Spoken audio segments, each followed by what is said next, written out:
Hello, everyone. As we begin this program today, showing you the inside of the RBC Convention Center in downtown Winnipeg, the site of the NDP National Convention, the start of which will be in about 15 minutes' time as we take a look at the delegates right now registering for the event.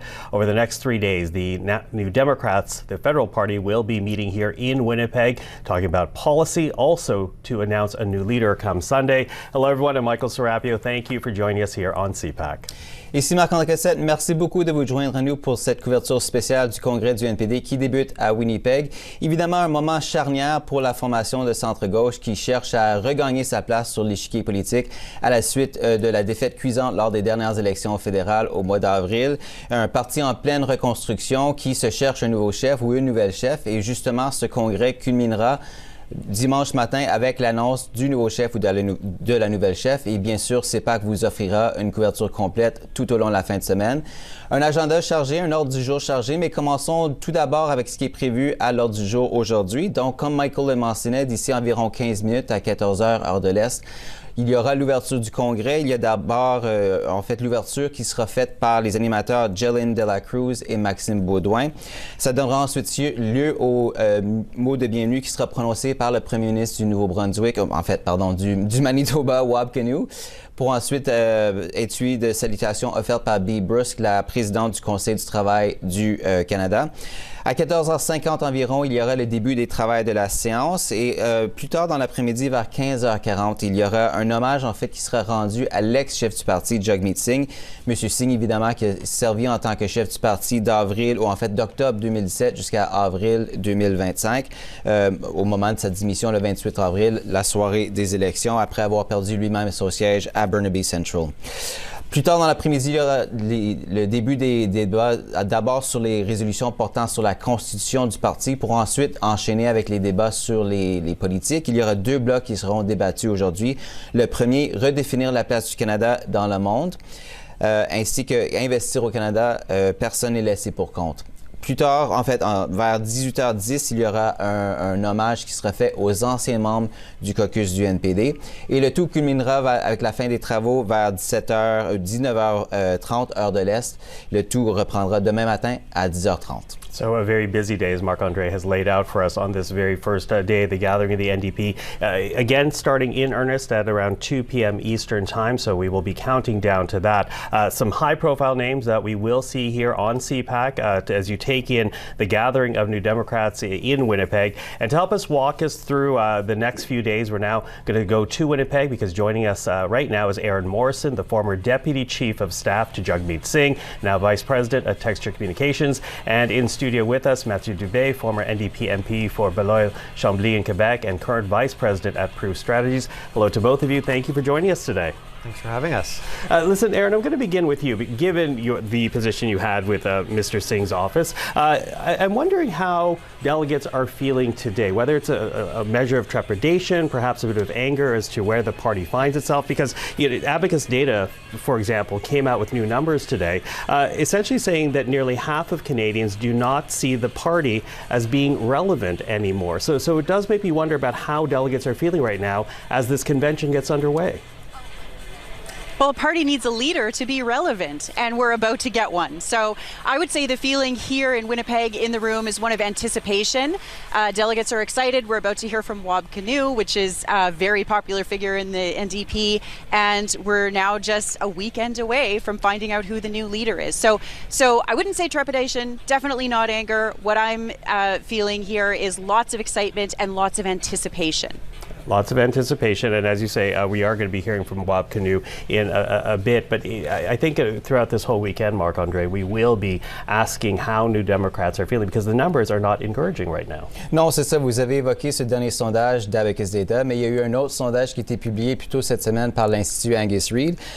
Lui, en fait, ce qu'il a fait, ils ont sondé des électeurs qui, au cours des 10 dernières années, donc entre 2015 et 2025, ont à un moment donné voté pour le NPD. Les chiffres sont pas très encourageant non plus pour les membres du parti, malheureusement. 44% des répondants étaient incapables de nommer un seul candidat ou candidate à la direction du parti. Mathieu, qu'est-ce que ça vous dit non seulement sur la course qu'on a connue jusqu'ici, mais aussi sur les défis qui attendent le nouveau ou la nouvelle chef du parti? Je suis peut-être moins... c'est sûr que c'est pas positif, mais je suis moins découragé qu'on pourrait penser par ce chef-là. Et une des raisons principales, c'est qu'il y a quand même... il y a quand même des gens qui connaissent les candidats, mais surtout parce que la priorité des candidats, de celui ou celle qui sera élu chef du parti, c'est pas de rejoindre tous les Canadiens dès le départ. Il y a quand même une reconstruction qui doit être faite, regagner le statut officiel de parti reconnu à la Chambre des communes, par exemple. Donc, de vraiment cibler des circonscriptions clés pour faire élire des députés. Et dans ce sens-là, je pense que la priorité, le jour 1, c'est pas de se faire connaître par tout le monde puis d'être aussi connu que le premier ministre ou même le chef de l'opposition officielle qui est là quand même depuis près de 4 ans et qui est député depuis encore plus longtemps que ça, mais surtout de se concentrer sur les endroits où le NPD réussit bien, où il y a peut-être un gouvernement provincial, où il y a eu des députés dans le passé et trouver des candidats d'envergure qui pourront se présenter à cet endroit-là. Donc, c'est certain que c'est pas positif, mais il ne faut pas se décourager face à ça pour la personne qui sera élue chef au courant de la fin de semaine. You know, let me pick up on that point, though, because whenever a party has a leadership vote, part of it is to help sell the party, help increase the profile of the party. And I'm going to circle back to what Marc-André was touching on, because it doesn't seem to have been the case with this leadership run. We've had voting now for about 2.5 weeks. And when Angus Reid was asking those questions, it wasn't just to a general Canadian audience. The Angus Reid surveyed 1,000 voters who had voted NDP in the past 4 elections. So this is arguably the base of the NDP, and a great number of them not knowing, one, who the candidates were running for leadership, and 2, who would actually be best for the party. Isn't that a problem for the NDP right now? It's going to be a challenge for sure, and I think the fact that the party doesn't have official party status in the House of Commons definitely diminishes the voice and the ability to offer that, and right now it's badly needed, that progressive alternative in federal politics. And so I think that's why you've heard all the candidates be realistic about what the next step is. I certainly appreciate the point that, you know, that those numbers also reflect what can happen locally in specific ridings that the new leader will want to target. But it's reflective of a constant challenge for the party. There are few, if any, safe NDP seats in the country. It requires a lot of hard work, and that's never something that New Democrats have shied away from. And it's also been based on strong candidates who've become very good MPs, sometimes to the detriment of the party, where the candidate or MP's brand has almost eclipsed the party, and that's posed challenges as well. But that's why I think the new leader will have a responsibility and a challenge to find those strong candidates who can run in ridings, take one step at a time, win those ridings, get official party status, and then go from there. You know, I realize it's perhaps a dubious comparison in this state of things to talk about Jack Layton, but the fact is that his numbers weren't great either when he became leader, and obviously there was elections where there was progressive growth over time. What happened in 2011 didn't happen overnight. Now, we don't know if we'll see that, so I know some folks will be saying, well, that's an exceptional circumstance, but what it says to me is that if you work hard, find the right people, and target the right ridings, you can grow progressively, over elections and find success that way, and I think that's the recipe here. Okay. If you don't mind, I'm going to actually, Aaron, I want to bring you in on what we just heard from Matthew, though, because when he references Jack Layton in 2011, what preceded that was a whole decade, 2 decades of the NDP being in the wilderness. You had the leadership of Audrey McLaughlin. You had the leadership races that came afterwards. What does that mean about the immediate future for this party? Matthew talks about rebuilding, but is it rebuilding in the wilderness for the next 20 years? I think it's instructive to talk about Jack Layton. Jack didn't have a seat when he became leader. Nobody knew who he was when he became leader. He was not a household name, and the party was about where we are now in terms of our polling. So to rebuild, the party's going to look to an example like Jack and think about fundraising, think about candidate recruitment, and mostly think about getting that new leader out coast to coast to coast, putting their values in the window so Canadians get to know who they are and what they care about. Mathieu, vous avez évoqué l'importance d'aller regagner des sièges, mais encore faut-il avoir le message pour aller attirer les électeurs. Évidemment, le message va dépendre du chef ou de la nouvelle chef qui, ultimement, est élu à la tête du parti. D'après ce que vous avez entendu tout au long de la course, est-ce que vous avez l'impression que peu importe qui est élu, va vraiment pouvoir rassembler la base du NPD? Parce que justement, il semble avoir des visions assez... les différences sont assez marquées entre si on veut mentionner par exemple Avi Lewis ou Heather McPherson, c'est des visions très différentes de l'avenir du parti. Et on se pose quand même la question à savoir si l'un ou l'autre vient à devenir chef, s'ils vont vraiment réussir à garder toutes les différentes franges du NPD au sein si en fait, il va réussir à les unir. C'est un vrai défi et c'est pour ça que je vais être très attentif dimanche et les jours qui vont suivre parce que, à mon humble avis, la première chose que le ou la nouvelle chef devrait faire, c'est de parler justement à des gens qui ont réussi à se faire élire. Donc, on va entendre le premier ministre Wab Kinew en fin de semaine. On a le premier ministre David Eby en Colombie-Britannique. On a aussi des gens qui ont servi, qui sont plus en poste, mais on pense à Mme Notley, par exemple, en Alberta, qui a été première ministre. Donc, on a des gens qui savent qu'est-ce qu'il faut faire pour réussir politiquement. Et donc, le lendemain de la victoire de la personne qui sera élue, je pense qu'il faut se référer à ces gens-là pour mieux comprendre de quelle façon on peut jongler ces visions différentes, parce que c'est vrai qu'il y a des tensions qui existent au sein du parti. Et l'autre chose qui sera très importante, ça n'a pas été une course à la chefferie où il y a eu beaucoup de flamèches, il n'y a pas eu beaucoup de tensions, et à certains moments peut-être, mais en général, ça a été assez convivial et ça peut être positif, mais néanmoins, je pense qu'il y a une obligation le lendemain de parler à ses rivaux également. Je pense qu'il va falloir consulter avec les autres candidats qui se sont manifestés. Tana Johnston, à l'époque, elle a été candidate pour être élue à la Chambre des communes. Est-ce que c'est quelque chose qu'elle voudra refaire si elle n'est pas élue chef du parti? Mme McPherson, si elle n'est pas élue, elle est toujours à la Chambre des communes. M. Lewis n'est pas à la Chambre des communes. Il faudra qu'il rejoigne le caucus. Donc, chacun va avoir ses défis et je pense que l'importance, la façon de surmonter ce défi-là, ça va être d'être ouvert d'esprit et d'entendre les leçons qu'on a offert des néo-démocrates à travers le pays.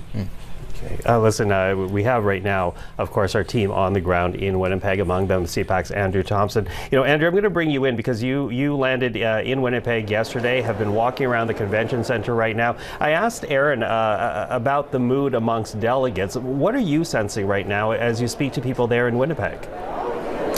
Well, Michael, I think, there was definitely a sense of anticipation, especially when it comes to political conventions. The last NDP convention was well over 2 years ago, so there's always a bit of a homecoming. Lots of new Democrats from across Canada perhaps catching up. And right behind me, you can see lots of people still registering, and the campaigns do have tables set up. So there is some last-minute campaigning here among the various campaigns. The voting, again, runs until tomorrow at 7 p.m. Eastern. There is a station here set up, but for most New Democrats across Canada, it is going to be an online vote. But yes, definitely a sense of anticipation and a lot of sense of waiting for what we're going to hear from these 5 candidates tomorrow as they make their last pitch during the leadership showcase. They each have about 22 minutes, and this will be their last chance, just mere hours before that voting process closes.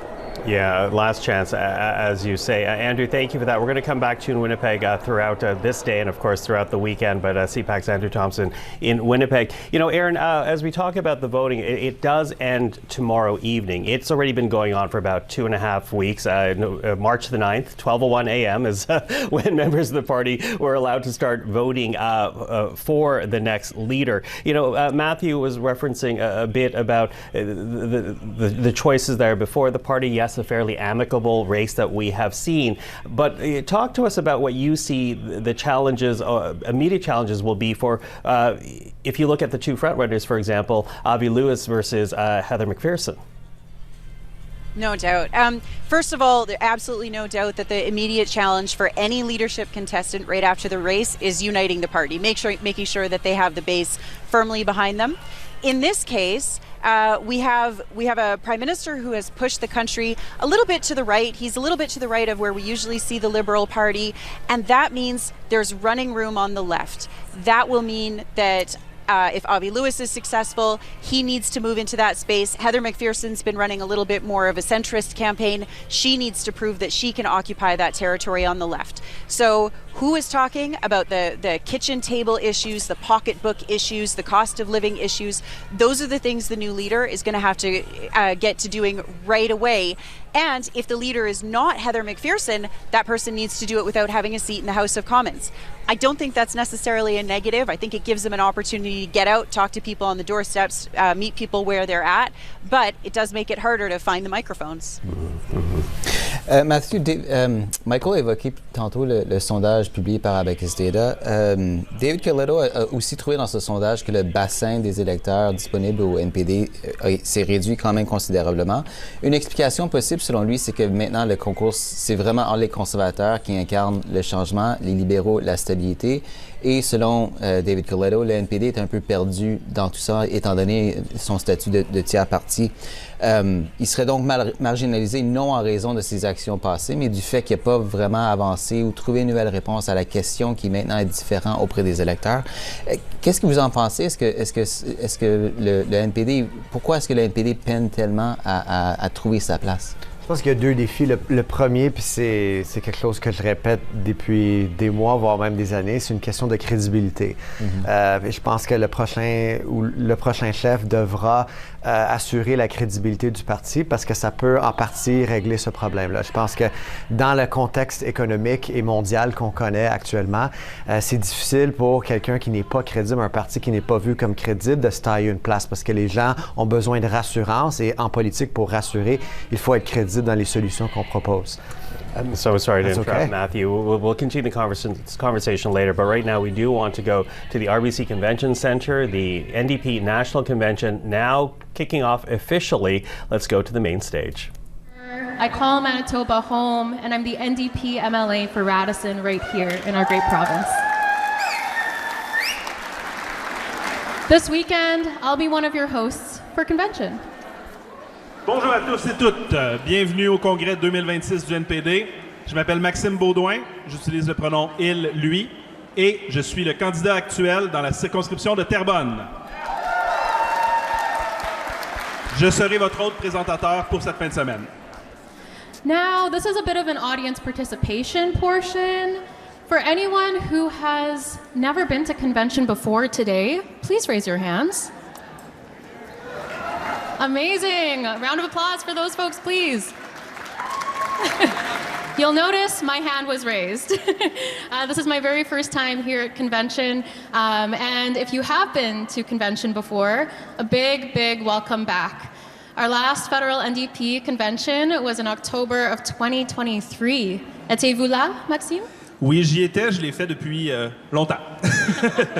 J'ai hâte de ressentir et d'échanger j'ai hâte de ressentir et d'échanger cette énergie palpable cette fin de semaine. Et cette fin de semaine est d'autant plus spéciale que nous aurons le vote pour la direction et l'annonce de la nouvelle ou du nouveau chef du NPD. Quelle joie! That's right, Maxime. The deadline to vote in the 2026 federal leadership race is tomorrow, Saturday, March 28th at 6 p.m. CT or 7 p.m. ET. Eligible voters for the leadership race would have received voting credentials by mail and email. You can vote at vote.ndp.ca if you haven't already. Now listen, these leadership contestants have been working so hard over the past few months, so please show your support and show up for them if you're eligible to vote. Absolument, yes. It's so important to use our power to vote. A vote can be just one. An election can be gained by just one vote. We know that in Terrebonne. Et demain, nous aurons des présentations pour chacune de nos candidates à la direction, afin de nous aider tous et toutes à prendre la décision la plus éclairée. By the end of this weekend, we will have a new leader of the NDP. D'ici la fin de la semaine, nous aurons une nouvelle ou un nouveau chef du NPD. Est-ce que ce sera Rob Ashton, Daniel Johnson, Avi Lewis, Heather McPherson ou Tony McWell? Réponse dimanche matin, restez à l'écoute. Very exciting news. I know we've all been anticipating the results of this leadership race because every single person in this room is ready to rebuild. On Monday, April 13th, another thing that we get to do as New Democrats is come together to help folks in these three core ridings decide to vote New Democrat. Ridings like Terrebonne, Scarborough Southwest, and University Rosedale. Maxime? That guy looks kind of familiar. What do you think? Eh oui, Jeline, je suis le candidat actuel pour Terrebonne. I'm the NDP candidate running in Terrebonne, a riding really close to my heart. We also have Fatima Shaban running in Scarborough Southwest and Serena Purdy running in University Rosedale. They are both amazing, experienced candidates who are ready to take on the fight ahead. Et vous? You as well, Maxime. It's so important that we have not only strong candidates on the ground, but candidates who are ready to put in the work across the country to make our party stronger than ever. So thank you for representing us in Terrebonne and standing up for healthcare workers and for fighting to ensure public services stay public. Delegates and friends, once again, Election Day is April 13th, 2026. So no matter where you are in the country, please make sure to show your support to our 3 candidates. Volunteer if you can, and vote if you can. Either way, organize, folks. Thank you, Jeline. And thank you to everyone here for joining us from all across Canada for this exciting weekend together. We have even some international guests joining us this weekend. Today we have Esteban Polon, Regional Coordinator for the America's Progressive Alliance. Welcome, Esteban. We're happy to have you today. Merci aussi à tous ceux qui ont travaillé incroyablement fort pour organiser et mettre en place ce congrès. On a beaucoup de choses à faire en fin de semaine. On a plein de choses, des invités extraordinaires et des groupes de discussion captivants.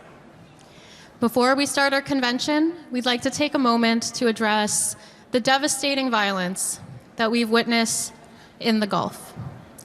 The NDP strongly condemns the American and Israeli war in Iran.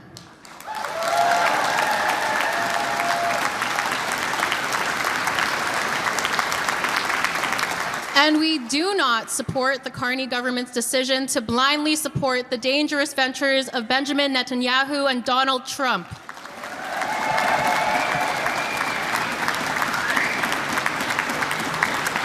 In these dark times, we must fight for Canada to be a voice for diplomacy, peace, and international law.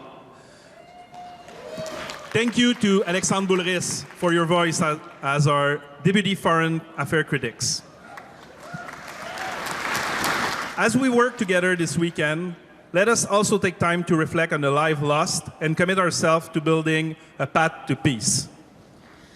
We also want to acknowledge 2 members of our party that we recently lost.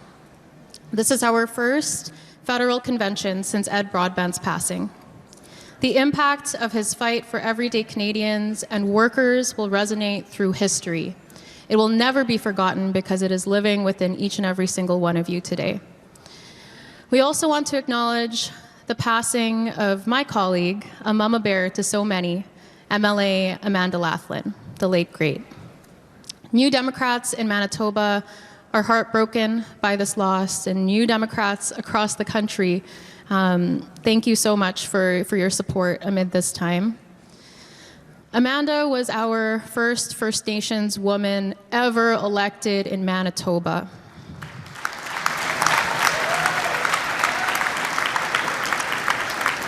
She spoke the Cree language with courage and vigor in a space that was not made for people that looked like her. We'll be taking time on Sunday to honor and remember both of them, along with other New Democrats we've lost since the last convention. Now, to start off today's events in a good way, I'd like to acknowledge that Winnipeg is located on Treaty 1 territory. We are speaking to you today from the traditional lands of the Anishinaabe, also known as Ojibwe, Innu, Cree, and Dakota peoples. We recognize that Manitoba is also the traditional homeland of the Anishinaabe, Inuit, and Dene peoples.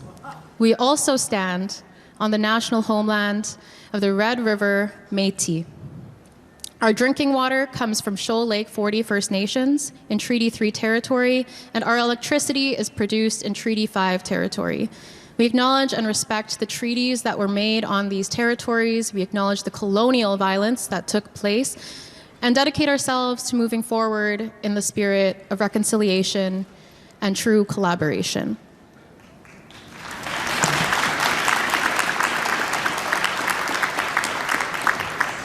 We would now like to welcome to the stage Chief Donnie Smoke of Dakota Plains Wahpeton Nation of the Indigenous Opening, for the Indigenous Opening.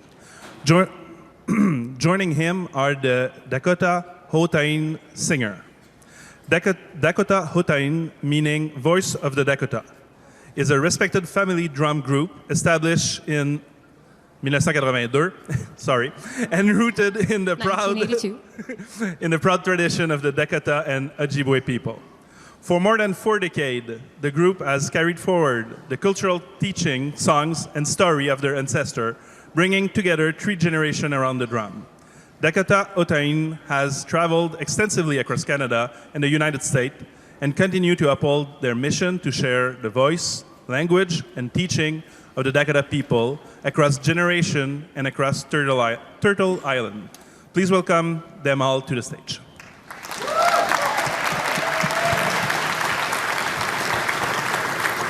Test. Oh, mitaki api. Ta oyati abedez emaki api do. Na ku Chief Don Smoke washichu emaki api do. Dakota Plains wakbete oyate. Achia tawahi. Imatancha.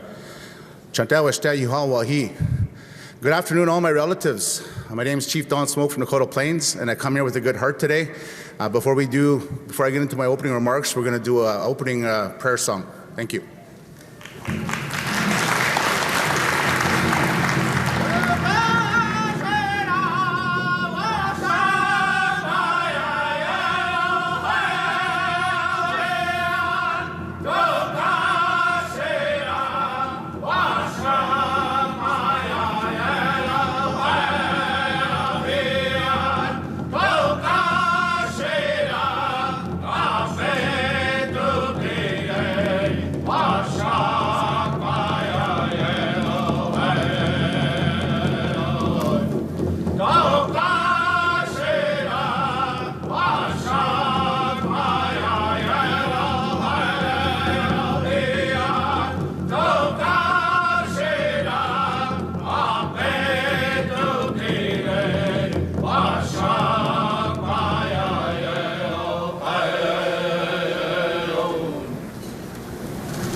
Again, good afternoon, everyone. My name is Chief Don Smoke from Dakota Plains First Nation.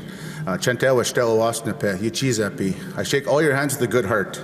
It's truly an honor to be here with you today, representing our people, our community, and the history we carry with us. I also want to acknowledge Chief Michelle Bunn, who couldn't be here today. She's speaking to some youth in Brandon. So, for generations, the Dakota people have lived on and cared for these lands we now call Canada. Our connection to this land runs deep. It lives in our language, our ceremonies, and in the responsibility we carry for the generations to come.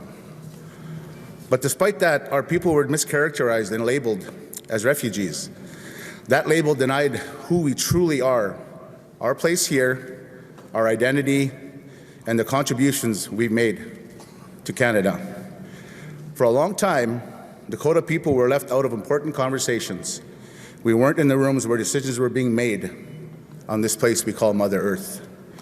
Our voices weren't being heard when they should have been. Today, that starts to change. Today, we are here not just to be seen, but to be heard.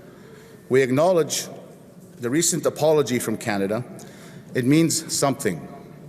It means more than just words. It opens a door to move forward, to rebuild trust, and to begin meaningful nation-to-nation relationships. Reconciliation has to be more than just a concept. It must be acted on, and it must include us. And it must create real space for our voices. As Murray Sinclair once said, reconciliation is about establishing a relationship based on mutual respect. We also want to recognize the new Democratic Party for creating this space and inviting us as Dakota people here today. That invitation really, really matters. And in return, we extend an invitation of our own. Please come to our communities. Please come and visit us. Please come and break bread. Even better, come and break bannock with us.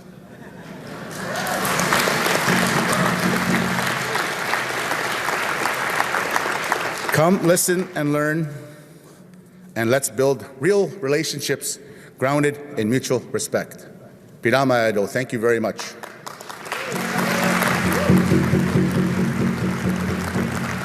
Now, my relatives, Dakota Hotain, joined by Premier Kinu, are going to sing a song, and this song was composed for Premier Kinu himself. It talks about Itancha, it talks about a leader, and what the responsibility is there, and it's to honor Premier Kinu. So, take it away.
One more time for the Dakota Hotain Singers.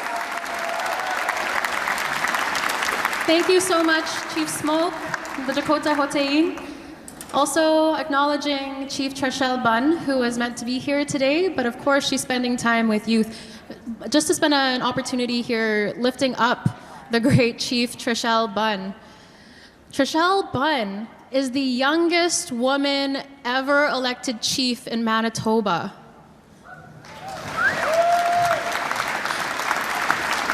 The work that she is doing right now is powerful. She's spoken at the UN. She's advocated for Indigenous rights here at home internationally. And she's just getting started. So I just wanted to take that moment to lift her up because she deserves her flowers.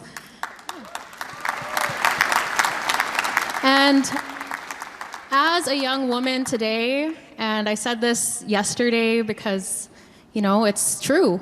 Democracy is literally our middle name in this party. It's literally our middle name. And so there's no better party to guide us through what we are experiencing as a country than New Democrats across this country. So as a young woman, I am proud to say that I am a democratic socialist.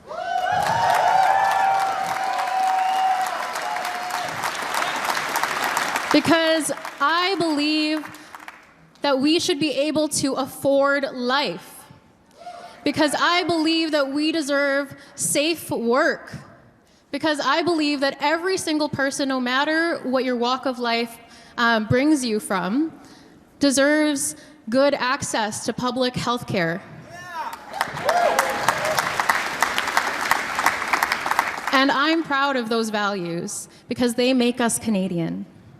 And I am so proud to be part of the NDP at this moment because of people like the individual I'm about to introduce. Wab Kinew.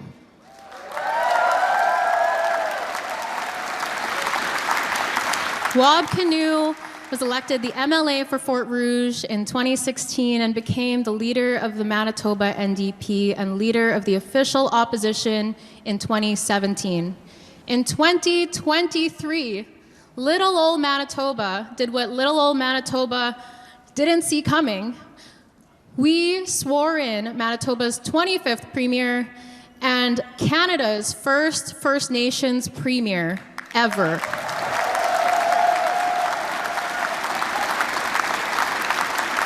Wab is a prominent voice for reconciliation. He uses his platform to educate on Indigenous issues and advocate for social change. What he wants for his family is what he wants for every single family in Canada. All while being a caring dad to 3 boys and a devoted husband to his wife, Dr. Lisa Monkman. And I'm very proud and honored to be a member of his government. Now, he said something recently, maybe with a chicken drumstick in his hand, that may have ruffled some feathers with Dr. Monkman, maybe. And that's, if it were up to him, we'd all eat protein. And so to welcome him up onto the stage, please join me in welcoming Wab Kinew, Premier of Manitoba.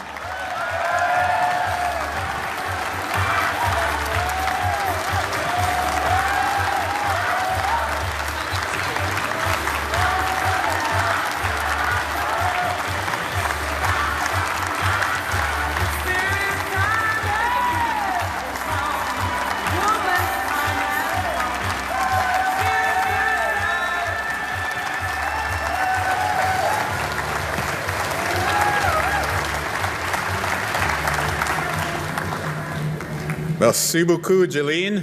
Une autre fois pour Jolene Delacruz, députée de Radisson. En tant que le Premier ministre du Manitoba, je suis très fier de vous accueillir ici dans le Manitoba, la province le plus néo tout partout dans tout le Canada.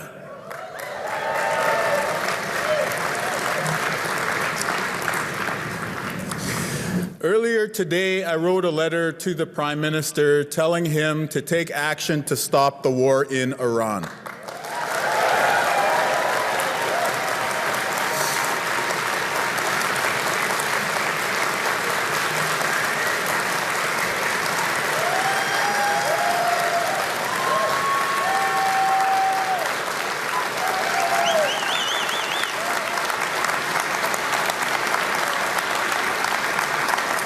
We have to stop the war in Iran.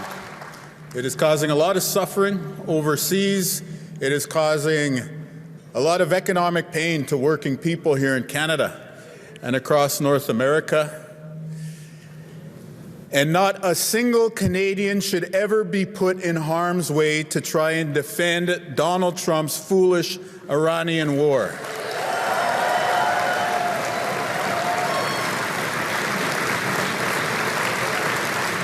And I'll go a step further, and I'll say no American either. No American child from the blue collar or the middle class should have to die in Iran. Let the Epstein class fight the Epstein war.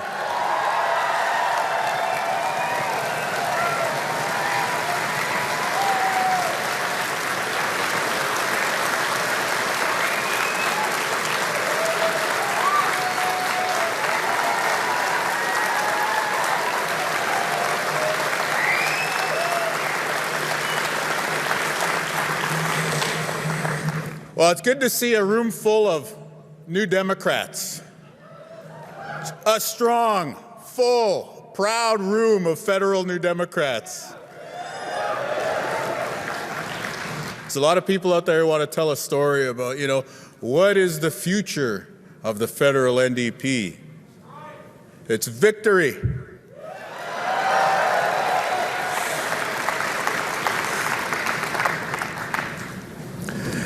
We're in a time where people are asking about how do we defend Canada? How do we make Canada strong? And I'll tell you what, in order for us to have a strong Canada, we need a strong federal NDP.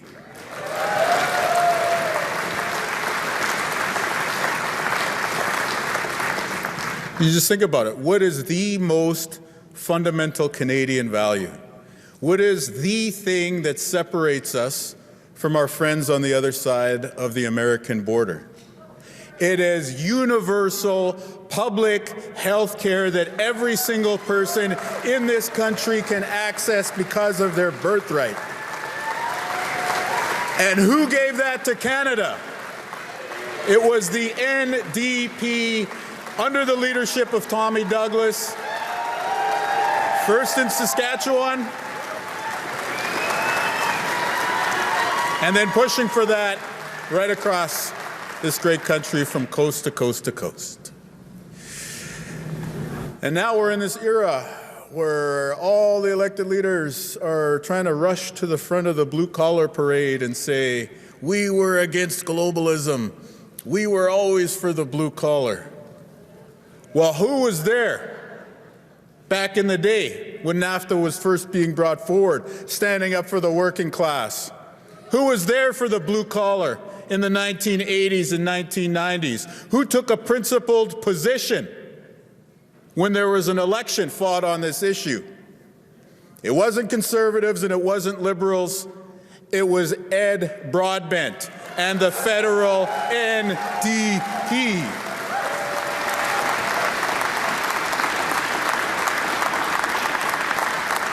And after Ed, we had Audrey McLaughlin, who broke down that gender barrier. It was the NDP that were the first to have a woman leader in Canada. And who gave us the most Canadian words ever? Love is better than hate. Hope is better than fear. Optimism is better than despair. So let us be loving, hopeful, and optimistic. I love that. That is Canada in a few simple lines. And that was Jack Layton, leader of the NDP. So in order for us to have a strong Canada, we need a strong federal NDP. And so let's make some noise for everyone who's put their name forward in the leadership contest this weekend. You've done a great job so far.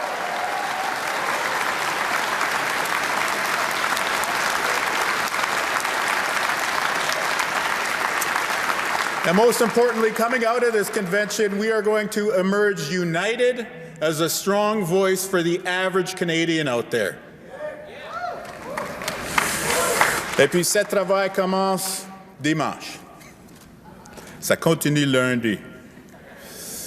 Here in Manitoba, we've been able to do a lot of great things with MLAs like Jolene Delacruz, who you met here, with our Deputy Premier, Uzoma Asaguera, as the Minister of Health, Minister Nahanni Fontaine in Families, Adrian Sala in Finance.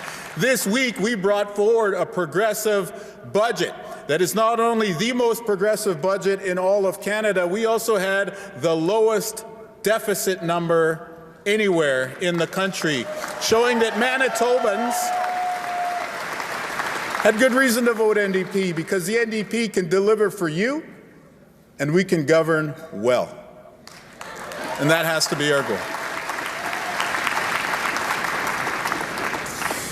And so we've done a lot of things for working people. We've made life more affordable. We've taken action to create jobs. We've also made it easier to join a union and join the middle class by halving by having automatic card check certification at 50% plus one.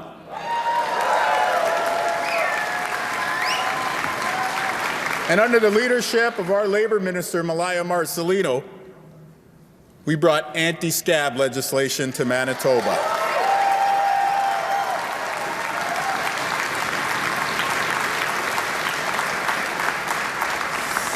A lot of the consultants and political experts we work with are like, it's very important you say replacement workers. This is a ban on replacement workers.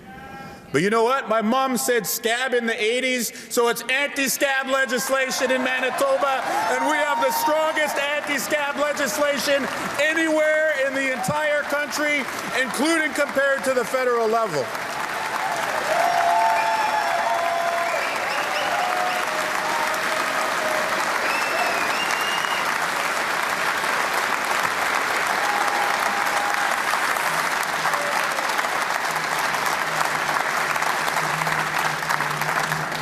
And we love healthcare too, here in Manitoba. And in order for us to deliver on that universal public healthcare that is the Canadian bedrock value, we need to take care of our healthcare workers. And so we've been negotiating fair deals, we've been improving working conditions, making sure that hospitals are safer places to work. This legislative session, we've also introduced bills to end mandatory overtime for nurses and to bring in safe nurse-to-patient ratios.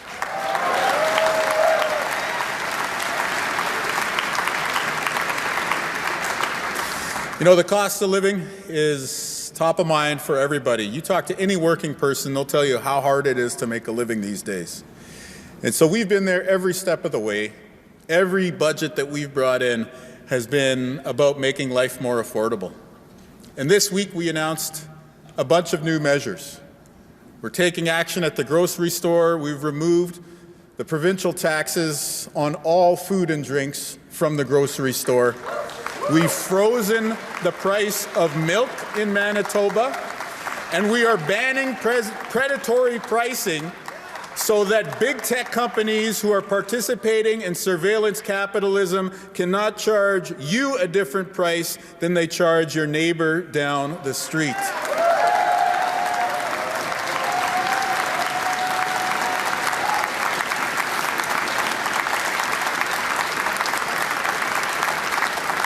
And we also made transit free in Manitoba for all children and youth.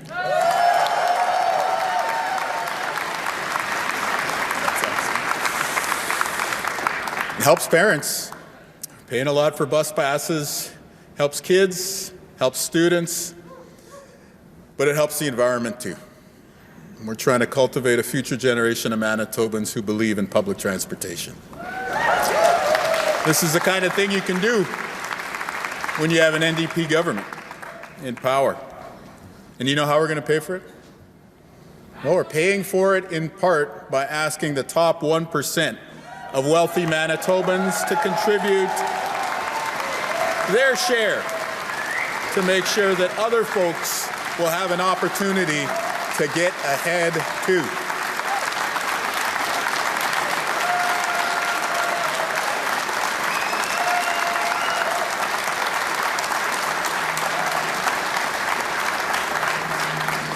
And these are things that are popular with New Democrats, but these are things that are popular with any Canadian, any Manitoban.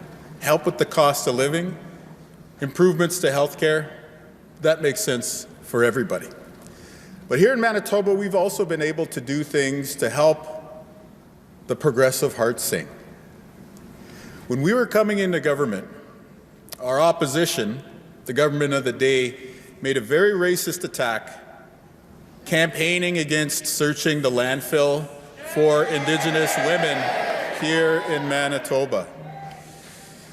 But I want to give credit to the good people of Manitoba who saw right through the wedge politics and the dog whistle, and they rejected that, and they said, no, we are one province, and when people go missing here in Manitoba, we go looking.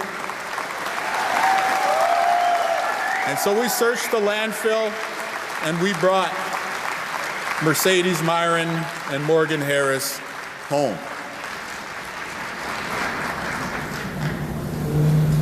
And now Morgan Harris's daughter and Mercedes Myron's sister work with us in government. This is how you create new generations of new Democrats. You help people where they are, as they are. You do the right thing, knowing that sometimes doing the right thing means you have to take a position that's worth losing an election for. And when you stick your neck out like that, people step up to work with you. And this is how we are going to make Canada the place we all dream for it to be. A few days after we were elected in 2023, the war in Gaza began. And here in Manitoba, it was a very divisive issue, and we were trying to keep all Manitobans together. And while we were working fiercely at the federal level to try and get the government to take action, we looked here within our own borders and asked, what could we do? We went to the healthcare system and we talked to physicians and we said, are there parts of our healthcare system where we have capacity to help? And they said, yeah, there are. And so working with a group of physicians at the Health Sciences Center and the Children's Hospital here in downtown Winnipeg, we brought 3 children here from Gaza to receive life-saving medical attention.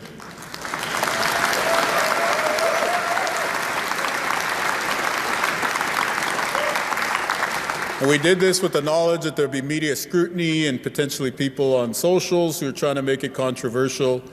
But we had a very mature, straight-up message to the people of Manitoba. We said, this is who we are as a province. No matter who you are, no matter what your background is, somebody in your family tree suffered persecution. And wouldn't you want somebody to stand up at that time to do the right thing? So we today, in this important historic moment, have to stand up and be that voice of conscience, of humanity, and to help how we can. And so those 3 kids are here now. They've received life-changing medical treatment. They're in school, and they have a right to return home when it is safe for them to do so.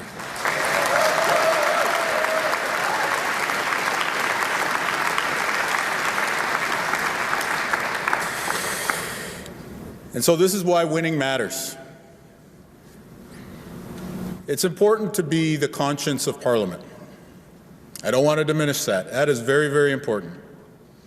It's important to be the progressive voice on the national political scene. That's really important too. But here in Manitoba, we are showing you why winning matters. You can have a progressive economy.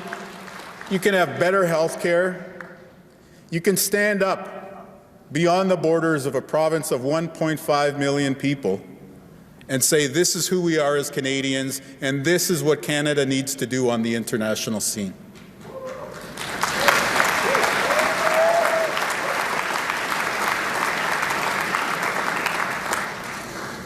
Take care of the basics for people, look after the cost of living and health care, and then you can do the big things in government that you dream of in progressive movements like the one animated by the room that we're in here. So the leadership candidates, my best piece of advice, win.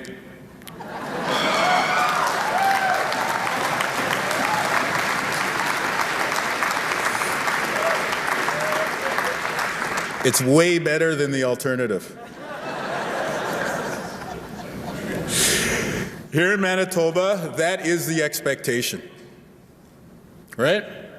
When I became leader of the Manitoba NDP at a convention like this one, in this very convention center in 2017, I walked off stage left. A guy from Swan River in northwestern Manitoba grabbed my hand and he said, Wob, every single NDP leader in Manitoba since Ed Schreier 50 years ago has gone on to become premier, and that's what we expect from you. And then he let go of my hand and he walked away. That is the ambition that the federal NDP needs.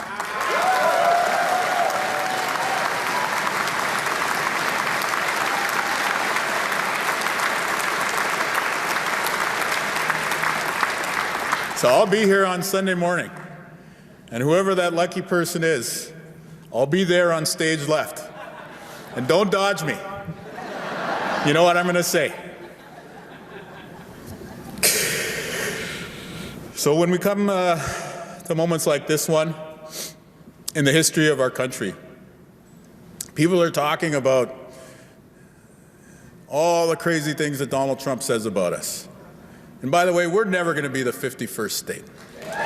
We will always be the true north, strong and free. But it's about more than that, too.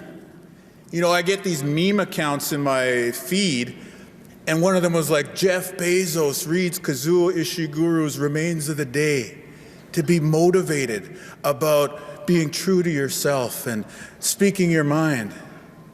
And I saw that meme account and I was like, huh? That book is a condemnation of Nazism. These tech bros and the surveillance capitalism that they are peddling is a threat to democracy, it's a threat to workers, it's a threat to our company, and only the federal NDP can stand up against them.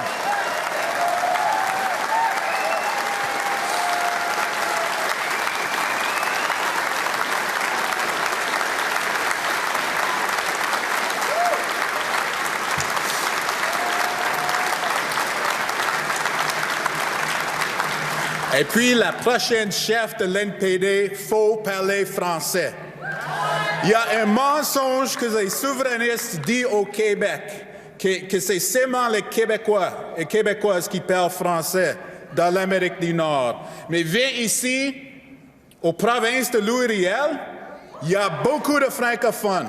Et nous vous accueillons dans l'ouest du Canada. Il y a un espace pour les Québécois et Québécoises ici dans un Canada uni.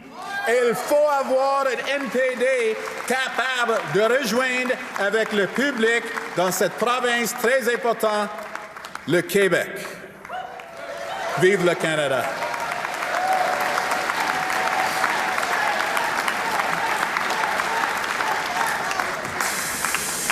So in order for us to have a strong Canada, we need a strong federal NDP. And if we want Canada to win, if we want Canada to really win, we need a federal NDP that can win too. Miigwech, merci, thank you very much.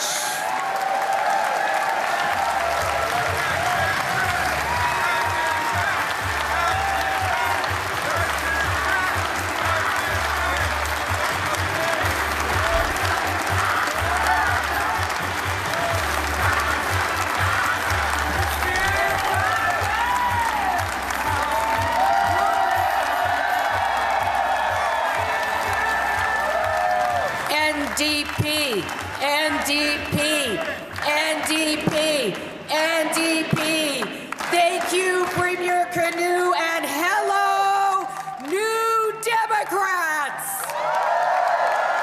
My name is Leah Gazan, and I am the proud Member of Parliament for Winnipeg Centre. Bonjour, néo-démocrates. Je m'appelle Leah Gazan et je suis la fière députée de Winnipeg Centre. A riding that I have lovingly nicknamed the center of the universe. Because it is. Because we are the home of the Winnipeg strike. We are the home of J.S. Woodsworth. We are the home of OAS, and we are the home of one of the most progressive ridings across the country. Where some of the greatest visionaries who built our party called home. And I am proud, I am very proud to say that I am the first woman, the first First Nations woman ever to be elected as a Member of Parliament in Winnipeg Centre. Because we have a history of trailblazing, and it's with these roots that I proudly represent the riding of Winnipeg Centre, and I want to welcome all delegates to a place that I proudly call my home. It's a place that I love, and I wish you a wonderful time as we join together to elect a new leader for our party. A leader that will, as New Democrats, we will all stand behind in solidarity as we move forward. Now, it's true, our party has had struggles, but I'm actually coming to this convention with great hope that we are at a moment where we can rebuild our party to ensure that Canada has a strong, progressive voice. Our voice, as the Premier mentioned, is needed more than ever. We need to elect New Democrats more than ever. And what better place to do it but Winnipeg Centre, the center of the universe? Because let's not forget, delegates, we are the home of the Winnipeg strike. And now more than ever, we need to remember the roots of our party. Our roots with a Liberal government that is violating our Constitution, violating our Charter, and even violating our right to strike. That is why I introduced my bill, Bill C-247, along with our powerful mighty 6 NDP MPs at the House of Commons, to repeal Section 107 of the Canadian Labour Code to stop the Liberal government from making backroom deals and forcing workers off the picket line.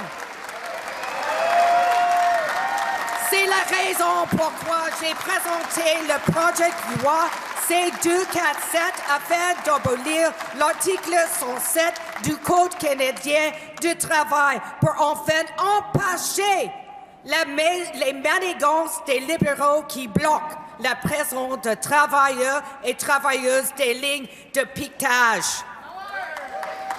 Back to poor pay, back to poor working conditions, back to what we saw with Air Canada flight attendants, forcing them back to unpaid work.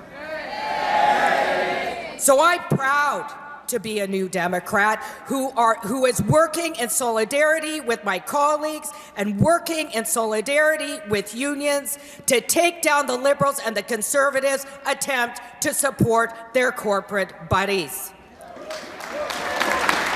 New Democrats will always stand in solidarity with workers and unions and union leaders who are not backing down, never backing down, like B. Brusk, President of the Canadian Labour Congress. B, a proud Manitoban, has a long history of fighting for workers, fighting for human rights. B has been unrelenting in lifting up the voices of workers coast to coast, fighting for good-paying unionized jobs. She is a trailblazer. She is thoughtful. And she is able to stand up to power in the most difficult times to fight for the rights of workers. And it is with that, my friends, it is with that, New Democrats, that I am very honored to welcome to the stage the fearless president of the CLC, B. Brusk. Let's give her a warm Winnipeg welcome.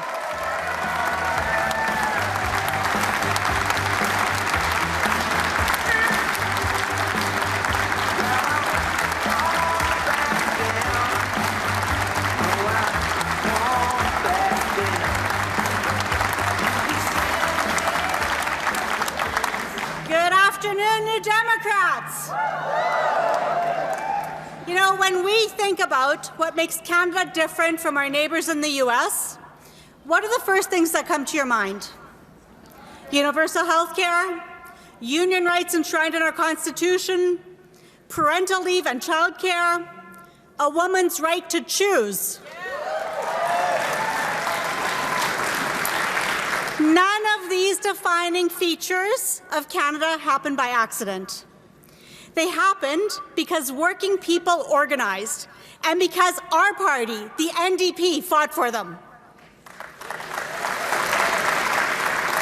These were things won by workers, by organizers, by New Democrats that believed that ordinary people in this country deserve power, dignity, and respect. And that is exactly why the CLC, along with the CCF, back in 1961, created our party in the first place. We created a party of working people to fight for working people and of working people. The Canada that we love today and the Canada that we in this room are determined to make better is a direct result of decades of struggle by this party and by this movement.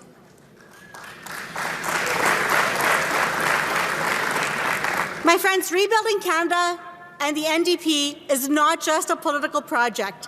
It is our patriotic duty. It was the same love of country and community that brought together farmers in the prairies and workers across Canada in 1961 to build a political alternative to the old two-party system. We created the NDP, and together we built universal health care, we built pensions, we built employment insurance, maternity leave, union rights, and so much more. I want to remind us that nobody gave us those things. We fought like hell for them, my friends. In the last Parliament alone, using the very limited leverage that our minority government gave us in the last Parliament, Jagmeet Singh and our NDP MPs delivered a sustainable jobs plan with workers at the decision-making table. They delivered free diabetes medication and free birth control. They delivered a national dental care plan. They delivered anti-scab legislation, a school nutrition program, and a child care program. And my friends, those wins matter. And they happened because New Democrats fought for them. Because let me tell you, no one else in Parliament was going to fight for them. Working-class Canadians have never needed this party more than we need it today. You know, there's no sugarcoating it. Working-class Canadians are facing major headwinds, and that is exactly why we need the federal NDP back on its feet, fighting for what matters right now. You know, in the first 2 months of this year alone, we lost over 109,000 full-time jobs in this country, the highest single loss since 2009. Our unemployment rate persistently sits around 7%, and it's much worse in places that are directly hit by Trump's trade war. And it's even worse for young workers. And it is not going to get better, as Trump's wars raise the cost of living and trigger a global economic crisis. And at the same time, we know that food bank usage is at an all-time high. Nearly 2.2 million individuals had to use a food bank in a single month last year. A fifth of those food bank clients are working people who work every single day, but their pay does not stretch to put food on their very tables. And in the meantime, we have the top 100 CEOs of this country, making about 250 times what the average worker makes all year long. That is the story of Canada right now. We have workers producing the wealth, but workers are not getting their fair share. Everywhere I go across this country, workers tell me the exact same thing. Rent is crushing them. Groceries are too expensive. Gas prices are too high. Public services are stretched to the breaking point, and their jobs feel extremely precarious. You know, right now in this country somewhere, there's a single mom working 2 different jobs, trying to pay the rent and still put food on her table. There's a middle-aged union worker who built a decent life in a one-industry town that's now watching the news day in and day out to find out what's going to become of his industry and of his job. There's a young couple doing absolutely everything right, but still completely unable to imagine ever owning their own home. There's a gig worker being squeezed by an algorithm, underpaid, disrespected, and told just keep hustling harder because the boss needs to get richer.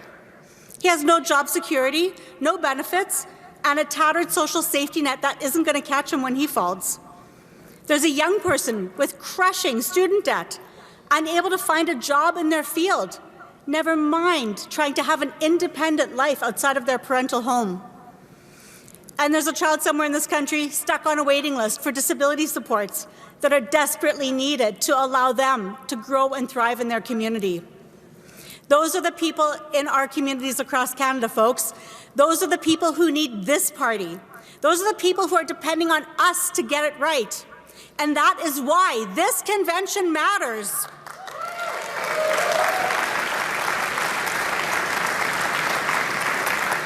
Now, let's also be honest about something else. Our last election was a wake-up call. In far too many working-class communities, the Conservatives made gains where we failed. We failed, my friends.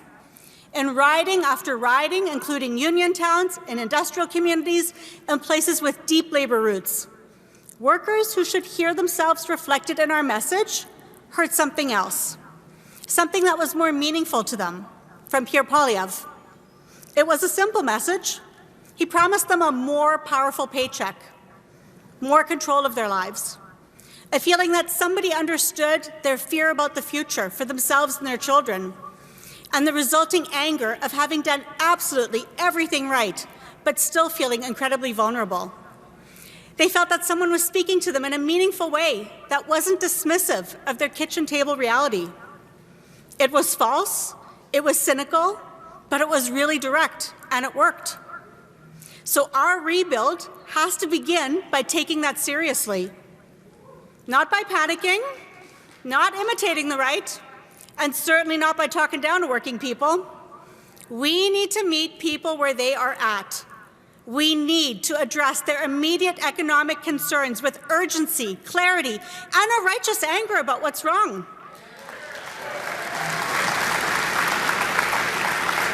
That has to be our priority number one.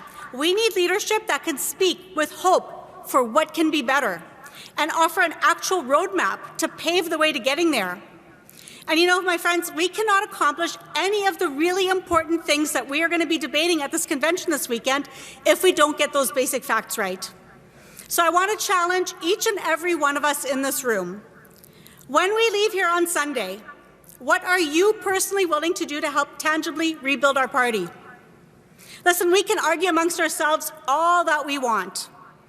But if we only do that, we are abdicating our responsibility to the very people who need us.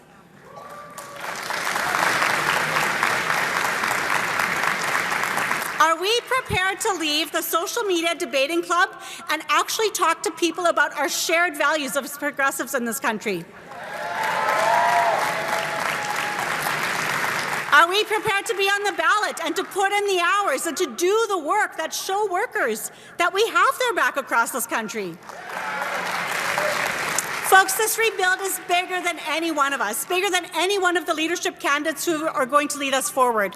It's going to require every single one of us to bring our best selves and to have steely resolve and to focus on the work ahead. Our values and determination can move mountains if we stick together. Because I want us to remember this. The one thing that Pierre Poilievre is never going to admit. It's the new Democratic Party that is the party of raising wages, protecting workers, and fighting for better outcomes for families and communities across this country. Folks, we have the record. When Rachel Notley was Premier of Alberta, workers there had the highest minimum wage in the country. Today, after 6 years of a Conservative government, they have the lowest minimum wage, with no increase in 6 years. That is the NDP difference, treating people with respect and dignity. Listen, we know that a union card in your back pocket is a ticket to a more powerful paycheck, to more respect and dignity, to better health and safety. The union advantage is significantly higher wages and job stability. In British Columbia, the NDP government brought back single-step card check certification, making it easier for workers to organize and less employer intimidation. And my friends, what has followed is a wave of unionization, including, for the first time ever, Amazon workers in Delta and Uber drivers in Victoria.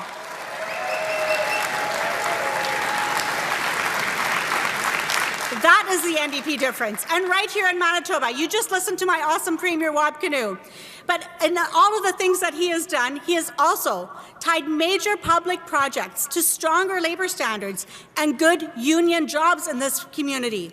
He has made unionization easier in Manitoba, and by doing so, he has created thousands of good-paying infrastructure jobs. He's improved worker safety, and he's made life more affordable for Manitobans. That, my friends, is the NDP difference. So, my friends, let's be clear. It is our party, it is the NDP that is the party of more powerful paychecks. We know when New Democrats govern, workers do better. They live more affordable lives, they have more rights, more respect, more dignity, and our communities thrive. That is our story, that is our purpose. We should say it proudly, and we should say it absolutely everywhere we go. And I want to remind us that right now in this great country of ours, there are nearly 200 elected New Democrats that are fighting day in and day out to serve working families. They are serving in government in BC and in Manitoba. They are entering the next elections in Nova Scotia, Ontario, Saskatchewan, Alberta, the Yukon, as the governing alternative, folks. And let me ask you this.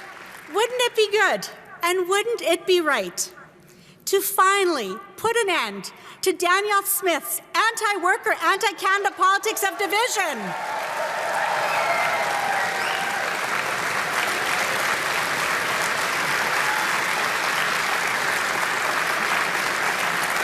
Look, my friends, the rebuild of our federal party has already begun, and all of you are central to it. And I really want to, from the bottom of my heart, thank our leadership candidates who stepped forward in this race. They have brought new energy, ideas, conviction, and a renewed sense of purpose for this moment. That makes us all proud. Like, let's give them a hand, because they have stood up for us and have brought their ideas to the table. You know, and tomorrow, on Sunday, when a new leader is chosen, we are moving forward together, not as factions, not as camps, but as one party, one movement, one fighting force for the working people in this country.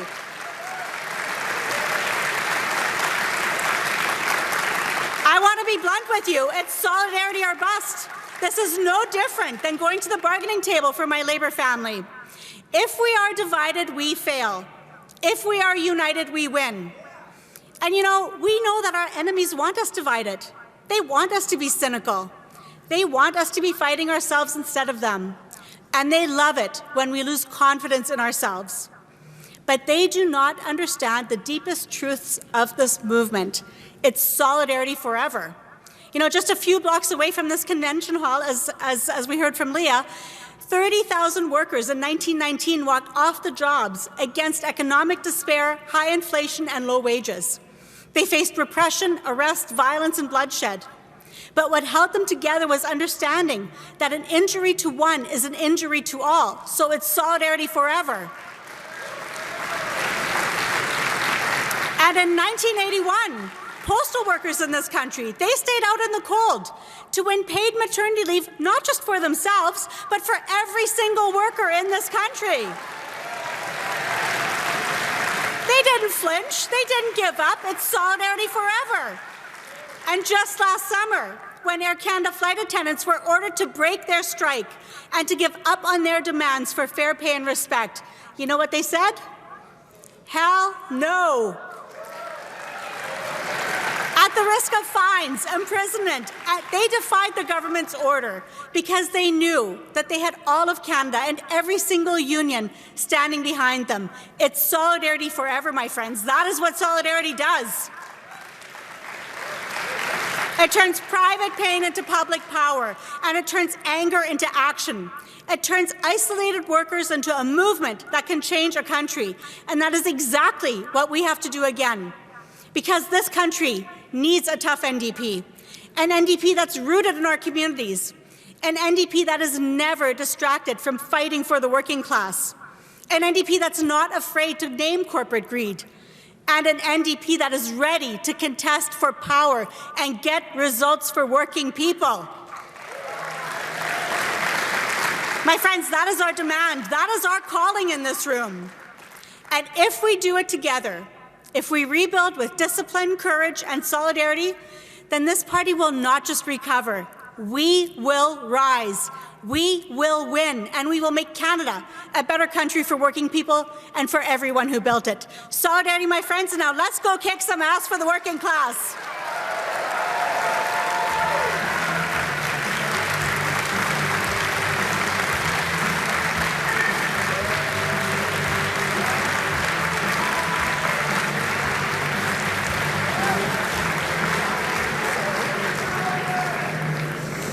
Hello, friends.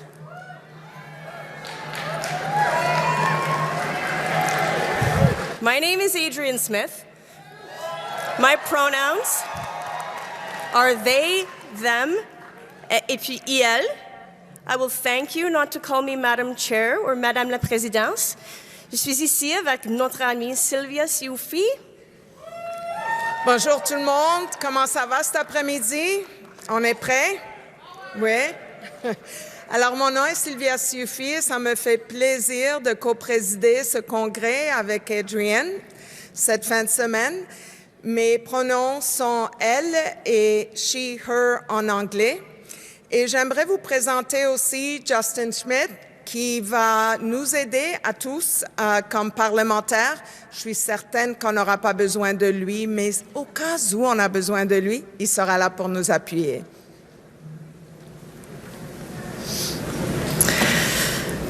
Tous nous deux, nous pouvons vous aider en français, mais vous devrez vous patienter avec mon accent affreuse. Nous avons commencé avec notre politique d'harcèlement.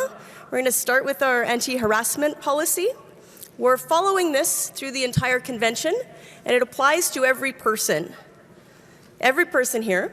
The New Democratic Party of Canada is committed to ensuring that all party activities are conducted in an environment that is free of harassment and discrimination, and that all members treat each other with respect and dignity. Harassment or discrimination includes sexual harassment, and it is an expression of perceived power or superiority by one person over another. Le harcèlement ou la discrimination se produit lorsqu'un commentaire ou une action est connue ou aura dû être connu pour être impromptu ou offensant. Le harcèlement ou la discrimination peut être fondé sur les nombreux motifs, notamment le sexe, la race, l'âge, les convictions politiques, l'ascendance, la couleur, la situation familiale, l'orientation sexuelle, l'handicap physique ou mental, l'appartenance religieuse, le lieu d'origine ou l'identité et l'expression sexuelle. If a person feels they have been subjected to harassment or discrimination, they must report this immediately to the confidential email, which is respect@ndp.ca. And a harassment officer, anti-harassment officer, will follow up directly to provide support.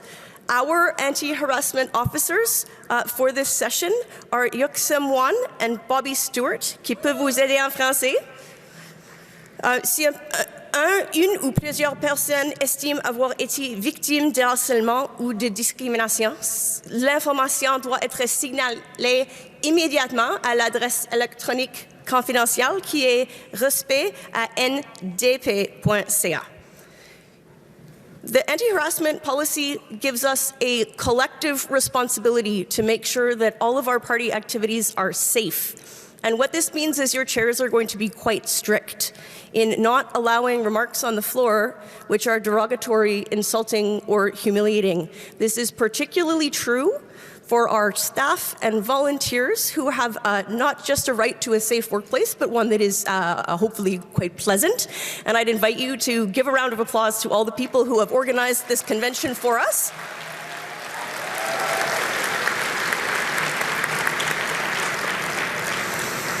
And I will ask you to comport yourselves as though you intend to stay in this room for the remainder of the weekend and to build this movement together for the rest of our lives.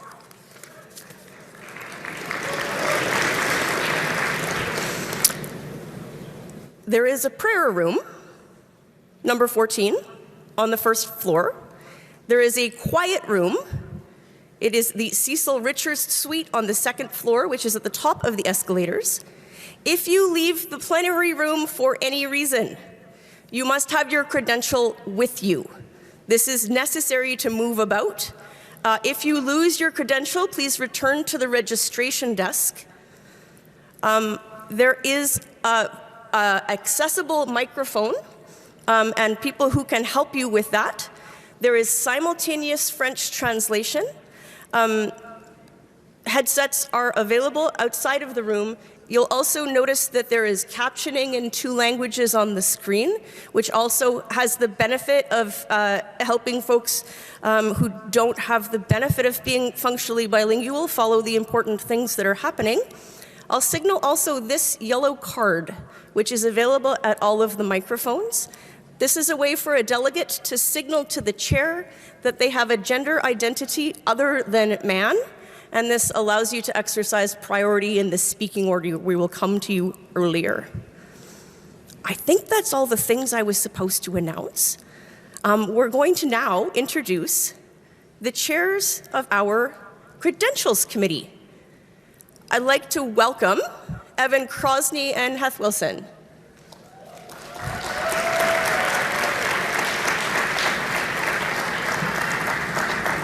Do we have a report, or am I just welcoming them? Just hi.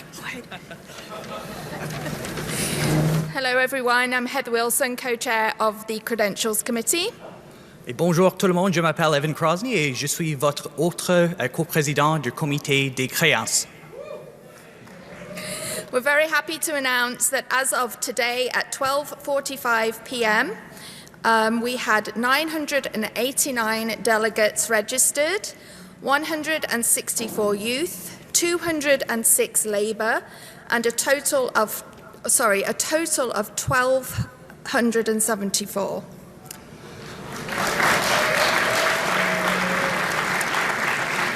Alors aujourd'hui, jusqu'au 12h45, nous avons 989 délégués réguliers, 164 délégués jeunesse, 206 délégués des syndicats, pour un total de 1274 délégués.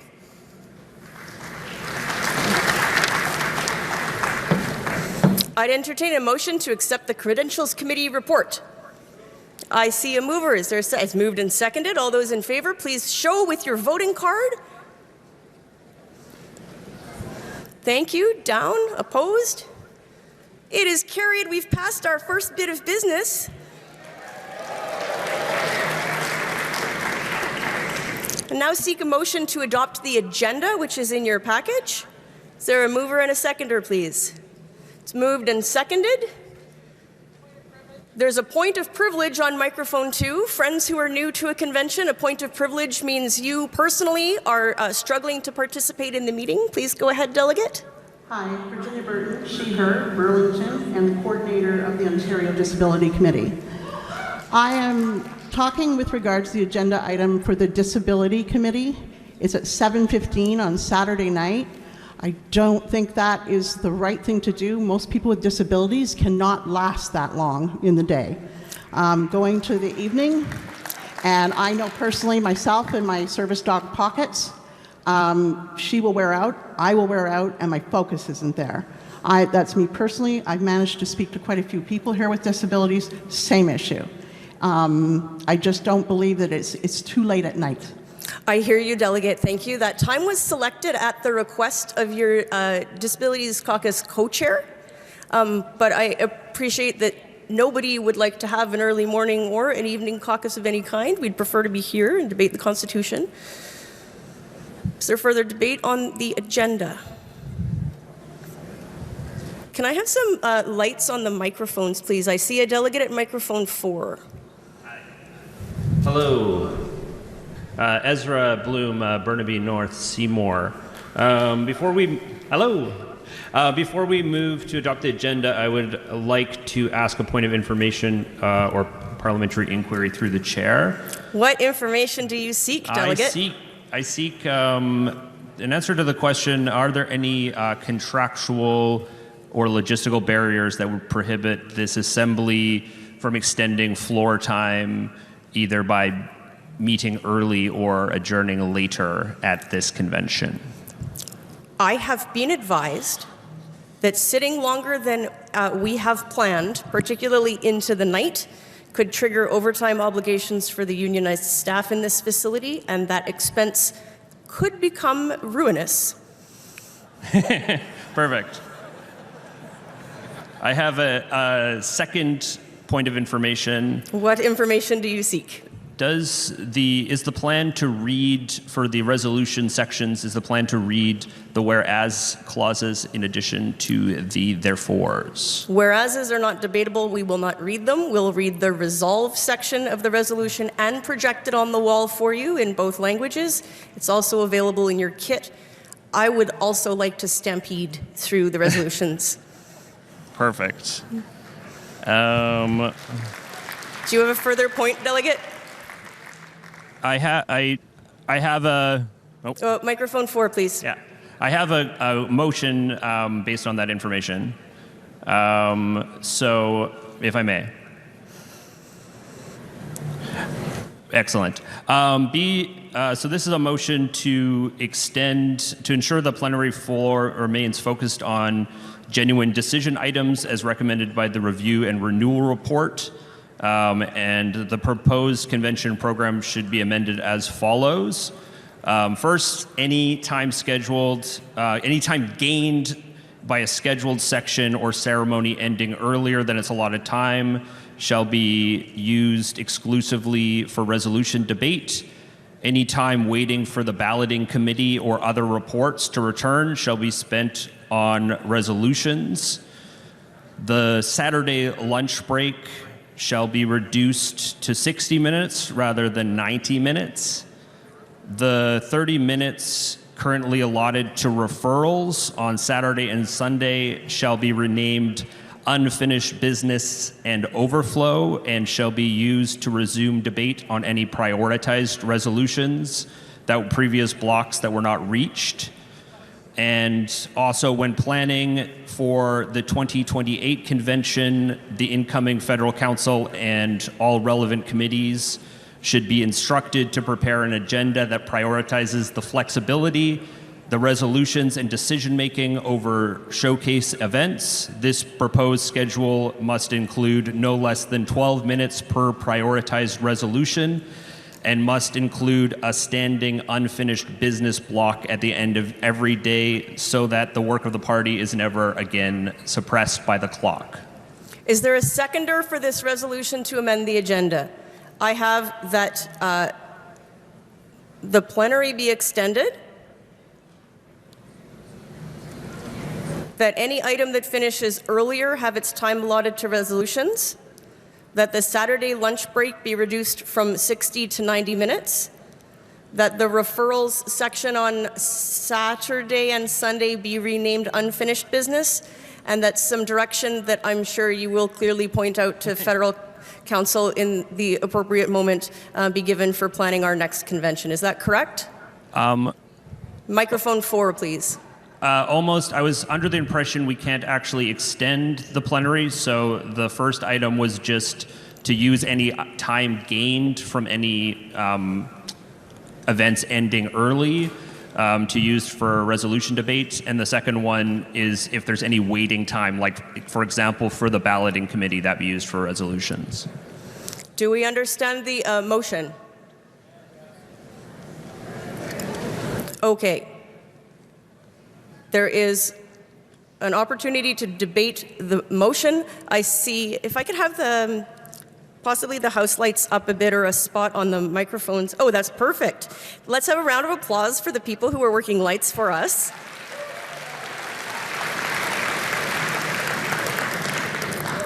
I will entertain the delegate on microphone 2. I will also advise the House that we are already significantly behind.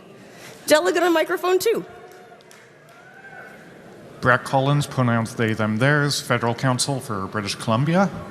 While I thank the delegate for the motion and for the thought that obviously went into the motion, I find of the issues I have with it, the most pressing being the reduction of time for lunch, as this is an accessibility concern.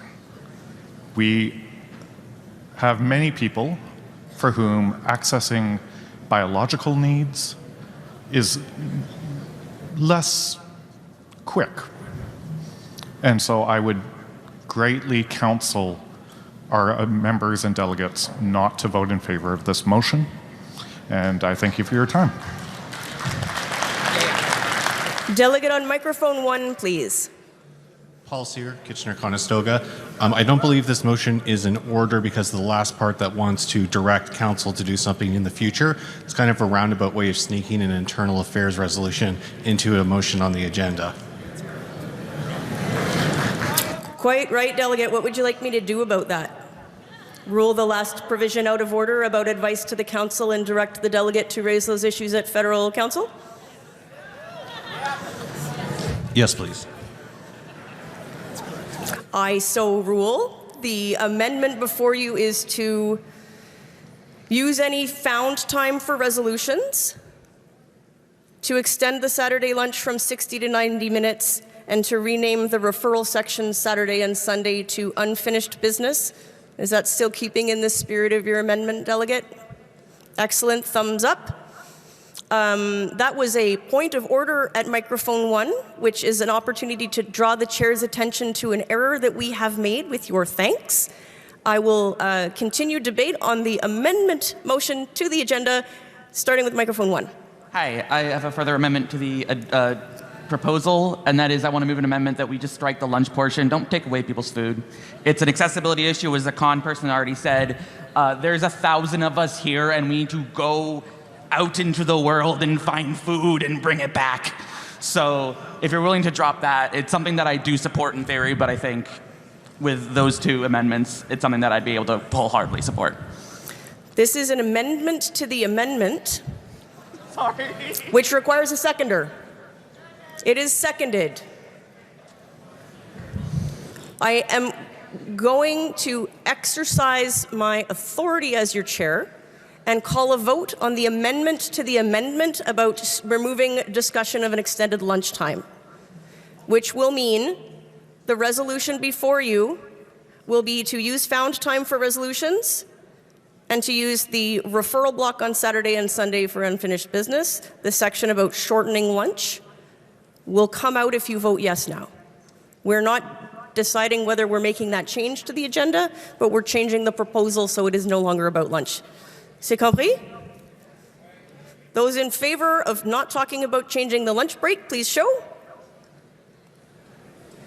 Thank you. Down. Opposed? It carries, and that means the resolution doesn't include a provision about lunch, but it says found time will be used for resolutions, and referrals on Saturday and Sunday will be renamed unfinished business. Unless you're on a point. Ooh, a point on microphone 2, and then we'll go to microphone 3. Hi there, Adam Schmidt, representing BCYND. My point of order is that I'm pretty sure the delegate mentioned as part of their motion that all time spent waiting for the ballot committee to come back would be used to talk about resolutions. Yes, let's include that when I said found time. Oh, sorry. Thank you. Delegate on microphone 3. Christy Sloanwade, I'm with the IAM Union, and I would encourage us to keep the agenda as written. There are family obligations and childcare that people have for this, and it's important that everyone can attend, and so I encourage to keep it the way that it's written. Are you ready to end debate on the amendment? Yes. Those in favor, please show. Thank you. Down. Opposed? We will move directly to the vote on the amendment, which is to use found time for resolutions to rename the referral block on Sunday. Is this a point from the... We have already voted to end debate. Is this a point? And A delegate on microphone 4 with a point. Hi, so sorry. I believe I did not get a chance to motivate on the amendment. I will give you 1 apologize. minute. I will be very quick. I would just like to point out the resolutions that will be cut if there is additional time is not found. The renewal initiative delegates, the federal council renewal and candidate rebates, or EDA rebates, sit at the very bottom of the first block. They will be cut. United Steelworkers, your industrial trade and EI motions are buried on this evening, and without coming back from lunch early or finding additional time, they will be cut. UFCW and your workplace safety and international students, priorities 7 and 10, unless we protect every possible minute, they will be cut. And Toronto Danforth and York Centre, the riding rebates and the housing emergency resolution will be cut for time. I understand that it is not desirable to have to change the agenda to accommodate these needs. It is a reality that the agenda as written does not, it leaves 6 minutes per item that has been prioritized of the 70 items, which is not enough time. Thank you, Delegate. We're going to move to the vote on the amendment to amend the agenda. Those in favor, please show. Thank you. Down. Those opposed?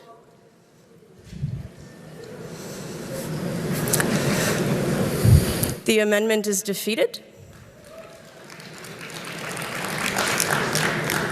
I see the delegate on microphone 3 on a point. Yeah, point of clarification and then a point of information. What information do you seek? Did we vote on did we do a motion on the times for the Persons with Disabilities Commission meeting? Because I wanted to have it earlier because I'll be worn out by the time it's stated. And if it is, I can move a motion for that. We heard a point of privilege about when the Disabilities Caucus would meet. Are you the chair of the Disabilities Caucus at 4? Pardon? No? Okay, I am going to entertain this motion from the delegate on microphone 3 to move the time of the Disabilities Caucus. When do you want it to be? Whenever it can get scheduled, but early before the regular time. I don't have a specific time. I don't either, and the caucuses have been arranged so that people like me who are members of multiple caucuses can go to them so they're not concurrent. I don't have information for you about when it could fit, which means this motion says that we will try to have it at a different time and let you know. Sure, but could we still vote on the motion I made and get a seconder? A seconder to try to move the Disabilities Caucus given the logistics. Is that acceptable? To you, delegate on 3? Yes. Okay, and a seconder? Would you like to debate whether or not we will try to move the Disabilities Caucus, or are you ready to end debate? I'm ready to, sorry. All right. If you're ready to not debate an effort to try to move the Disabilities Caucus, please show. If you would, thank you, down. If you would prefer to hear from people affected by this motion. Let's see. Nope. We're going to move directly to the vote on the delegates' motion to try to move the Disabilities Caucus to a different time. Those in favor, please show. Down. Opposed? Thank you. This is also my caucus, and I will let you know if it's possible to move it. That resolution has carried.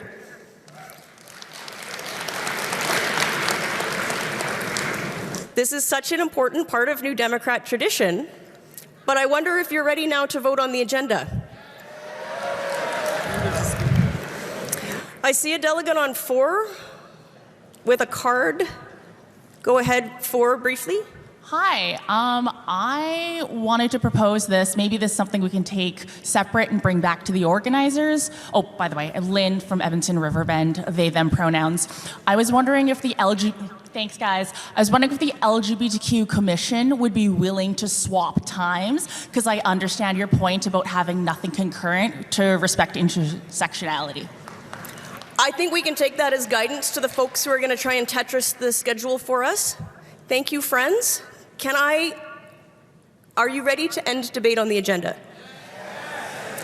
Who would like to keep debating the agenda? All right. The agenda, which is before you. Those in favor, please show. Down. Thank you. Opposed? We've passed an agenda. Give yourselves a round of applause.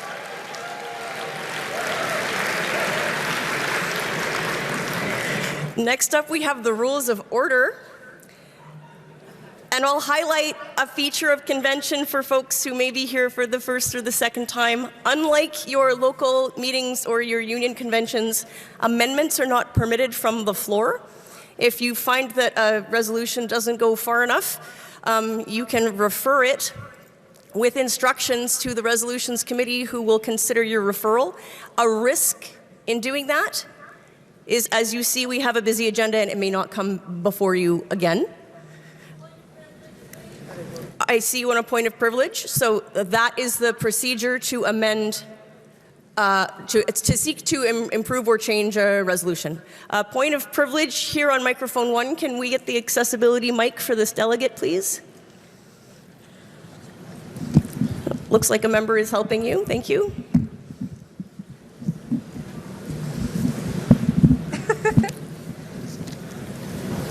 Microphone incoming.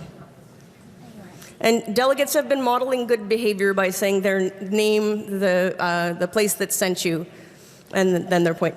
Joyce Balaz, I'm from London Fanshawe, Ontario.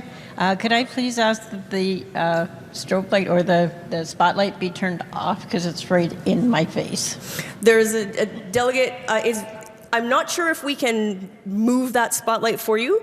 It may be possible to move the microphone back, but I hear you that you are unable to see and on stage all the time. It's a feeling, isn't it? All right. The rules of order are before you.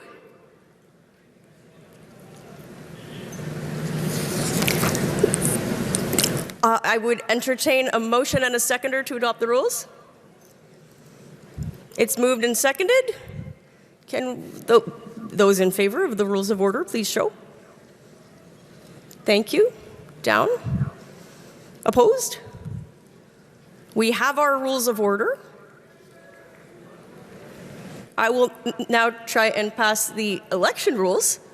Those in favor of the election rules, which are in your package. It's moved and seconded. I see no debate. Those in favor of adopting the election rules, please show. Thank you. Down. Opposed? We've passed the election rules.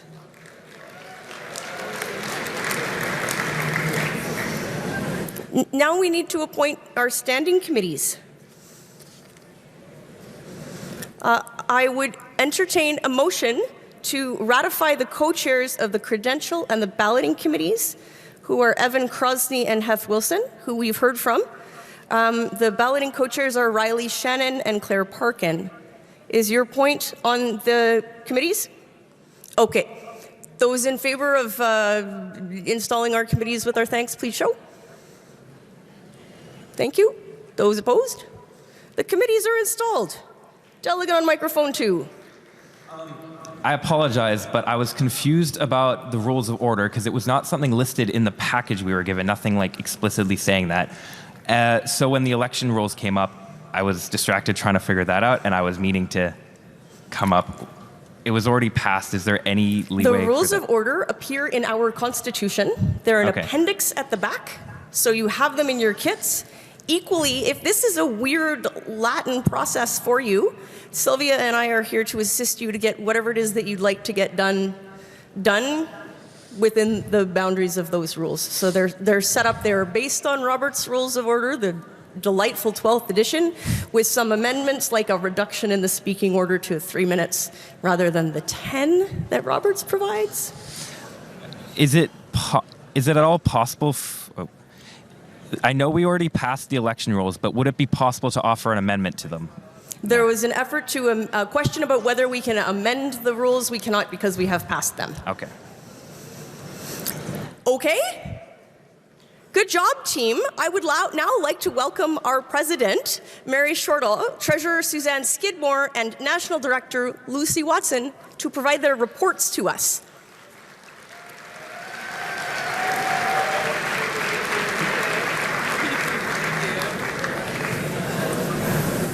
Hi, everybody. Good afternoon, friends, comrades, delegates. Welcome to Winnipeg. Bienvenue à Winnipeg. Je suis très heureuse d'être ici avec vous autres aujourd'hui. It is truly an honor to stand before you as we gather together from every corner of this country at such an important moment for our party. Each of you carries with you the voices of your communities, their concerns, their hopes, their determination, and together those voices shape the future of the new Democratic Party. Over the past months, we have faced real challenges. We have experienced unexpected pressures from beyond our borders that contributed to an electoral outcome many did not anticipate. We have seen a political landscape shifting quickly and not always in a way that reflects the realities of the people are living. And we have had to confront difficult questions about where we are and where we need to go. Soyons clairs, ces moments n'ont pas été faciles, mais ils nous ont permis d'y voir plus clairement. Ils nous ont rappelé que nous sommes ce qui nous défendons et pourquoi ce travail revêt une importance si profonde pour les citoyens de tout le pays. Avant d'aller plus loin, je tiens à souligner un point essentiel. La force de ce parti ne tient pas à un moment précis, ni à un dirigeant en particulier. Elle vient de nous. From your dedication, from your time, from your unwavering commitment to showing up again and again for the people you represent. Across Canada, New Democrats have not stepped back. You have not backed down. You have stepped forward. And I want to thank Don Davies, our interim leader, and our NDP caucus. They have ensured that our voices continue to be heard in Parliament.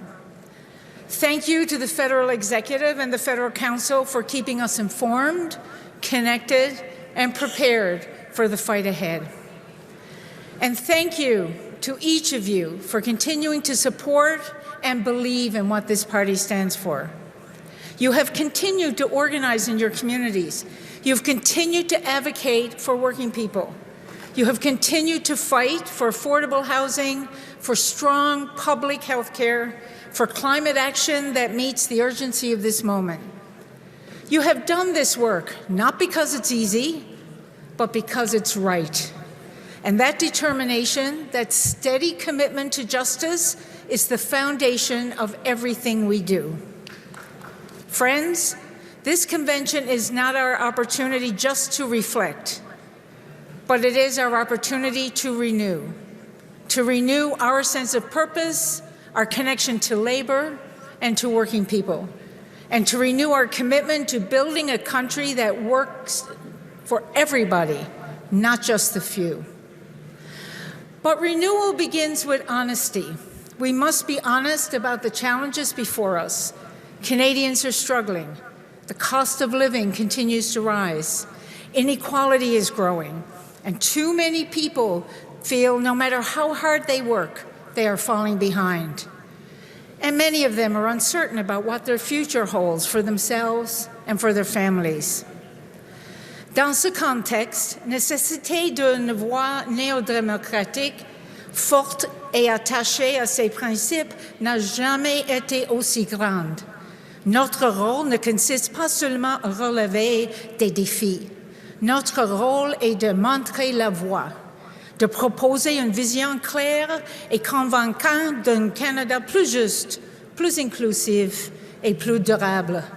A Canada where everyone can afford a home, where health care is there when you need it.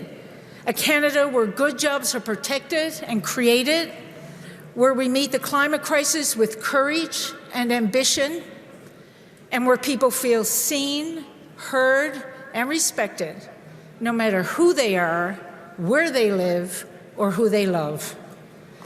And that work begins here, and it begins with us. Over the coming days, you will debate ideas. You will make important decisions, and you will help chart the course of our party for the years ahead. I encourage you to approach this work with both courage and care.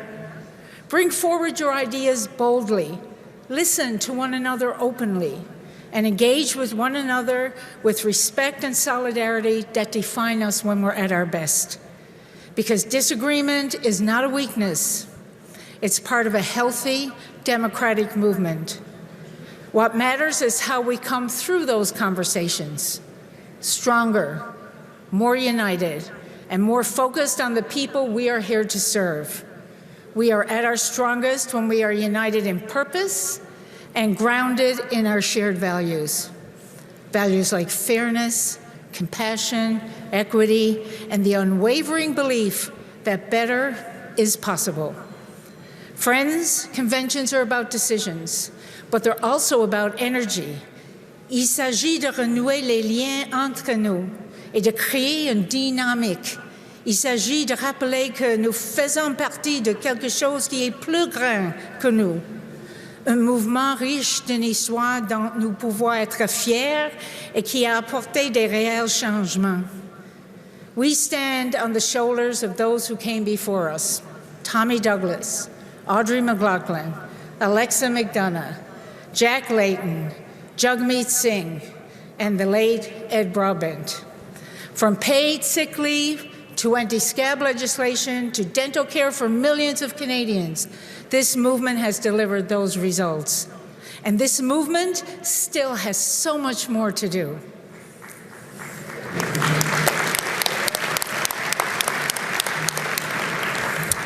So as we begin this convention, I would ask each of you to carry that sense of purpose with you.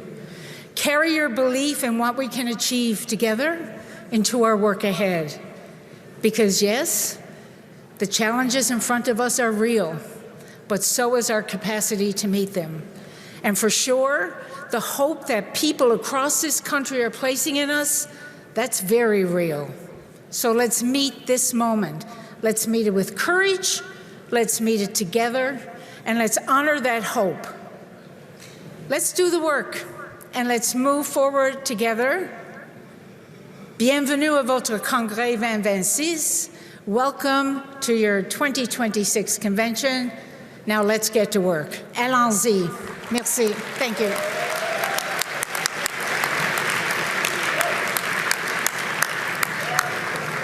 Let's hear it for Mary, President. We're doing our reports. The chair will come back and come to you after we're done our reports. I need the chair back on the stage. I'm not chairing, so we are on the order of the day, if that was your question. But so I'm gonna start with my report, and we'll ask the chair to come back out. When they do, we'll take the point on microphone 2. Thank you. So hello, everyone. My name's Suzanne Skidmore. My pronouns are she, her, and I am the treasurer of the New Democratic Party. I'm also the president of the BC Federation of Labour. It's amazing to be here with all of you in Winnipeg. It's so nice to be at our family reunion. It has been my honor and privilege to serve as your treasurer over the last 2 years and beyond that. And I'm proud to have been part of a team that has navigated some serious challenges, both inside and outside, over the last few months. As treasurer, my role is talking about something that underpins everything we do, the party's finances. Because our ability to organize, our ability to support candidates and win elections depends on being disciplined, responsible, and strategic with our resources. Before I get into the more current picture, I want to point out that the delegate package you received includes the party's financial statements from 2023 and 2024. Transparency and accountability are the core to how we operate, and so I'm proud to provide this information for all of our members to review. For those of you who are not super familiar with the type of document that's in front of you, an important note is that for us, no 2 years is exactly the same, but similar years can be compared. So 2023 was a convention year, which resulted in a higher revenue of $225,000 and a higher expenses of $500,000. We also paid down the election loan from $3.6 million in 2022 to $720,000 at the end of 2023. 2024 was a pre-election year, so you will see there are some increased expenses that are connected to the readiness work, but generally expenses and revenues were down in comparison to 2023, mainly due to convention. Work is well underway on the 2025 audit, and we look forward to sharing those results once they've been completed. I want to take a moment here to acknowledge the engagement of federal executive and council, all of you. The council has been closely involved in overseeing the party's finances, but especially in the last year as we navigated the post-election period. This included adopting and reviewing a 2025 budget, the 2025 campaign budget, and adopting the 2026 operating convention and leadership budget. So there's been a lot of work done. That engagement is essential in keeping the party strong and disciplined. And I want to thank the council for their time and their focus on this work. Now, let's talk about the post-election reality. Going into this campaign, fundraising was strong, and in the weeks before the writ, we exceeded expectations. But during the writ period, fundraising fell short by nearly $2 million compared to what we had projected. Faced with that reality and the understanding how voters were moving throughout the writ period, we made some very difficult decisions. In the final 10 days of the campaign, we cut spending, most notably in national advertising, to ensure that the party was not in a financial precarious position coming out of the campaign. While we made cuts to general advertising in the last 10 days, we kept a laser focus on incumbent seats and a few battleground ridings.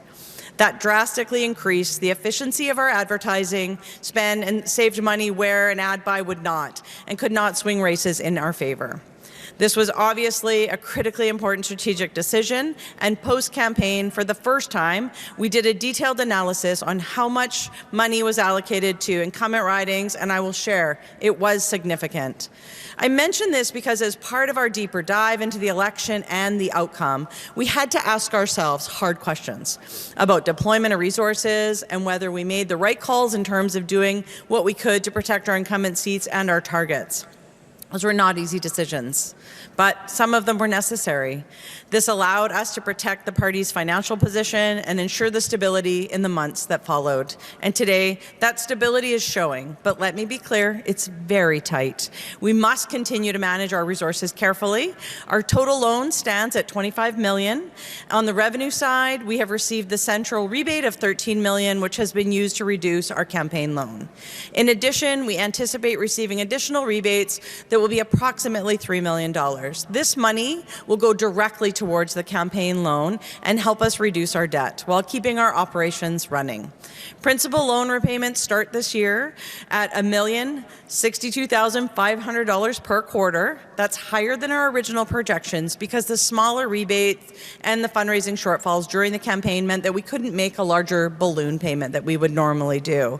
So looking at 2026 overall, our financial position remains stable, but again, like I said, it is tight. So we've had to cut back on some non-essential spending, but we are maintaining important and core functions. We've also budgeted for by-elections, as you know, for training programs, for supporting organizers on the ground. In fact, I heard people talking about that as we were out having conversations in the hall, and of course the cost of convention and the leadership race. So we continue to put a greater focus on digital fundraising, utilizing new techniques and strategies to increase our revenue. I'm happy to report that digital revenue at the end of 2025 rebounded, and in the third and fourth quarters of last year, fundraising exceeded our internal targets by 46%. Yeah, round of applause for the fundraisers. They're doing some hard work out there. I know you're out there. The recovery in digital fundraising revenue means we ended the year with 20% overall growth over 2024. With a greater focus on all forms of digital fundraising, email, text, and direct-to-donate ads, we hope to close out this year even stronger in 2026 than we did in 2025. But that's not all. We know that through the ebbs and flows of election cycles and our monthly PAC donors provide critical, reliable support for the party and our work. So growing this group of committed, steady monthly donors is a top priority as we build towards the next election.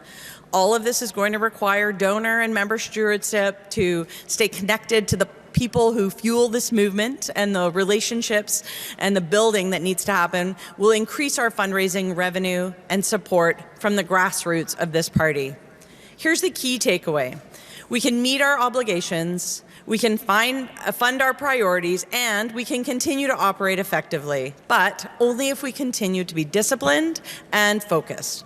Financial health is not just the responsibility of the treasurer or the finance team or the federal office. It lives in all our ridings, in our collective fundraising efforts, and in our relationship that we build with supporters. Every monthly donor we sign up, every local fundraising event that we host, every conversation we have about why this party matters directly contribute to our ability to organize and to win. Friends, we do have a plan. We are disciplined. We have protected our core operations, supported organizing in the field, and positioned ourselves to reduce debt. Your energy and commitment and your effort are what make it possible for the NDP to remain strong, sustainable, and ready not just to respond, but to compete and to win. So thank you for your work in doing that. Thank you for your discipline, and thank you for helping ensure that this party remains a fighting, winning movement for years to come. Thank you.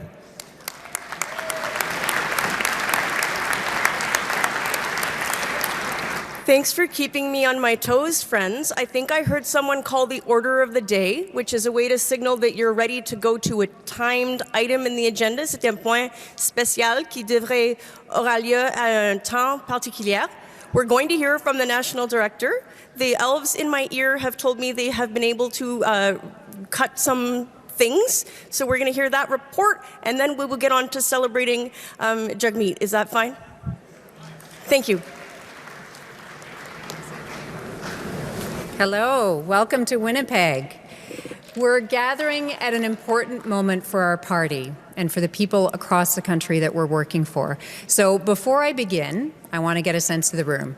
How many of you are attending a federal convention for the first time? Raise your hand. Awesome. And how many youth delegates do we have in the room? Make some noise. Thank you. How many folks are here having attended previous conventions, 2 or more? Let's see those experienced hands go up. Awesome. And where are our friends from Labor?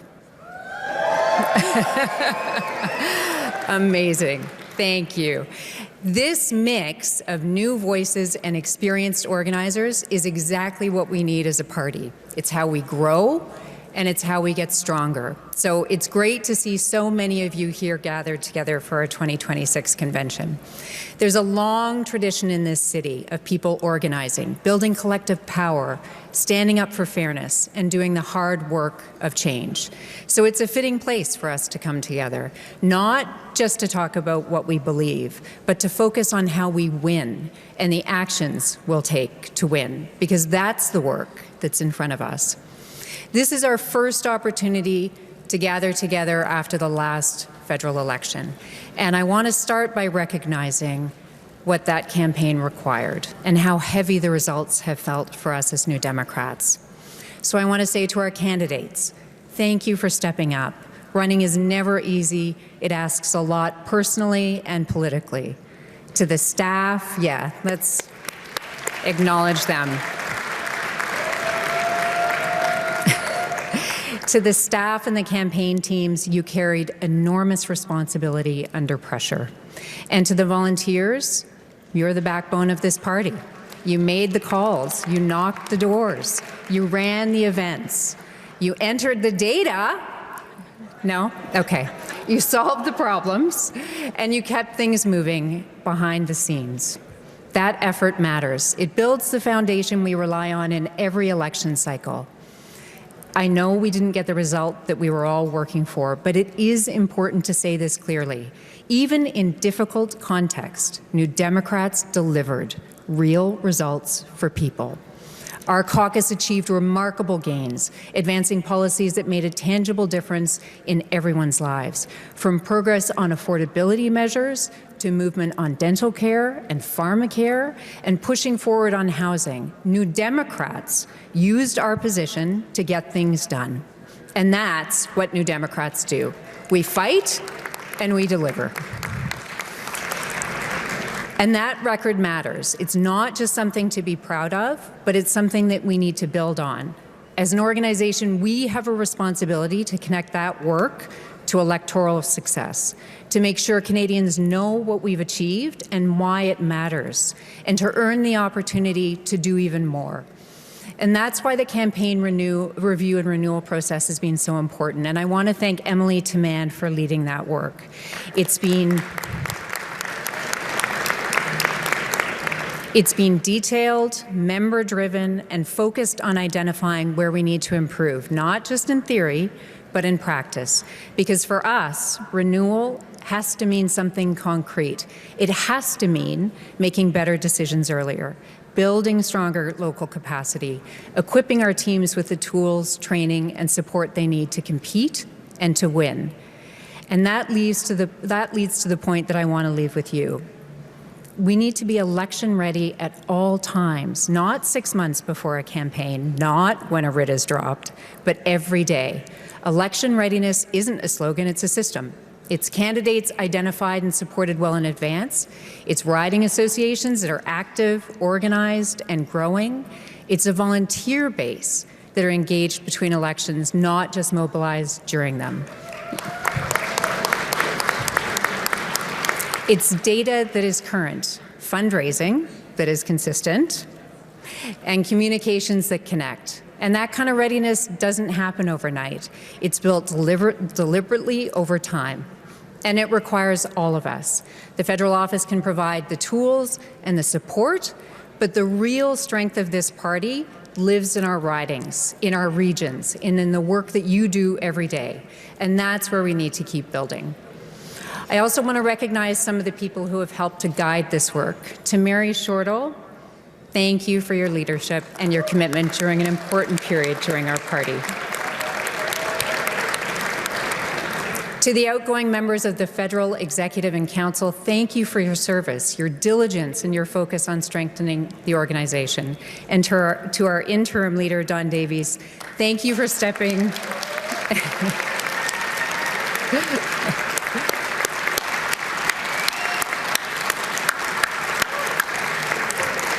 Thank you for stepping into this role with steadiness and clarity. Your leadership has helped ensure continuity and focus at a critical moment. Now, while we do this longer-term work, we're also in the middle of something immediate. We have 3 important by-elections underway in University Rosedale, Scarborough Southwest, and Terrebonne. And our candidates, Serena Purdy, Fatima Shaban, and Maxime Baudouin, who you've met, are out there doing the work, talking to voters, building connections, all in the lead up to Election Day on April 13th. These campaigns matter, not just for the outcomes, but for what they build. They help us test our readiness and grow our volunteer base. And they give us a real opportunity to demonstrate that we're present, organized, and competitive. So this is a moment to engage. If you're from those regions, can we hear from you? Where are you at? Where's Scarborough Southwest? Where's Union Rose? Where's Terrebonne? Come on. If you're not from those regions, please find a way to support. Make calls. You can connect remotely. You can contribute what you can, because winning requires participation. And participation is a choice that we make every day. Over the next few days, you'll take part in debates, trainings, discussions, and I would encourage you to think about how you take that work home. What will you implement in your riding? Who will you bring in to your local team? What systems will you strengthen? What habits will you change?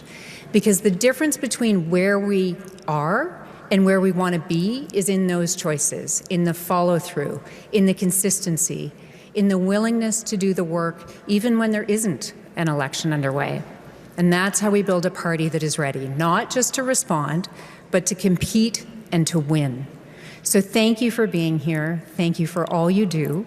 And I look forward to working with you and our new leader as we work to the next steps. Thank you.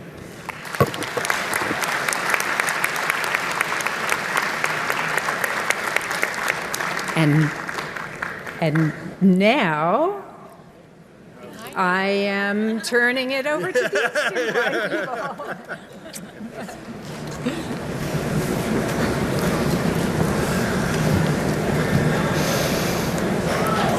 Hello. Okay. Hello, I'm Laurel Collins, the former MP for Victoria. And we're here in this moment to thank someone who changed our party immensely.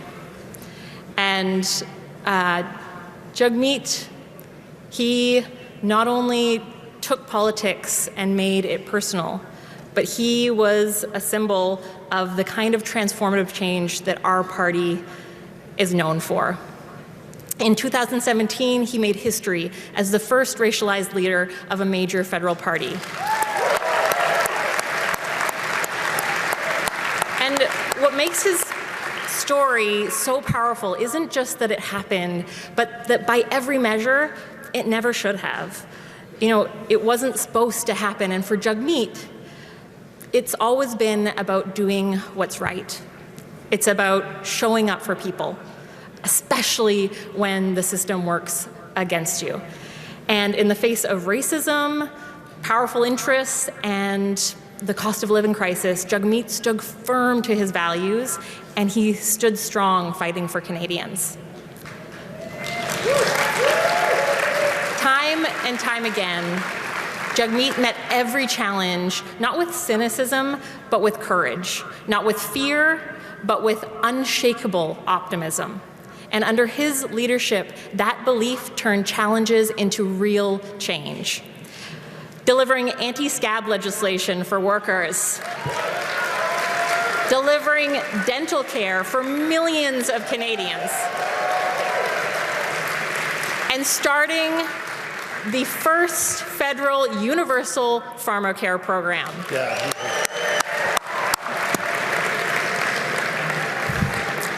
Bonjour tout le monde, Alexandre Boulris, député de Rosemont, la petite patrie. Merci Laurel, ça fait extrêmement plaisir d'être ici avec vous tous à Winnipeg et là pour parler un peu de Jagmeet. On fait de la politique pour aider le monde, on fait de la politique pour les gens, pour bâtir une société plus juste où on prend soin des uns des autres. Et c'est exactement ce que Jagmeet Singh a réussi à faire comme leader fédéral du NPD. La volonté puis le leadership de Jagmeet a permis d'améliorer concrètement et réellement la vie de millions de Québécois et de Canadiens. Alors, chapeau, Jagmeet. Sur une note plus personnelle, c'est aussi quelqu'un avec qui c'est très agréable de travailler. C'est une belle personne, c'est un être humain fantastique, quelqu'un de bienveillant, d'humaniste, de généreux également et de drôle, et qui a réussi à faire toute une différence ici pour nous au NPD, mais pour l'ensemble de la Fédération canadienne. Alors, ça me fait extrêmement plaisir d'être ici pour lui rendre hommage. Et maintenant, place à la vidéo. Merci.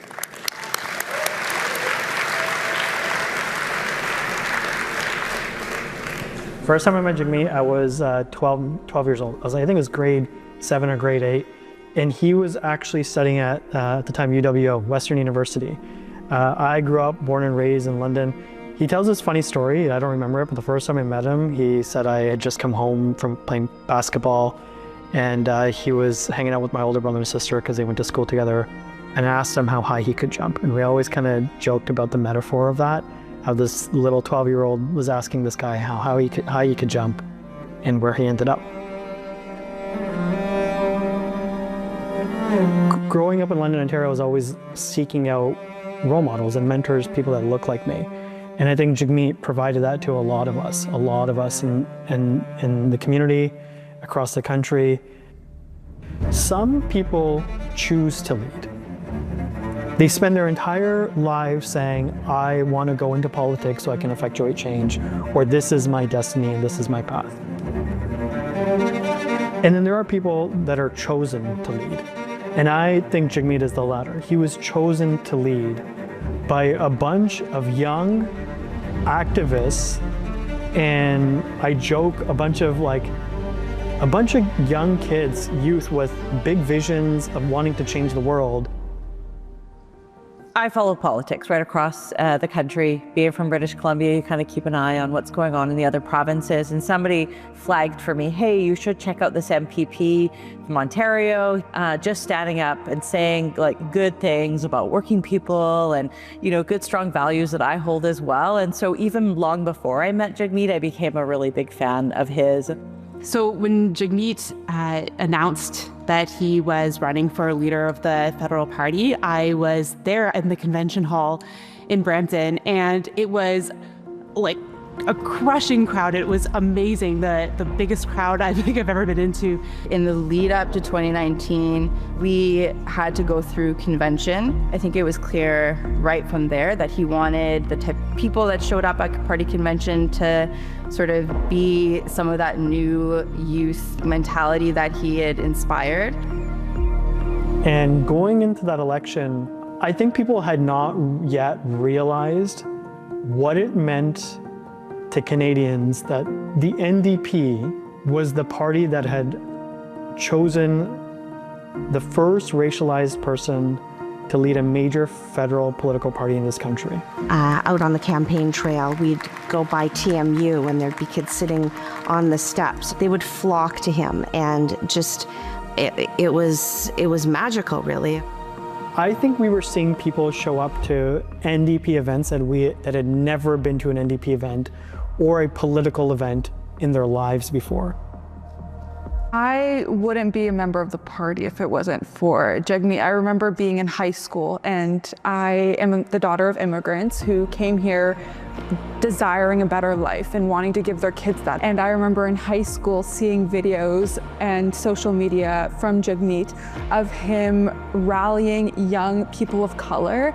And for the first time in my life, I wasn't ashamed of my background and being a person of color. So much of my life was defined by post 9/11, where our communities and our culture, we were taught to be quiet about it.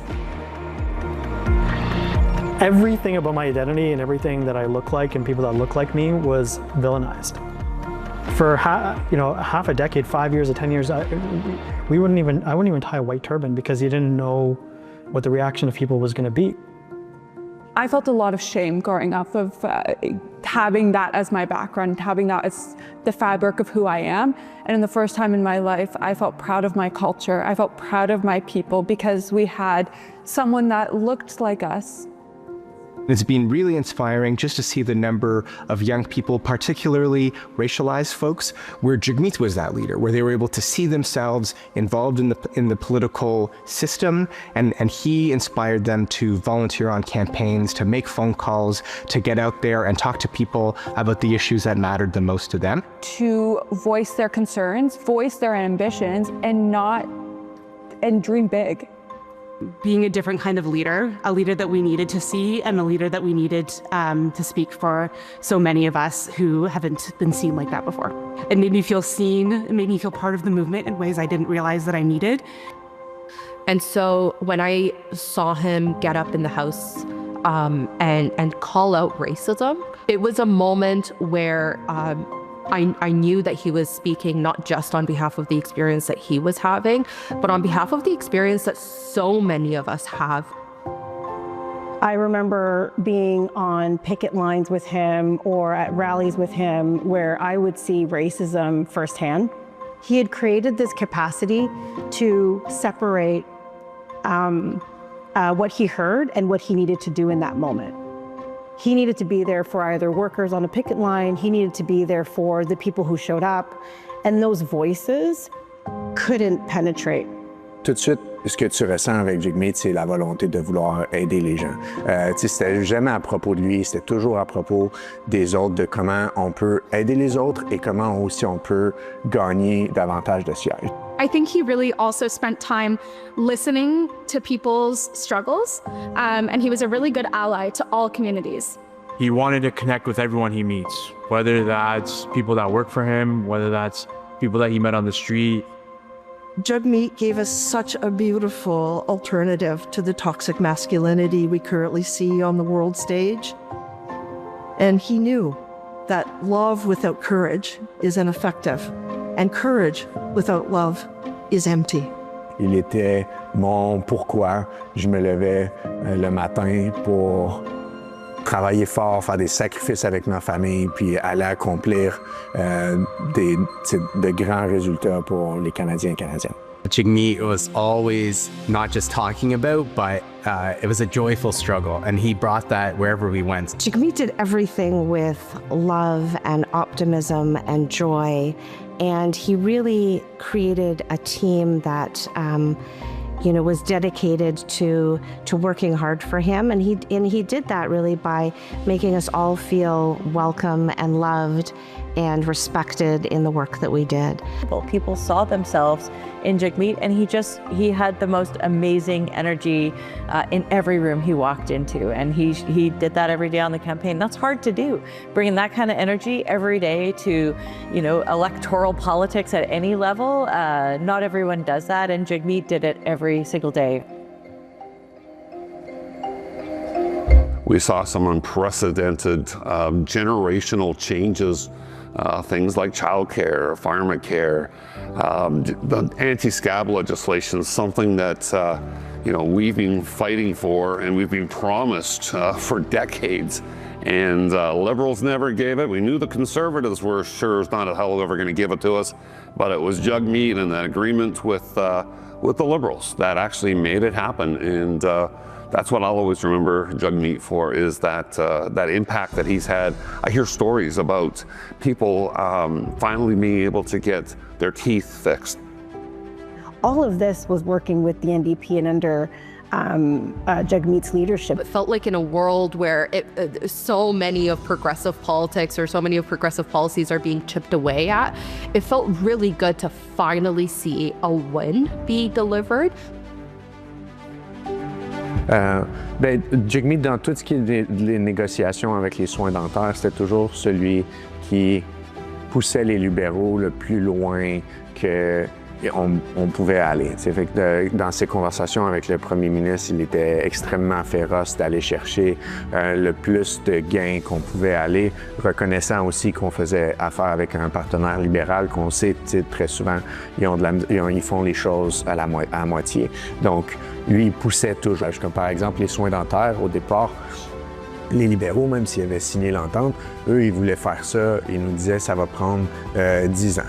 Alors, tout de suite, comme Jagmeet a dit avec le premier ministre que non, ça ne fonctionnera pas.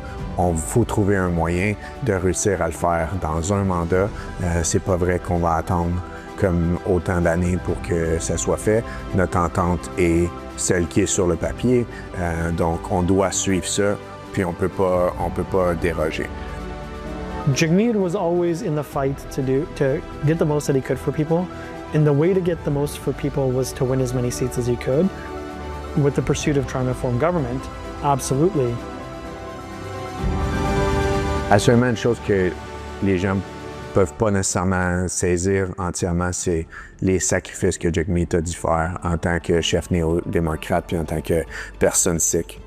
Les menaces qu'il a eues, la sécurité, mais qu'il laissait à défaut parce que c'est pas la même sécurité qu'un premier ministre ou un ministre même. Going over to their house, and there was seriously armored vehicles and police around to keep him safe.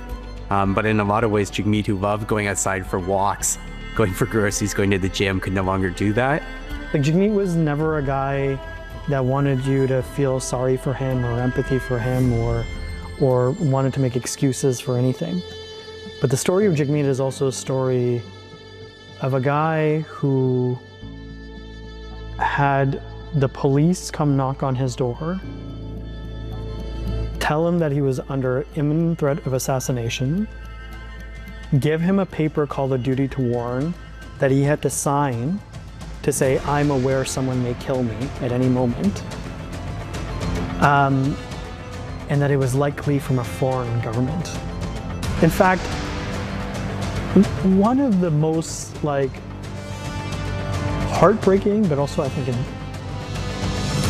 inspiring stories is that the morning that Jagmeet did a press conference I believe it was on the announcement of dental care, he went out there, he announced he got dental care. That is what the world would have seen. Jagmeet did this amazing thing, he got his dental care. What the world didn't see was that immediately after that, his wife, Gurkiran, who was pregnant, went into labor. They had to get into an armored vehicle with armored vehicles accompanying them, drive to the hospital, and their second daughter was born under armed protection. Like, Gurkiran gave birth to their second daughter with men in like machine guns spread across the floor, hospital floor, because that threat was still there. He was fighting for dental care, and that's what we knew, but he was also fighting for his life. He told us to be brave and to do things with courage, right? And he told us not to operate from a place of fear. And I think we're in a different place today. And I think the thing that we need to remember Jagmeet for is he was able to do something that not many leaders were able to do.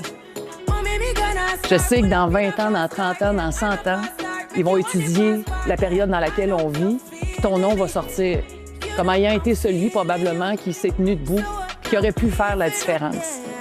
Shame on us, tant pis pour nous. Mais merci pour tout. Lâche pas tes luttes. Encore une fois, tu me manques, mon ami. Salut, Jagmeet. Thank you for giving me the dream that I always wanted as a little girl. You've organized in a way that I don't think anyone has ever seen people organize communities. Jagmeet, thank you for everything that you did for our party, for us. I'm also just so grateful for what he did for our country, and I couldn't have been more proud to be part of that. You continue to inspire people, you continue to inspire me, and I'm grateful to have known you. Thank you for anti-scab. Thank you for dental care. Thank you for child care. Thank you for a national school nutrition program. Thank you for pharmacare. And thank you for always having our back. We love you. So thank you, Jagmeet, for showing me that parents can do this work, for showing me no matter how daunting or hopeless the moment might feel, there is always a reason to keep going and to keep the hope alive. Thank you is not enough. I believe as New Democrats, we will forever be in his debt for the sacrifice and some of the victories that his leadership brought along. And you showed us that we can occupy leadership roles while being ourselves. We don't need to lessen our shine. We don't need to hide who we are. And the impact of that can never be measured. Thank you, Jagmeet, for everything that you did for us. His energy and his optimism and his hope. That is not something you just make up. That is something you have to believe in and embody. And Jagmeet, I've never met somebody who's done it as perfectly and as seamlessly as Jagmeet. Thank you for showing me the importance of never giving up and not minding what other people say about you, because you have to do what you feel is right. I think you've truly earned your chapter in the history books, and it will reflect the work that you've put into it in a kind way. T'as vraiment tout donné, puis grâce à toi, on a obtenu des gains historiques que le parti a vraiment jamais obtenu. And we met, and I said, "I'm Ali," and you said, "What was that?" And I said, "Oh, I'm Ali. Nice to meet you." And he said, "No, your name is Ali. Your name is A-L-I Ali. You should say it the way that your parents named you, because it has meaning and it has." It's special, and it's the reason why they named you that way. And so I just want to thank you for seeing me and for bringing young racialized people into the party. First time I met you, I'd just come home from playing basketball, and I asked you what your vertical was, how high you could jump. I'm very obsessed with basketball. I want to say to you, I think you answered that question. I think you jumped to levels that I never imagined I would ever see anyone in my life that looked like me could.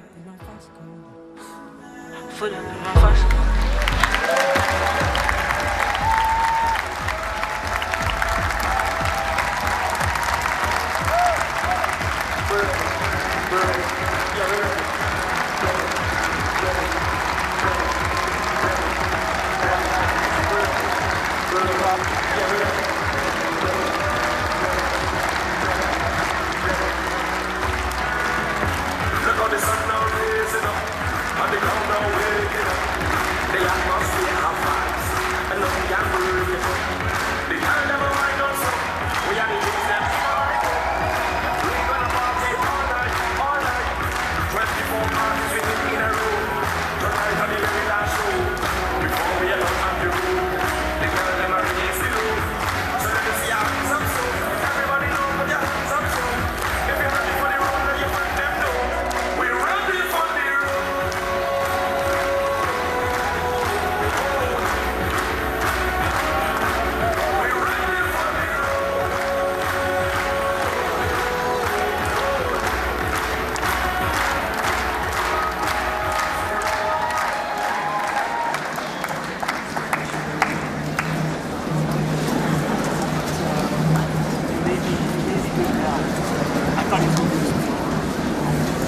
Ah, j'adore l'énergie dans la salle.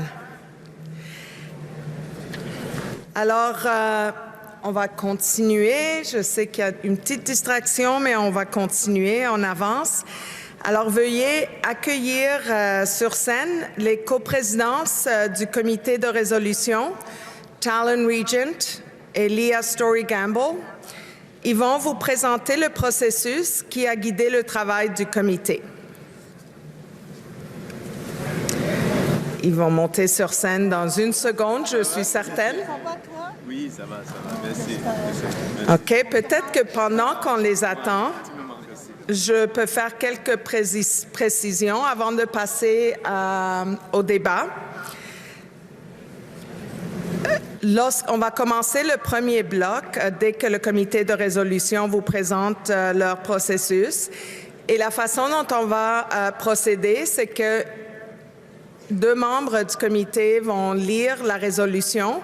Et la résolution sera aussi sur l'écran, alors vous pouvez suivre sur l'écran. Et puis pour le premier bloc sur lequel on va débattre, c'est le bloc de résolution et affaires internes. Et on a planifié 40 minutes pour ce bloc. Je vous tiendrai au courant du temps qui nous reste au fur et à mesure. Oh, voilà, ils sont là, donc je continue mon petit rappel dès qu'ils terminent leur présentation. Alors, je passe la parole à Talon et Leah.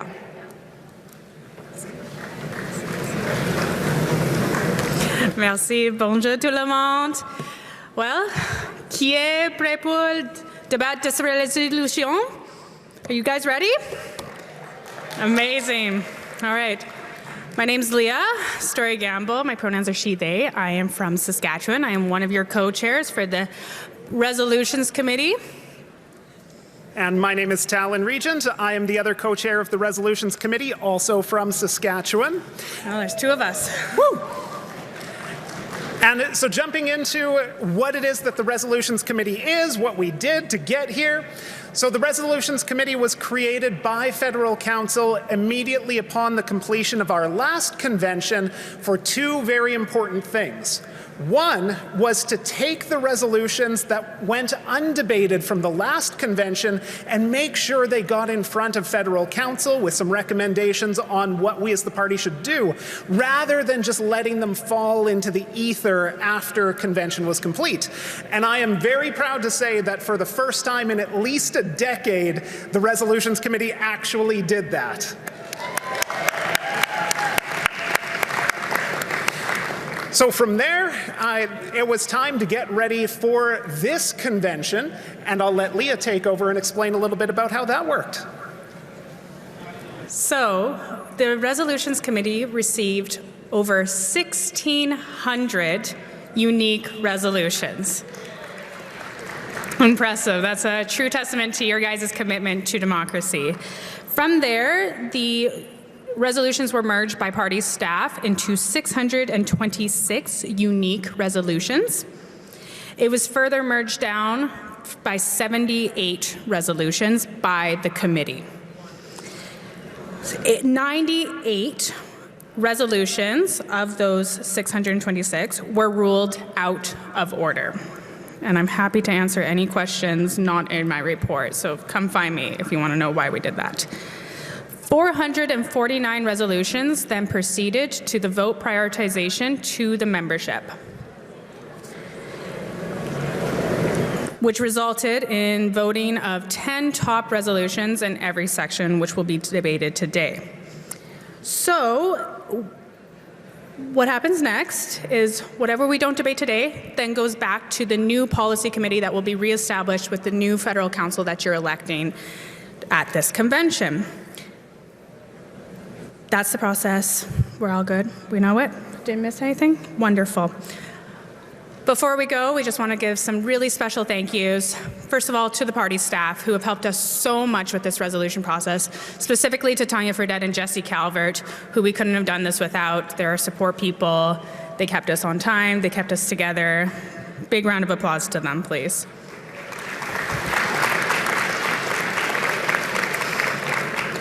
I also want to thank our fellow policy committee members, Michelle Neal, Laurie Antoine, Brett Collins, Bella Lee, Mike Blesky, Malcolm Lewis Richmond, George Soule, and Angela McEwen. So a huge thank you to them for everything they did. Combined, our entire committee from start to finish, from the time we were introduced to now, put in over 400 hours as a volunteer team. 400 hours. So that's an amazing accomplishment of volunteers. I also want to thank you, the delegates. I want to thank you for engaging in this process. I want to thank you for a lively, respectful debate that's about to ensue. So give yourselves a round of applause for everything you guys do for this party and the amazing resolutions you put forward. All right, good luck. Merci, Talon et Leah.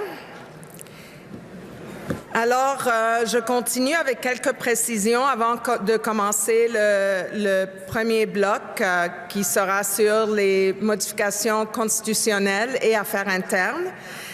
Un petit rappel, comme je disais, que je vous invite à vous présenter au micro, de nous rappeler votre nom et qui vous représentez avant de commencer votre intervention. Et je vous rappelle aussi qu'on a les petites cartes pour nous aider ici à bien reconnaître et suivre la liste d'intervenants d'équité de genre. Et au-delà de la liste, on vous demande de créer un espace inclusif pour tous les membres des groupes en quête d'équité. Donc, si vous voyez que les débats peut-être n'incluent pas assez de diversité, laissez la place à quelqu'un d'autre pour se prononcer. Et puis, on a un micro à la main pour faciliter l'accessibilité et il y a des bénévoles qui vont vous aider si vous avez de la difficulté à vous déplacer pour aller à un des micros. Alors, une dernière chose, je veux simplement répéter que le processus va être comme suit. Talon et Mary vont présenter les résolutions, ils vont les lire et vous les suivrez aussi sur l'écran. On passe au débat, on fait le vote et on passe à la prochaine. On a 40 minutes, on va essayer de faire le plus possible dans ces 40 minutes avec l'aide et la participation de tout le monde. Alors, j'avais un point au microphone numéro 2 avant de commencer. Point of information. My name is Nicholas Torno. I come from Kingston in the Islands. My pronouns are he, they. And I have a question about the video we just watched, the tribute to Jagmeet Singh. I want to know how much money it costs. I want to know how much time it wasted out of the convention. And I want to know who decided on it. S'il vous plaît, le respect. OK. J'ai compris votre question. Je n'ai pas les réponses. Mais je pense que vous avez le point que vous avez fait a été reçu. OK? Alors, on continue. On va commencer. Il n'y a pas d'autre point. Alors, on commence avec la première résolution. Et je vais noter aussi que dans ce bloc, ce n'est pas seulement des amendements constitutionnels, c'est aussi des résolutions. Alors, les résolutions sont adoptées à majorité. Si, par contre, on vient modifier les statuts, on aura besoin de 2/3 et je vais vous faire un rappel avant de passer au vote. Alors, on commence avec la première résolution.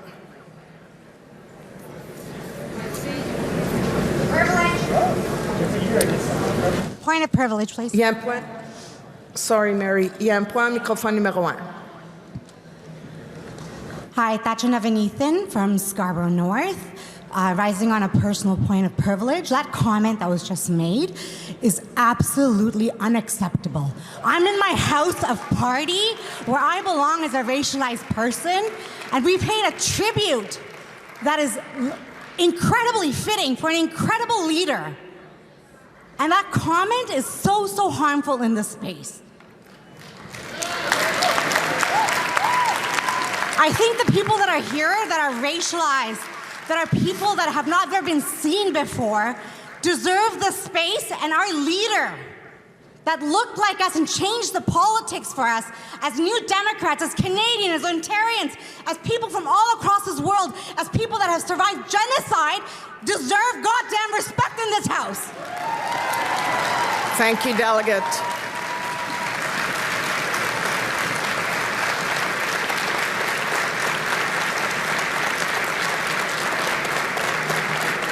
OK. On va commencer le bloc de résolution. Je passe la parole à Mary pour la première résolution. Merci. La première résolution. Il est résolu que le parti considère l'organisation comme une fonction démocratique permanente avec toute l'année. Il est autre résolu que les organisatrices régionaux disposent des ressources nécessaires pour soutenir les essais coordonnés, la formation et faciliter la collaboration entre circonscriptions. Il est un autre résolu que les priorités organisationnelles portent sur le développement de relations, le porte accès sur les enjeux et une présence soutenue dans la communauté. Merci. On commence au microphone numéro 1.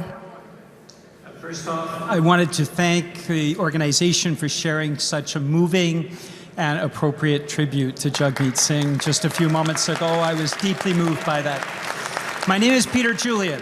My pronouns are he, his, him. And I am from the riding of New Westminster, Burnaby, Millardville, the last riding to fall last April, the closest NDP loss in the country.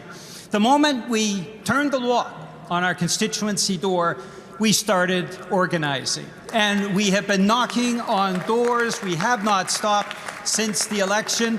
I can tell you, delegates, we may have been the last riding to fall. We'll be the first riding that we win back as part of a breakthrough for the NDP in the upcoming elections. And this country needs New Democrats. We know this. We see Mark Carney and his cuts eviscerating a whole generation of young public servants, eviscerating the public service, Indigenous services, services to new Canadians, to veterans, food safety inspectors, transportation safety inspectors. This is the impact of the Carney cuts, and they have been cheered on by a Conservative opposition in this binge of cuts because the Conservatives share those same values. New Democrats do not. We believe in enhancing public services. We believe in building. And we need to be out organizing and having those conversations from coast to coast to coast. We need to have millions of conversations over the course of the next few months for an election that is inevitable. J'aimerais remercier tout le monde qui a été impliqué dans le processus de renouvellement. On en a eu d'une option à l'autre. Des milliers de néo-démocrates qui se sont impliqués parce qu'ils veulent voir un MPD qui est rebâti et renouvelé.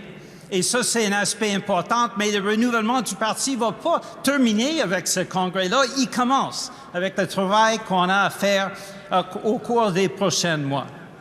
Alors, je demande aux délégués d'appuyer cette motion, c'est extrêmement important.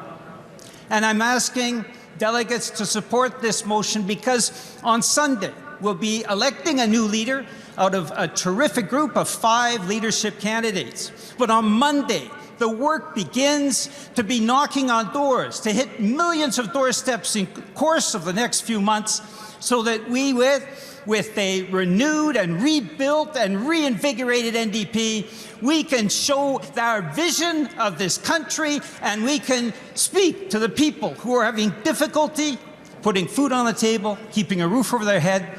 We can tell them there is hope, and that hope is really lying in a renewed NDP. Thank you, delegates. Thank you. Just in time. Microphone numéro 2. Good afternoon, sisters, brothers, siblings, and comrades. My name is Matthew Green from the Hamilton Center. And while it is true I am here as a former MP, I couldn't be prouder to stand at this mic in my new role, working alongside the ATU Canada and the labor movement that is here. And for those of you who've been following the renewal, you're probably wondering why somebody who has spent the last 9 months working alongside Peter and Christine and Neil and Doris and 1,000 new Democrats online, in forums, deliberating, thinking about the future of not just our party, but this country, would be standing at a con mic. Well, in true tradition of NDP fashion, I'm here not just to say it doesn't go far enough, but comrades, to be very clear about this point, that in this section, we had proposed 9 other resolutions that we feel would have worked alongside 26 resolutions in total. Because it's not just about going door to door, street to street, neighborhood to neighborhood. It's not just about being on the phones. It's not just about what we do, but how we do it and why we do it. Democracy lives in this room. For those who think our party is dead, you only have to look around to see the thousands of Canadians who care about the future of our country. And so I would say this to all the candidates, that when the person is selected leader, that our party cannot be reborn in the image of an individual, but must be reborn in the collective power of our movements, in the collective power of our membership, in the collective power of our labor movement. Comrades, policy cannot be left to a focus group or a backroom cadre of people who are unelected and unaccountable. That is why we call for an ongoing conversation, and we call for a federal council that will truly be accountable to the membership. And that is why we are here today. That is why I am here today. I want to take this moment to thank all of the incredible volunteers, the people who have worked in this party without pay, the people who have been on the phone banks, the people who have been here for generations, and yes, for those of you who chose today to be your first convention ever. To the young people in this room, we will be at these mics, we will be debating, and we will be sometimes agreeing violently and sometimes disagreeing amicably. But when we leave this room, let's make sure we leave it as a united front to take on the corporate capitalist class and to send the Liberals and the Conservatives back to where they belong. Thank you, comrades. Thank you, delegate. On continue, microphone numéro 4. Allez-y, au microphone numéro 4. Mic 4. Hello, fellow delegates. My name is Doris Ma, and my pronouns are she, hers, and I'm not a politician. But I am a proud EDA president in the riding of New Westminster, Burnaby, Monarfield. And I am a proud member of the United Steelworkers 2009 and organizer with UFCW 1518. Since the devastating loss of our riding in April 2025, our EDA has been almost every other week knocking on doors. We've been building relationships with allies in our communities. We've been tabling and we've been hosting events. We've been canvassing door to door, asking people what are the issues that matter to them. We have an amazing team, but many EDAs just don't have that. So we need more regional organizers, especially in the Lower Mainland, to support EDAs and coordinate training, facilitate in-net riding collaboration. Renewing and rebuilding the NDP is critical, not just for our party, but it's for our communities as well. The NDP Renew Initiative is entirely volunteer-driven project with NDP members from coast to coast to coast. Thank you so much from the volunteers who have contributed to that. Even though many of us here support different candidates, the leadership candidates, but we all agree on one thing. We believe that renewing and rebuilding our party should be front and center, and adopting a permanent organizing model is critical. So please support this very important resolution as a permanent organizing model so that it will be implemented. Thank you. Merci. microphone numéro 3.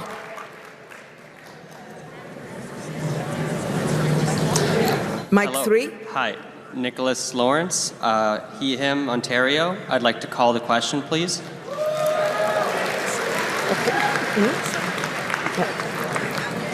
Est-ce qu'il y a un appuyeur? Oui?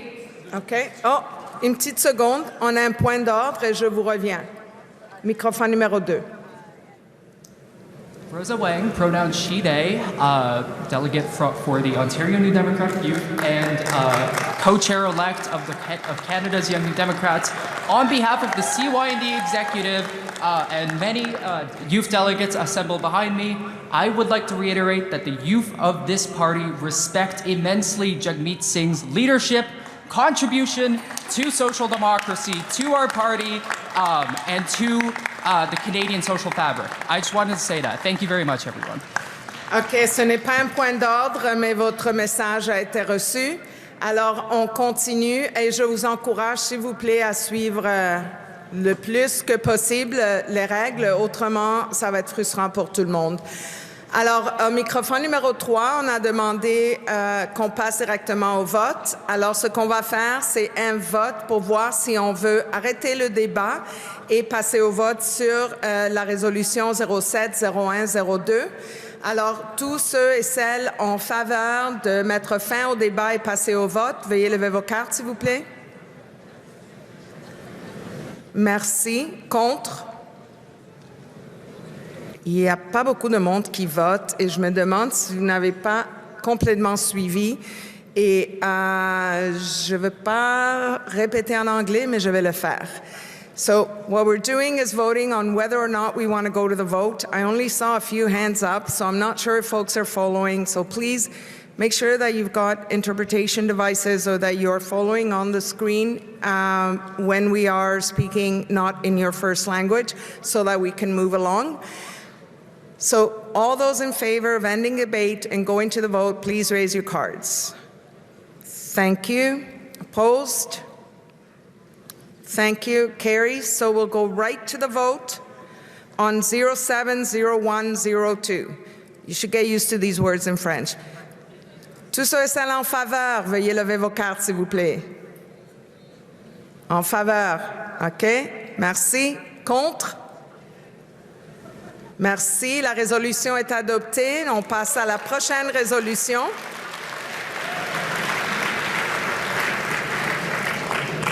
Thank you, delegates. We're on to 07-0208, entitled Central Official Agent Program.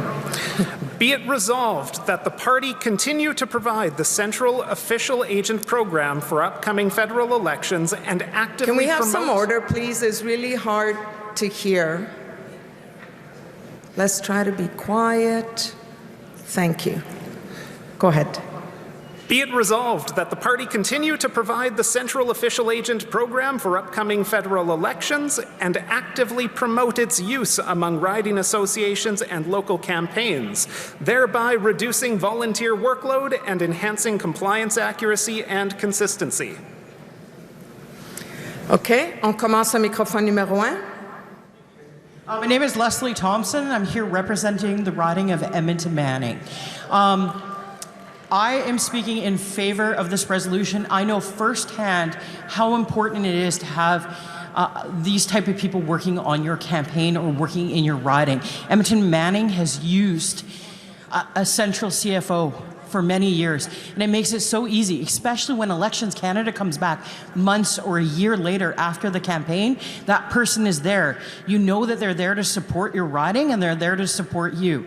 Like currently right now, Elections Canada is emailing our riding. I was the candidate for 2025. They have lots of additional questions, and sometimes it's hard to find volunteers afterwards, but when you have a person that's committed from Central, they're there for you, whether it's today, tomorrow, a year from now, or 3 years from now. So I encourage everybody to vote in favor. This is a great resource. Merci. Microphone numéro 2. Very well said. My name is Talal Wolf, pronouns he, him, representing University of Waterloo Young New Democrats. I would like to call the question. OK. Je vais m'assurer qu'on entend au moins 2 ou 3 voix avant de passer au vote. Alors, j'aimerais vous demander, oui? So point of order, I thought you can call the question at any point after at least one person has spoken. Yes, you can. I'm just asking for people's cooperation that we at least hear a couple of voices before we rush through the vote. So I just wanted to ask you, you can still move that and the floor will decide, but I wanted to ask you if you would hold off, and I recognize a couple of people, and come back to you. I think we're all in agreement that this is a great resolution, so I would like to maintain my motion. Okay. Yeah. Is there a seconder for calling the question? Yes. Okay. I'm going to try this in French again. On va passer au vote. Tous ceux et celles en faveur d'arrêter le débat et passer au vote sur la résolution, levez vos cartes, s'il vous plaît. Merci. Contre? OK. Alors, on passe directement au vote sur la résolution 07-02-08. Tous ceux et celles en faveur de la résolution, veuillez lever vos cartes. Merci. Contre? La résolution est adoptée. On passe à la prochaine résolution. Résolution 07-03-52, préambule pour le Parti des travailleuses et des travailleurs. Il est résolu que les préambules de la Constitution soient modifiés en remplaçant le deuxième paragraphe par ce qui suit. Les néo-démocrates sont fiers de leur héritage politique et militant ancré dans les travailleuses et travailleurs et le mouvement syndical, ainsi que de leur longue tradition de gouvernement visionnaire, pragmatique et efficace. Le nouveau Parti démocratique a été fondé pour donner une voix politique aux travailleuses et travailleurs et pour défendre des droits, la dignité et la sécurité économique de tous et tous. Notre héritage nous distingue et nous inspire depuis la création de la Cooperative Commonwealth Federation en 1933 et la fondation du nouveau Parti démocrate en 1961. J'ai un point au microphone numéro 2. It's a Jamie McAvoy in the awkwardly named New Westminster Mallardville, Coquitlam. It's a point of privilege. The closed captions for this convention are running between 6 and 10 seconds behind. So it's just a request for the chairpersons to be aware. And when you move to a vote, I'm still reading the debate. So if we just take a little pause, that would be appreciated. Okay. I appreciate that. I will slow down. And there are headsets for interpretation as well, that if you wanted to follow a little bit faster. But I take your point and I will slow down. So we started at 1 last time, so I'm going to start at microphone 4. Thank you very much. Libby Davies from Vancouver Centre. Well, it's really good to be here at convention and see such an amazing turnout from across the country. I've been a New Democrat for many, many decades, and I'm also someone who knows that we need to make changes in our party for the health and future of our party. And I wanted to get up and speak to this particular resolution because a constitutional amendment is always very important, because I understand that the labor movement, that working people are the foundation of our party. So to have this reflected in our Constitution, that we affirm it, that we organize, that we lift people up, activists, we bring about change. This is something that's very important. So I hope that we will adopt this. It is constitutional, so it takes a lot of votes. But to me, it's an affirmation of who we are, but also recognizing that we need to mobilize, we need to bring in new people, that we work with workers, the organized, the unorganized, with the labor movement in solidarity, and that's what we stand for. Thank you. Merci. Microphone numéro 2. Merci. Karen Gaventer, Bruce Gray Owen Sound, pronouns she, her. I'd like to move to refer with instruction. Moved by myself, Karen Gaventer, seconded by Richard Major, to replace rooted in with with roots in. So instead of rooted in labor, exclusive of anyone else, we're with roots in, which also can include other people. I think I motivate. Okay, so it's been moved and seconded.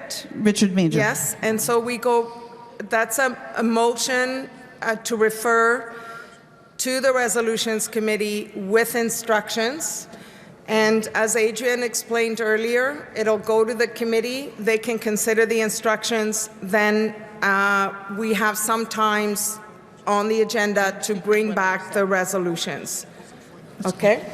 Is there a point? A microphone 4? Go ahead. Bonjour. Oui, Duncan Victor-Salvin, délégué de Côte-Nord, Kawawa-Chicamache, Nitassinan. Je suis ici. Tout à l'heure, j'ai trouvé ça quand même blessant. C'est un point de privilège que j'aimerais faire, Madame la Présidente. J'ai trouvé ça quand même blessant parce qu'à chaque congrès, on propose la traduction simultanée aux délégués. Visiblement, ils s'en servent peu ou pas.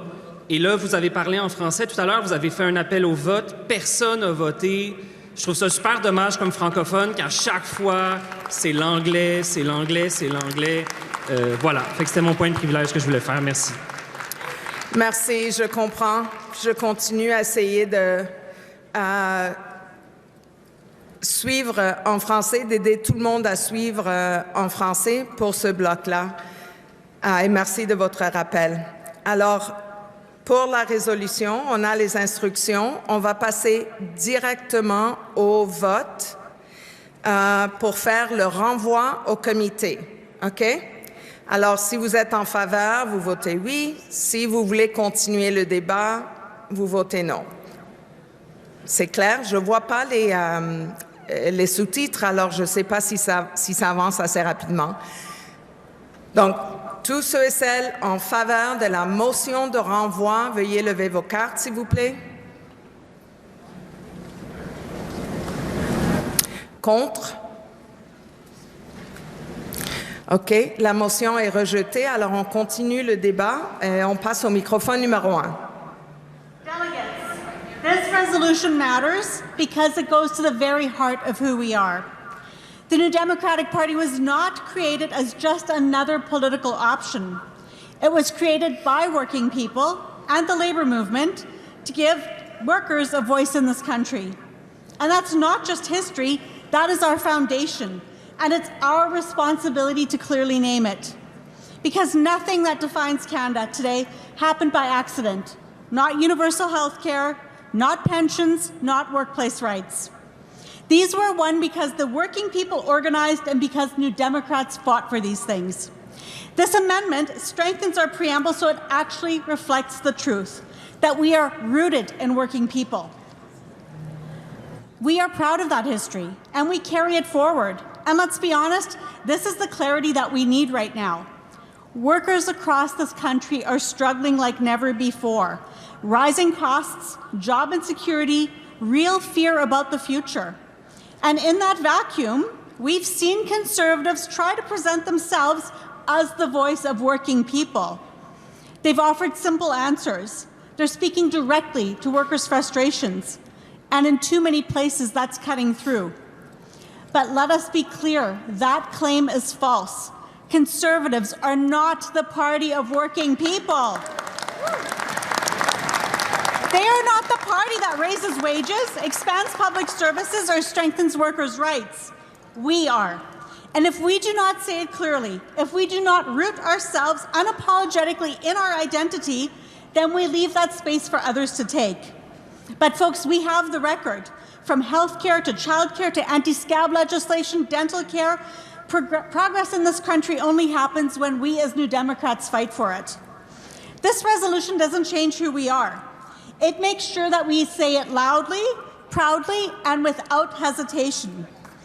At a moment when workers in this country are asking who is on their side, our answer has to be unmistakable. We are the party that built working people, that built up working people. We are the party that fights for them. And I urge everyone to strongly support this resolution.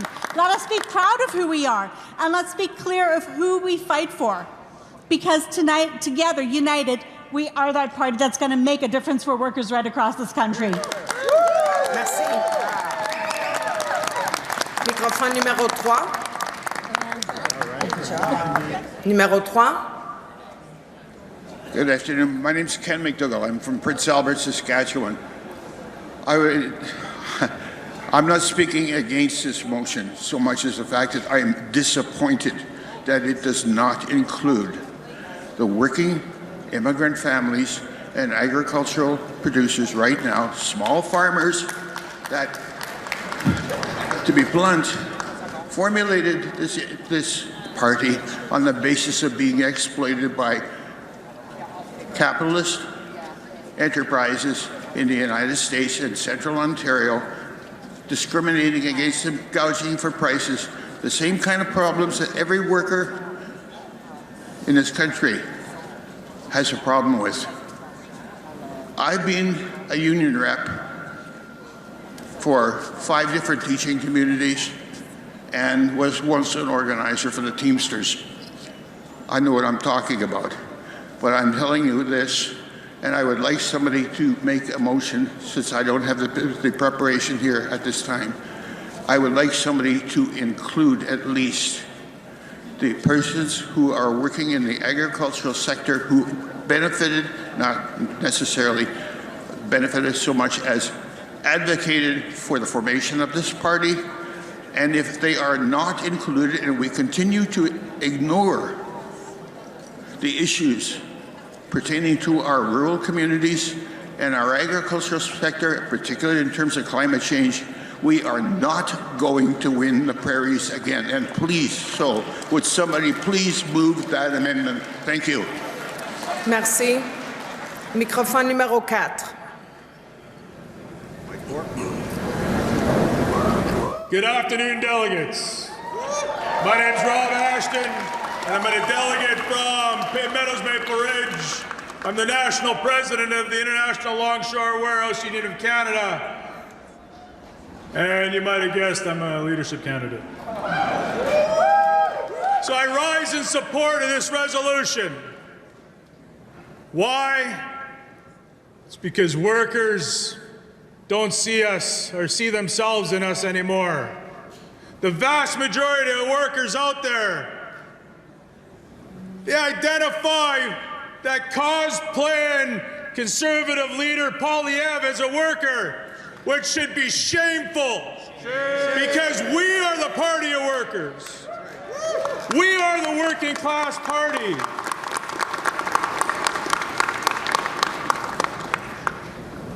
And we must put it in our Constitution. And I heard what our friend said on the previous speaker, talking about farmers, how they built this party. Farmers are part of the working class. Farmers are workers in this country.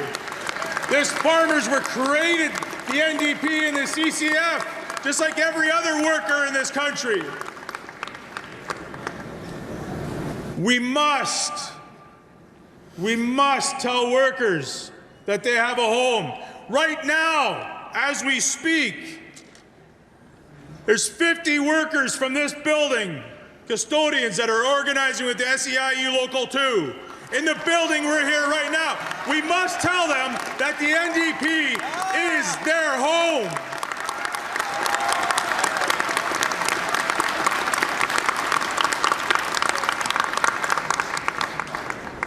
My friends, for us to move forward, for us to be successful across this country, we have to include workers in our Constitution. We have to listen to the working class and fight like hell for them and defend them from people like, what the hell's that guy's name? The Prime Minister? Oh, Carney. And that cosplaying Polyev, because they're not workers. We're the working class party. We're going to put it in our Constitution, and we're going to fight like hell for every worker across this country. Thank you very much. Merci. Microphone numéro 4. Numéro 2, je veux dire. Désolé. Hi, I'm Roxana Petkova. I'm from Beaches, East York. My pronouns are she, her, elle, and en français. It's going to be really hard to follow Rob Ashton. Amazing speaker. We are a working class party. I think most of us in this room are behind that, and while we can debate on the specific words and who is and isn't included, I think our Constitution needs to recognize that. And I also recognize there is, I'm sorry, I'm speaking way too fast. Let me slow down for the closed captioning. I'm so sorry, I get excited. There's other important business that we need to get to today that will enable us to organize more effectively going into the future, and that is why I call this question. Okay, so next time, I was gonna test the floor, but please just call the question without comment, otherwise we're not following our process. So, is there a seconder? Okay, on va pratiquer en français. Tous ceux et celles en faveur, est-ce qu'on cesse le débat et on passe au vote? Veuillez lever vos cartes, s'il vous plaît. Merci. Contre? Merci. OK, pour le vote, on va passer directement au vote. Il s'agit d'une modification des statuts, donc on a besoin de 2 tiers. OK, pour cette résolution, 2 tiers pour que ça soit adopté. Donc, veuillez lever vos cartes et les garder levées pendant le vote pour que je puisse bien voir. Tous ceux et celles en faveur de 07 03 52, levez vos cartes. Merci. Contre? Merci, c'est adopté. On continue. Oh. Microphone numéro 2, il y a un point. Yes, bonjour, hi. My name is Parker Tian. I'm representing Vancouver Quadra. Just to reply my Franco comrades' point of privilege earlier, as you can see, I do have one of the translating device. However, I'd like to raise this to the chair's concern that the sign-out process for this device is not necessarily the best because it requires you to fill the form and give a piece of your ID, and most people don't even know where to get it, which is behind the registration table. And also, like, they don't have enough pens when we're there, so there was a very long line up. So, and also for the device itself, because it's using infrared technology, you have to kind of like position it so it can receive the signal, and it has 3 channels, like 0 is for floor, I think, 1 is for English, 2 is for French. So I think the process of checking it out and for delegates to use them is just not as clear, which is why a lot of delegates don't have that. So I would like to bring this to the attention of the chair so we can like improve the process for the remainder of the convention. Thank you, Delegate, and we'll see if we can do better for tomorrow. Go ahead. Jumping into number 070434, entitled Establishing a Victory Fund for Young Candidates. Be it resolved that Canada's NDP commit to establishing a victory fund for youth candidates prior to the next scheduled federal election year.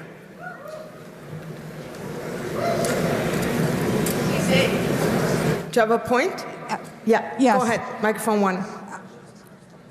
Some of us, it's not a matter of translation, it's a matter of not having poor hearing, and everything is going too fast, and we need to read, whether it's in English or French, we need to read it, and oftentimes, by the time I get through it, the vote has occurred, and I don't know what we've done.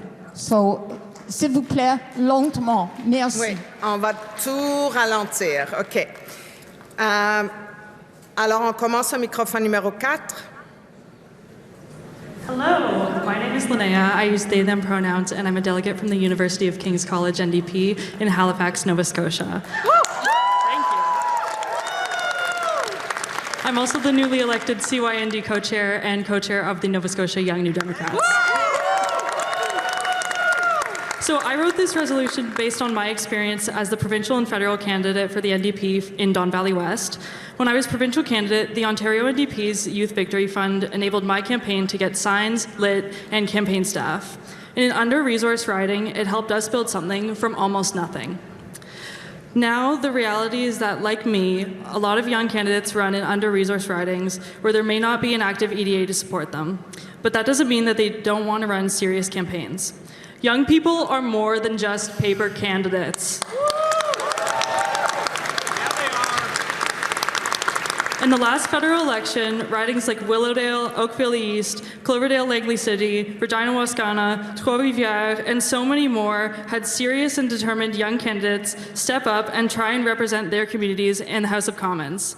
These young people are recognized as equity-deserving by the NDP, but are the only equity-deserving group without their own dedicated equity fund. The House of Commons should be as diverse as the population that it serves, meaning that we need to elect more young New Democrats. I urge everyone here today to vote for this motion. Thank you so much. Merci. Microphone numéro 2. Microphone numéro 2. Cool, I can speak. Like to. Hello, so I would just like to quickly say that young candidates have not been in their fields for as long and do not have as much savings as older candidates. And for that reason, they need to have more support than older candidates because they cannot put as much money in themselves. That's all.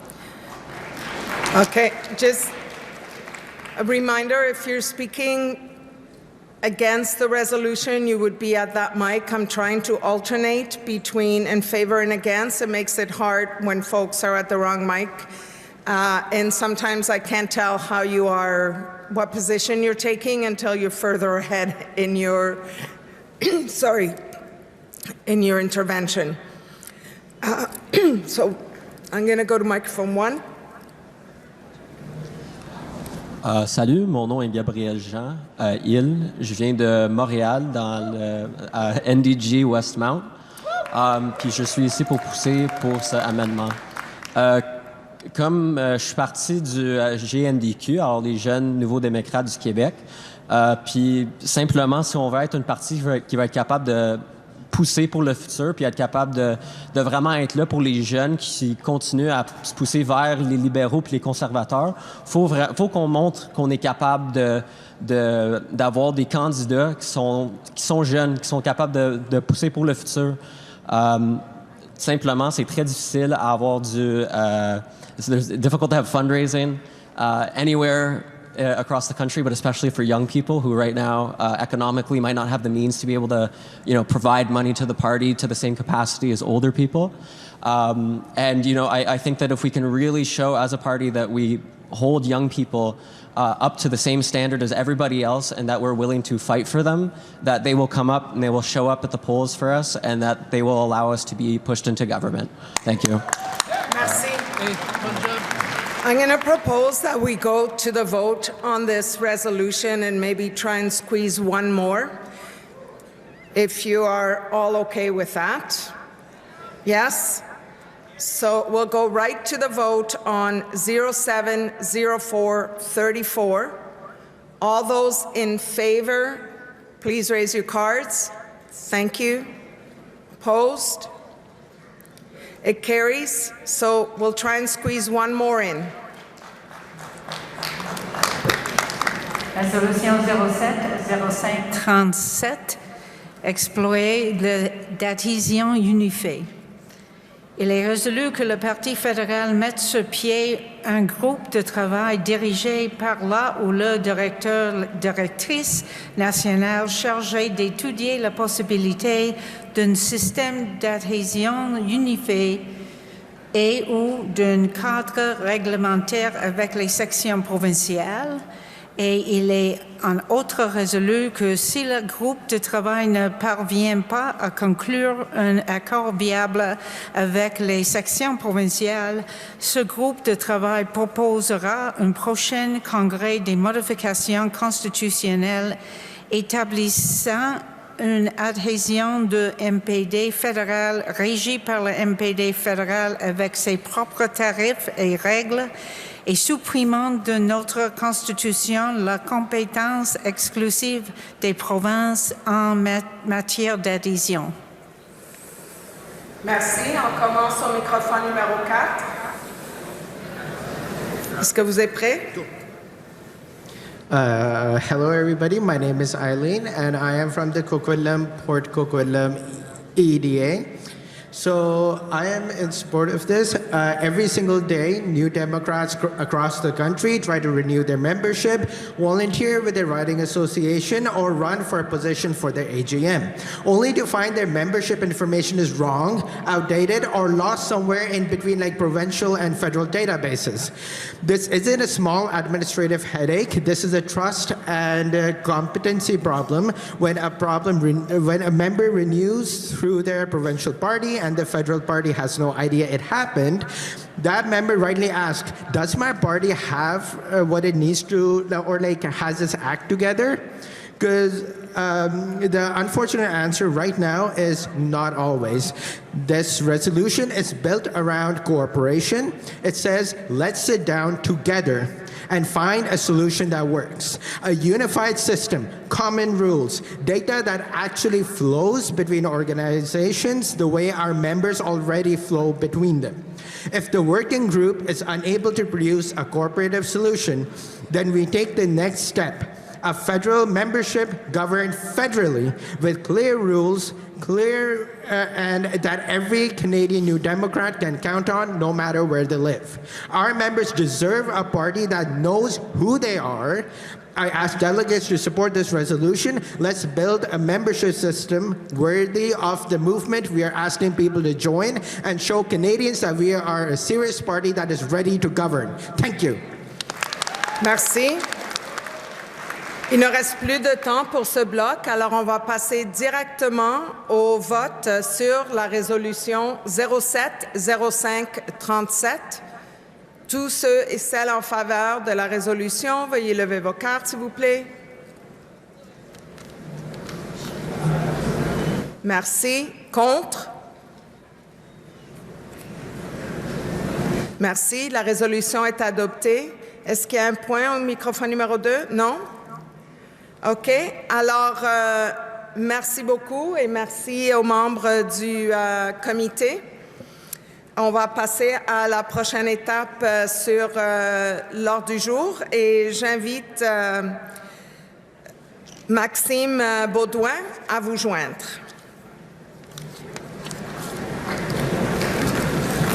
Bonjour. Bonjour. On passe maintenant à un message de notre prochaine intervenante. C'est vraiment un honneur en tant que militant syndical du Québec de vous présenter Magali Picard. Magali est la présidente de la FTQ, élue en janvier 2023, puis réélue pour un deuxième mandat en novembre 2025. C'est une fière membre de la nation Wendat et militante pour le droit des peuples autochtones et des femmes. Depuis ses débuts dans le militantisme syndical en 1999, Magali a mené une brillante carrière au sein du mouvement ouvrier. Elle a œuvré pour la dignité et l'équité des travailleuses et des travailleurs, gravissant rapidement les échelons grâce à son leadership et son engagement. Please look to the screen for a message from Magali Picard. Veuillez consulter les écrans pour un message de Magali Picard. Bonjour, Magali Picard, présidente de la FTQ. Alors, bonjour à vous tous, délégués du Congrès du NPD. J'espère que vous êtes en forme parce que les défis sont grands. Les défis sont grands pour le NPD, mais les défis sont grands pour tout le monde. Il y a une montée de la droite à travers le monde, une montée de la droite également au Québec, au Canada, des projets de loi anti-travailleurs comme on n'a jamais vu au Québec. Alors, on est extrêmement préoccupés de ce qui se passe. Puis là, je vous parle, j'ai pas la solution. Je suis pas capable de vous dire qu'est-ce qui fait que nos membres, les travailleurs syndiqués, la classe moyenne, les moins bien nantis, sont en train de choisir des gouvernements qui sont pas là pour eux, des gouvernements qui les étouffent actuellement. C'est difficile de comprendre comment ça se fait qu'on s'est vraiment éloigné de notre monde comme ça. Mais il y a une chose qui est certaine, il faut comprendre qu'il y a un message là, qui est clair. Le message, c'est qu'on doit travailler différemment, on doit penser différemment, on doit être plus sur le terrain. Alors, vous allez avoir là, quelques jours ensemble, penser en dehors de la boîte. On peut juste pas continuer à faire ce qu'on a fait. Regardons les résultats, autant chez vous que chez nous. Alors, moi, en tout cas, j'ai encore envie de croire qu'il n'est pas trop tard. Envie de croire qu'on peut avoir un avenir meilleur. Puis pour ça, bien, ça prend des partis progressistes, ça prend des politiciens, des politiciennes qui sont là pour le vrai monde. Alors, vous avez le cœur à la bonne place, vous avez les valeurs qu'il faut. Maintenant, comment les communiquer, comment expliquer à tout le monde, finalement, qu'on ne peut pas travailler juste pour le 1% de riches. On doit s'occuper de tout le monde et laisser personne derrière, bien, c'est ça le défi. Puis moi, bien, je vais travailler là-dessus avec notre grande famille à la FTQ, avec le CTC, puis avec vous au NPD et tous les partis progressistes. Alors, lâchons pas, gardons espoir. Je suis convaincue qu'on va y arriver, puis c'est ensemble que ça va être possible. Salut, puis bon congrès à tout le monde.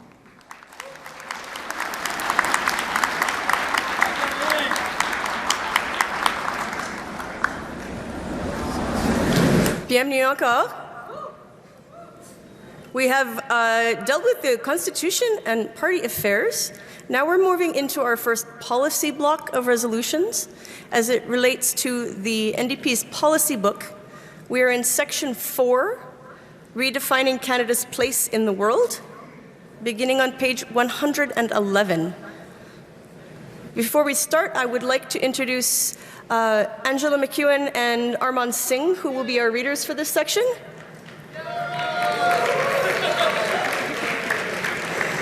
The resolution you are debating will be displayed on the screen. I will remind you again about the merits of the yellow card. Si vous avez une identité sexuelle qui n'est pas homme, vous pouvez utiliser cette carte ici pour prioritaire au micro. I think we're ready. Committee, do you feel ready? Let's go. I am calling Resolution 417. Le titre de cette bloc de résolution s'appelle « Redéfinir la place du Canada dans le monde ». Combler les failles dans les exportations d'armes.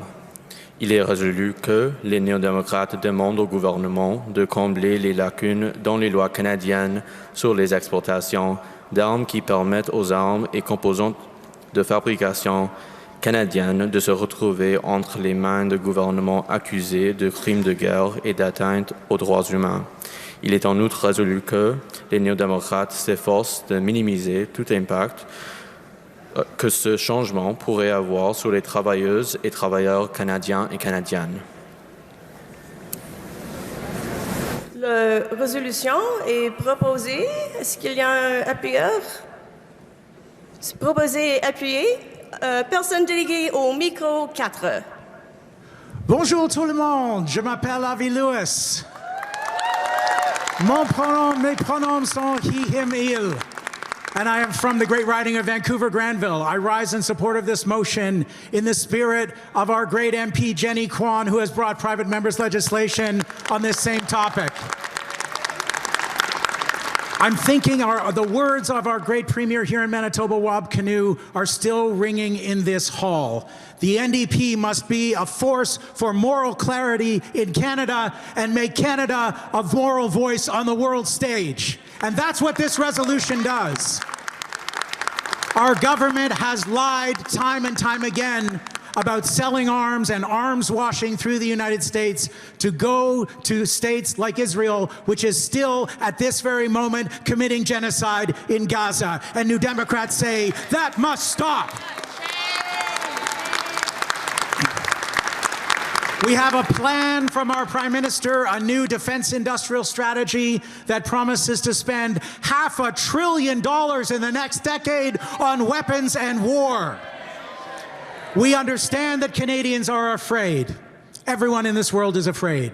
We understand that we need a modern military which is well equipped. We do not want to be a major source of arms on this planet. We have other uses for that money. And we need an independent foreign policy which is independent from that of Donald Trump.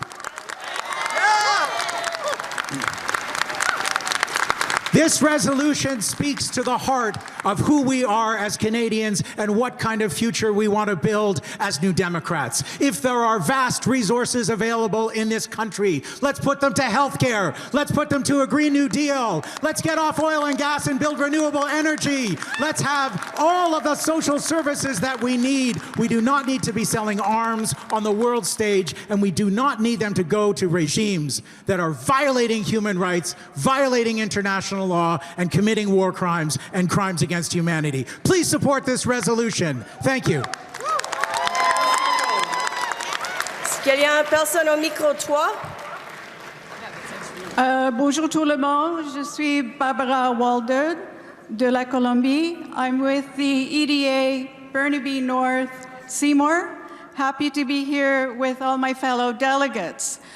So I am also with the Socialist Caucus, and I will be putting my name in to be council representative, BC regional representative later. So, of course, we don't like the arms loophole. We want to oppose the arms loophole. But why was this whole thing proposed in the Parliament and elsewhere? In the first place, it was to stop the genocide, to stop the Israeli Zionist U.S. aggression that Canada somewhat supports or is not that strong about opposing. And so we think there should be a more comprehensive resolution, something like this. NDP demand the termination of Canada's role as an accomplice of Palestinian genocide and insist on the immediate implementation of the following measures. Comprehensive two-way arms embargo on Israel. Domestic legal accountability and enforcement of economic mechanisms against Zionist and Western colonial settler occupation. International diplomatic and legal measures to condemn and isolate Israel, USA for crimes against humanity. Material support for Palestinian liberation, including the right to armed resistance, self-determination, liberation, and the return of refugees from the river to the sea. Long live the struggle of the Palestinian people. Microphone 1. Thank you very much, Chair. My name is Jenny Kwan. I'm the Member of Parliament for Vancouver East. And I stand here before you as a proud New Democrat.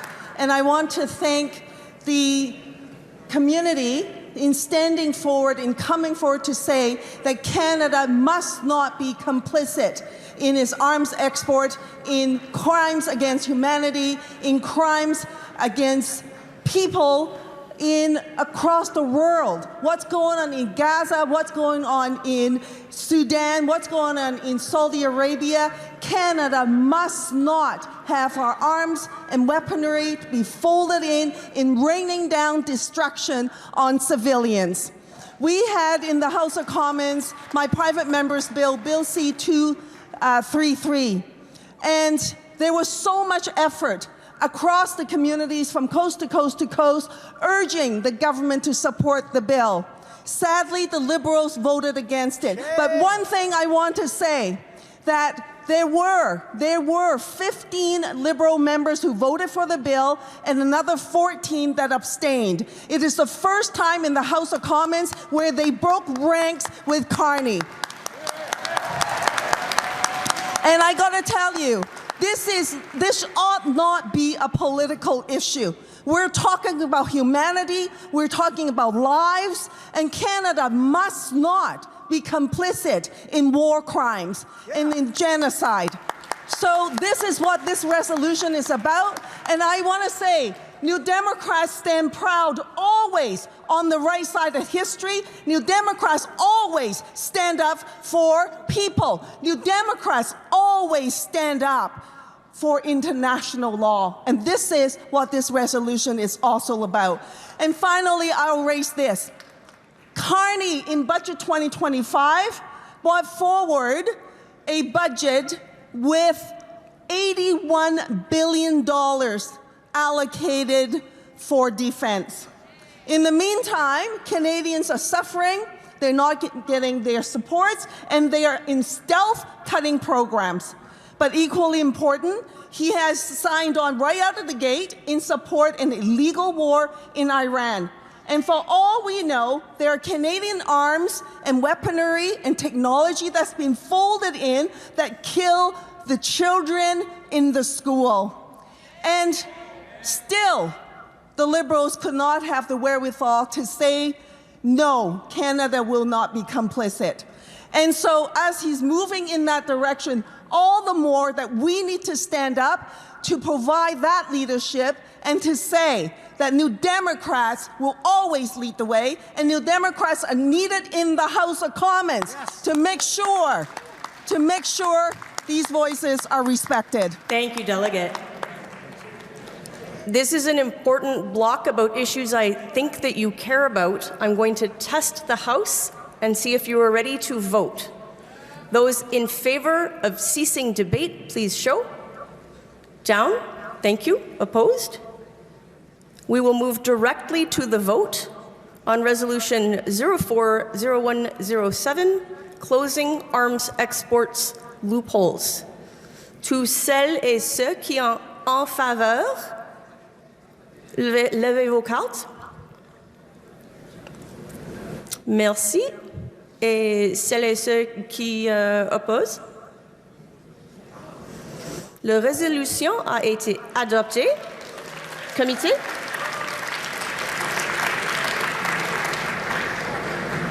Thank you. The title of the next resolution is Exploring Closer Canada-European Union Relations.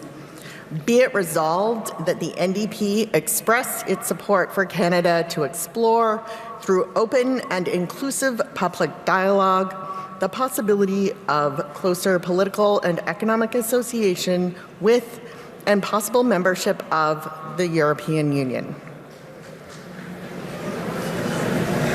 Microphone 4.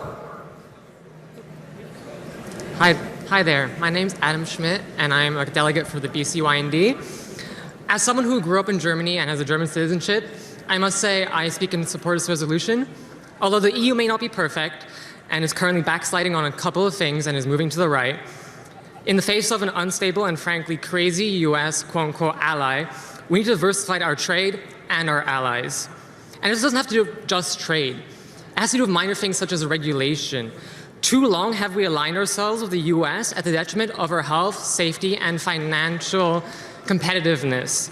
As an example, Canada is one of the two countries in the world which has different elevator regulations, and this leads to an oligopoly where only the biggest three elevator companies actually certify their elevator to operate here.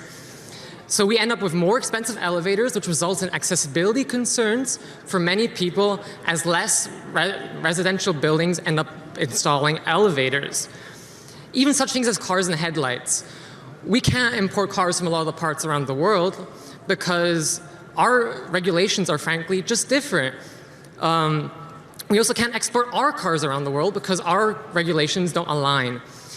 This has historically been done with the benefit of the US in mind, especially with CUSMA and the trade negotiations that we also currently have gone on are part of this. However, seeing as we can't trust the US anymore, I support the motion that we get closer to the EU because we need to have allies who ultimately stand up for us and our values. Thank you. Microphone 2. Micro 2. Bonjour tout le monde. James Newman, he, him, il, lui, de Montréal-Québec, la circonscription de Huntsic-Cartierville. Et je vais continuer en anglais. I rise against this resolution because while I have great respect for the EU has been a great force in defending the rights of its citizens, particularly in the fields of data privacy and holding corporations accountable, and is certainly a firm force of opposition against the agenda of Donald Trump. There is one part of this resolution which brings me strongly against it. The last sentence, possible membership of the European Union. Now, I respect the intent of the people who wrote this, and certainly part of me wishes I could be an EU citizen. I'd have loved to have gone on Erasmus as a youth. But Article 49 of the Maastricht Treaty, which created the European Union, states clearly that membership is available only to any European state, which respects the values referred to in Article 2.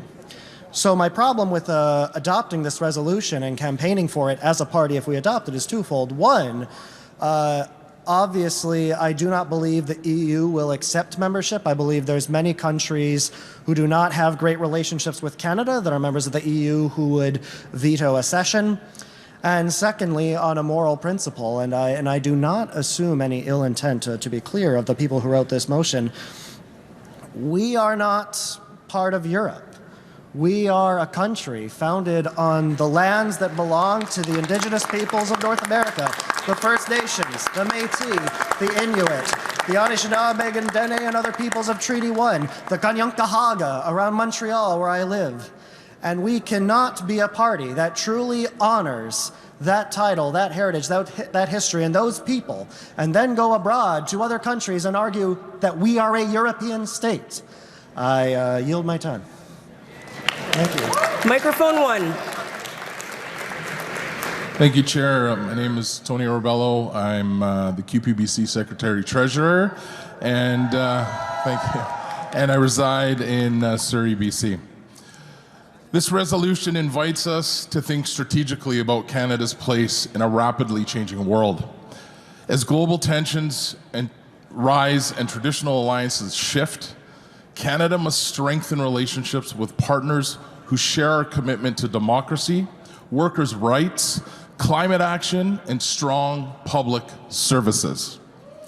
Closer engagement with the European Union offers real opportunities.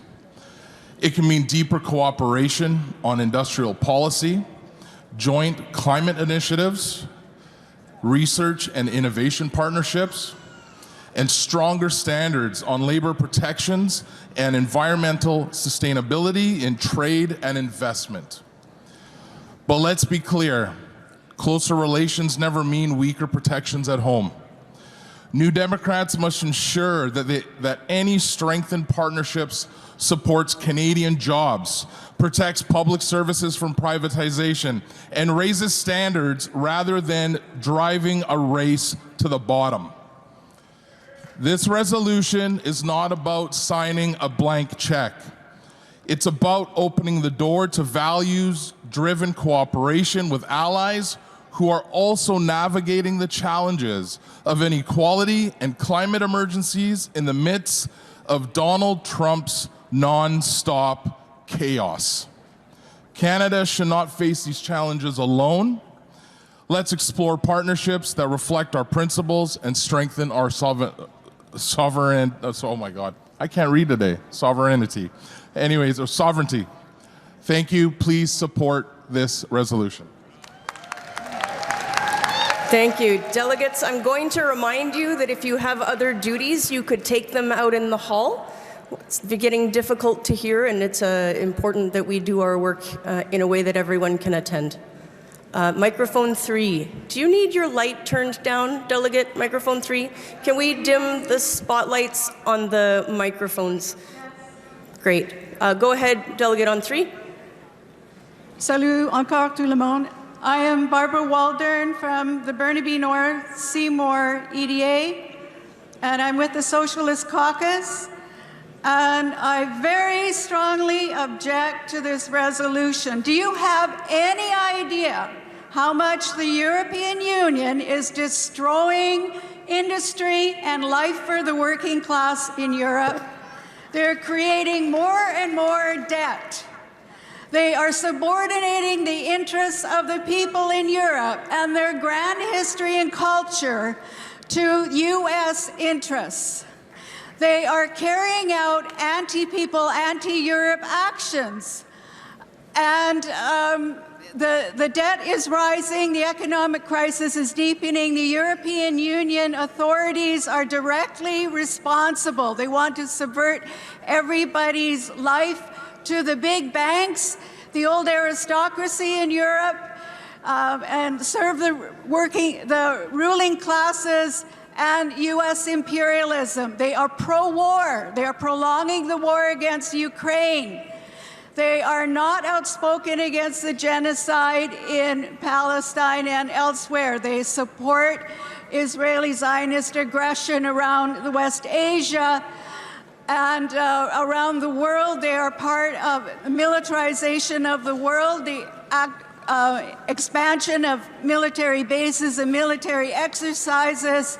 They are bad news. No, we should not be associated. Yes, we should look to building more relations, new relations. We don't have to negotiate with the European Union to have renewed relations with European countries. Besides all that, Carney is already doing this job, right?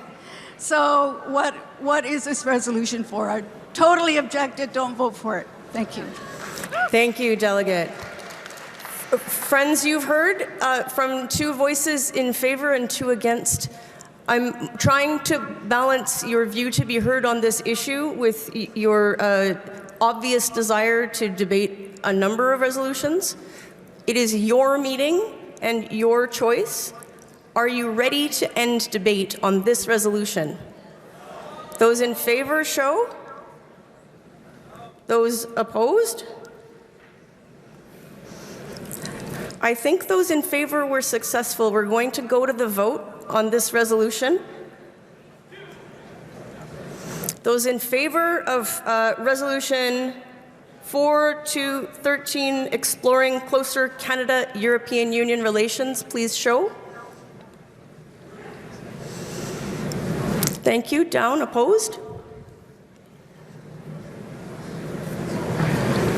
Could I have the House lights up a little bit so I can see the seated delegates?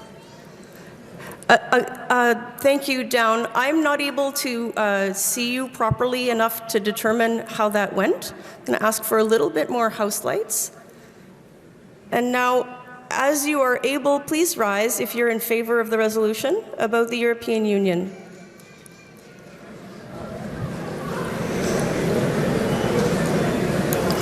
Thank you. Down. As you are able, those opposed, please rise.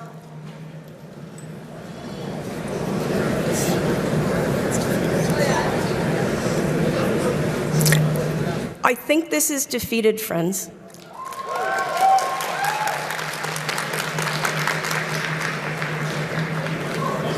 Committee, a point on microphone 2? If possible, Let's have some volume on microphone 2, please. Hi there, sorry. Adam Schmidt from the BCYND. Would it be possible to call division on that vote?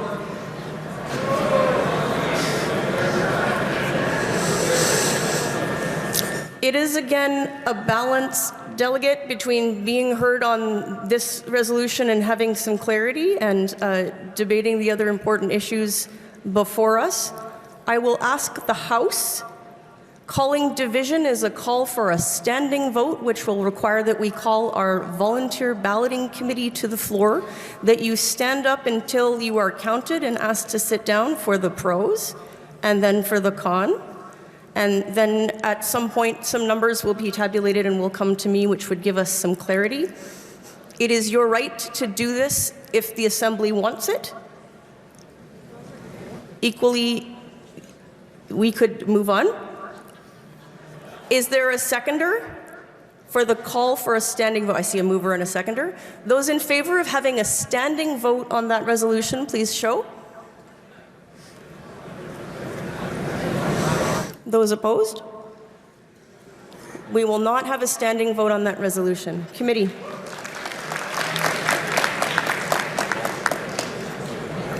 Renforcer l'accès mondial aux vaccins et l'équité en matière de santé. Il est résolu que le NPD canadien soutient 1. Les efforts multilatéraux visant à réformer de manière permanente et équitable l'accord ADPIC. 2. L'intégration des normes d'accès aux médicaments et des droits de la personne dans la politique commerciale du Canada. 3. La réforme de la loi canadienne sur les brevets afin de défendre l'équité en matière de santé publique mondiale.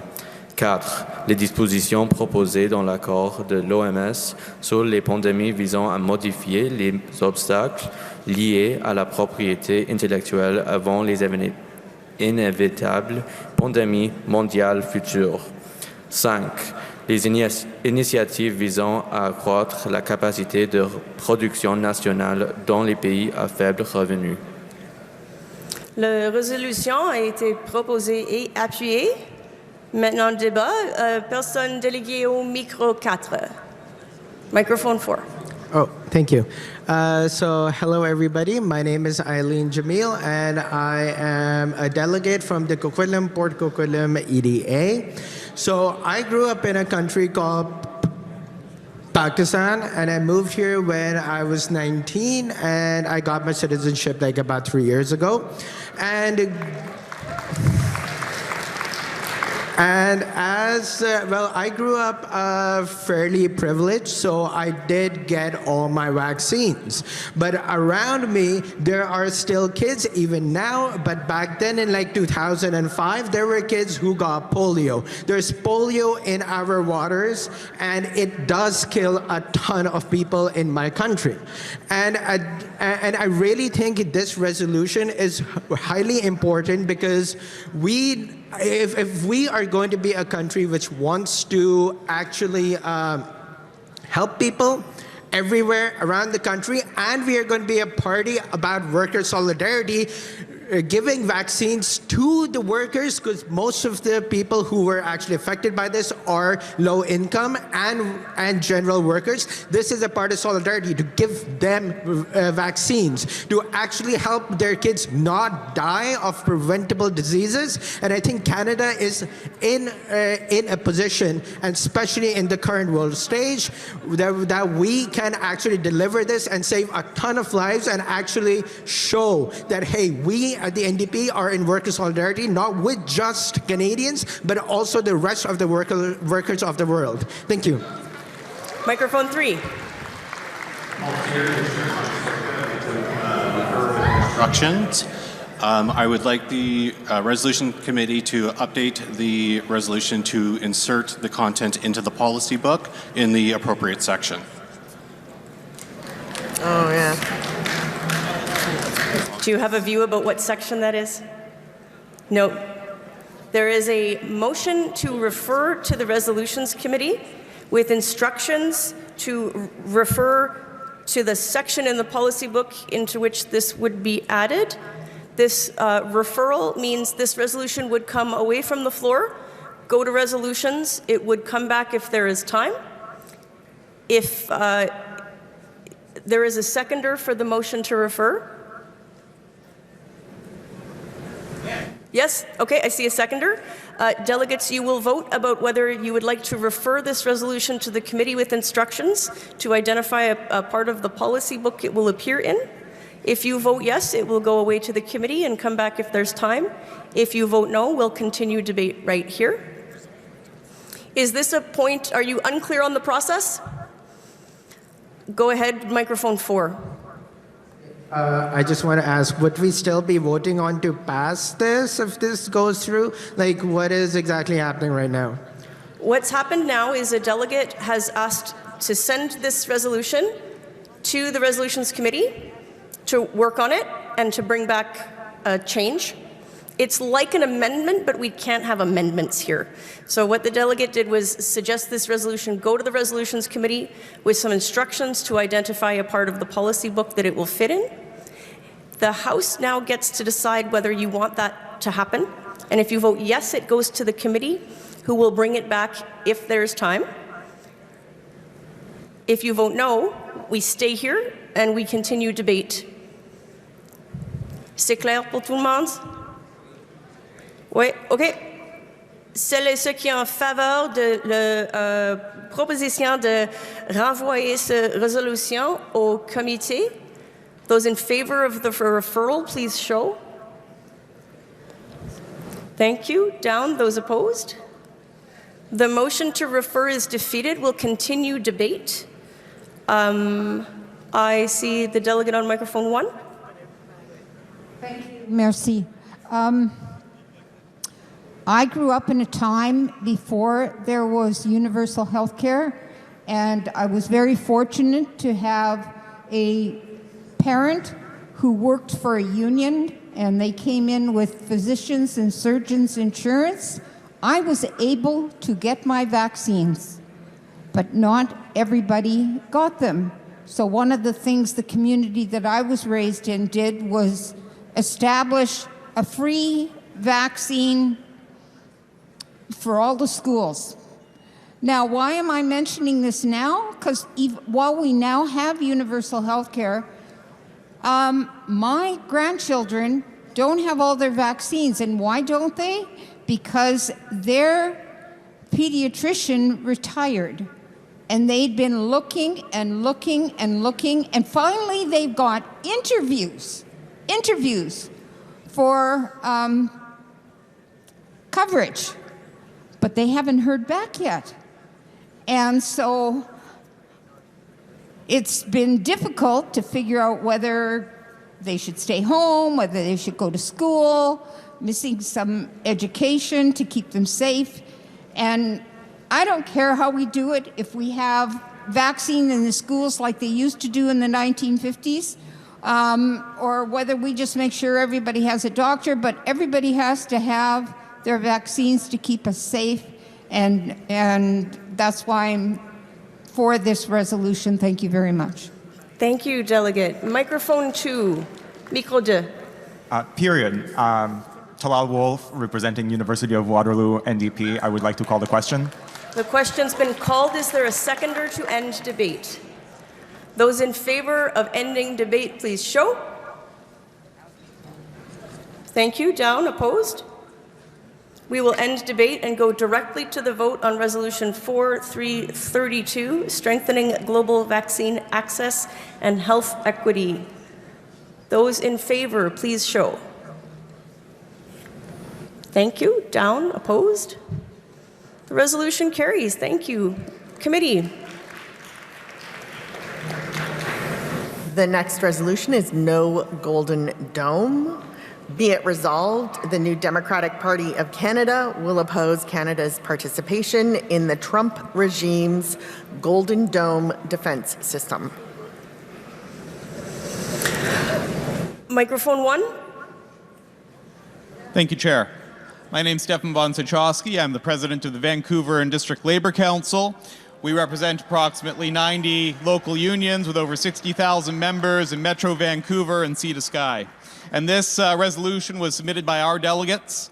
Some time ago, this matter was in the media and was generating some heated debate. But more recently, in recent months, we have seen the actions of Donald Trump and also Benjamin Netanyahu plunge an entire region and threaten to plunge the entire world into war at massive humanitarian cost. And billions of dollars are being spent on death and destruction rather than the needs of people. We've just discussed the need for an independent path for Canada. We need an independent foreign policy, one that's based on peace and dialogue, one that respects sovereignty and national rights of self-determination. We cannot tie ourselves to a Trump regime led by a warmonger, a fascistic regime, which has threatened the annexation of our country. We cannot tie our national defense to such a regime. It's madness. Now, $61 billion would pay for a lot of health care. It would pay for a lot of child care. It would pay for a lot of housing, a lot of job creation, a lot of public transit. But it does not need to pay for a weapons system that is ultimately owned and controlled by a country that threatens our very existence.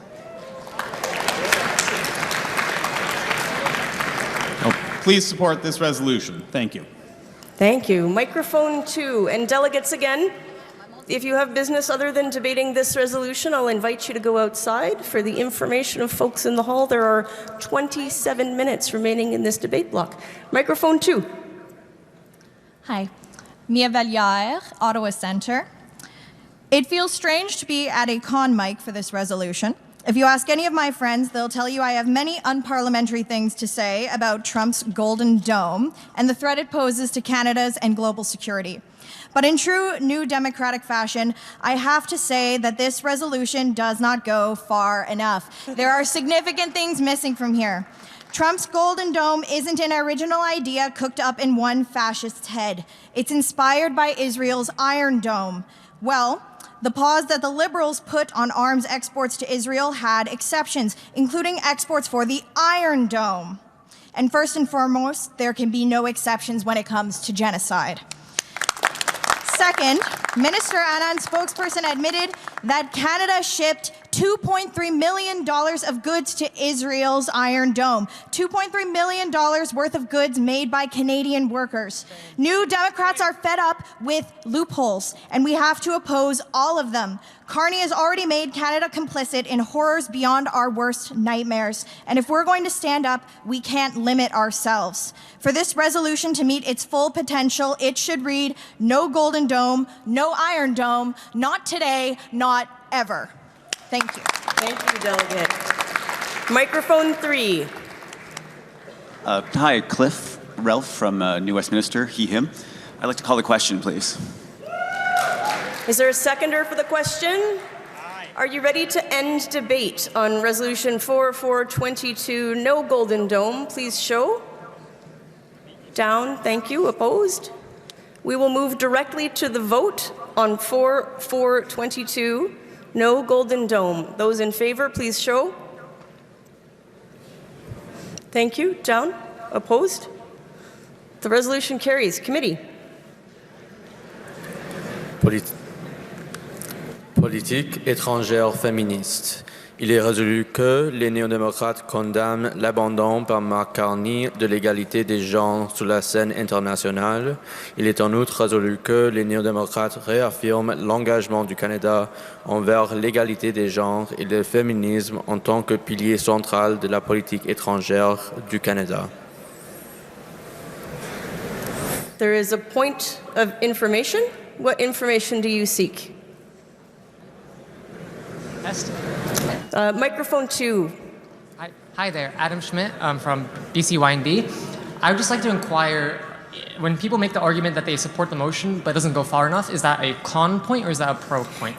It's a good question, friend, and one of my favorites.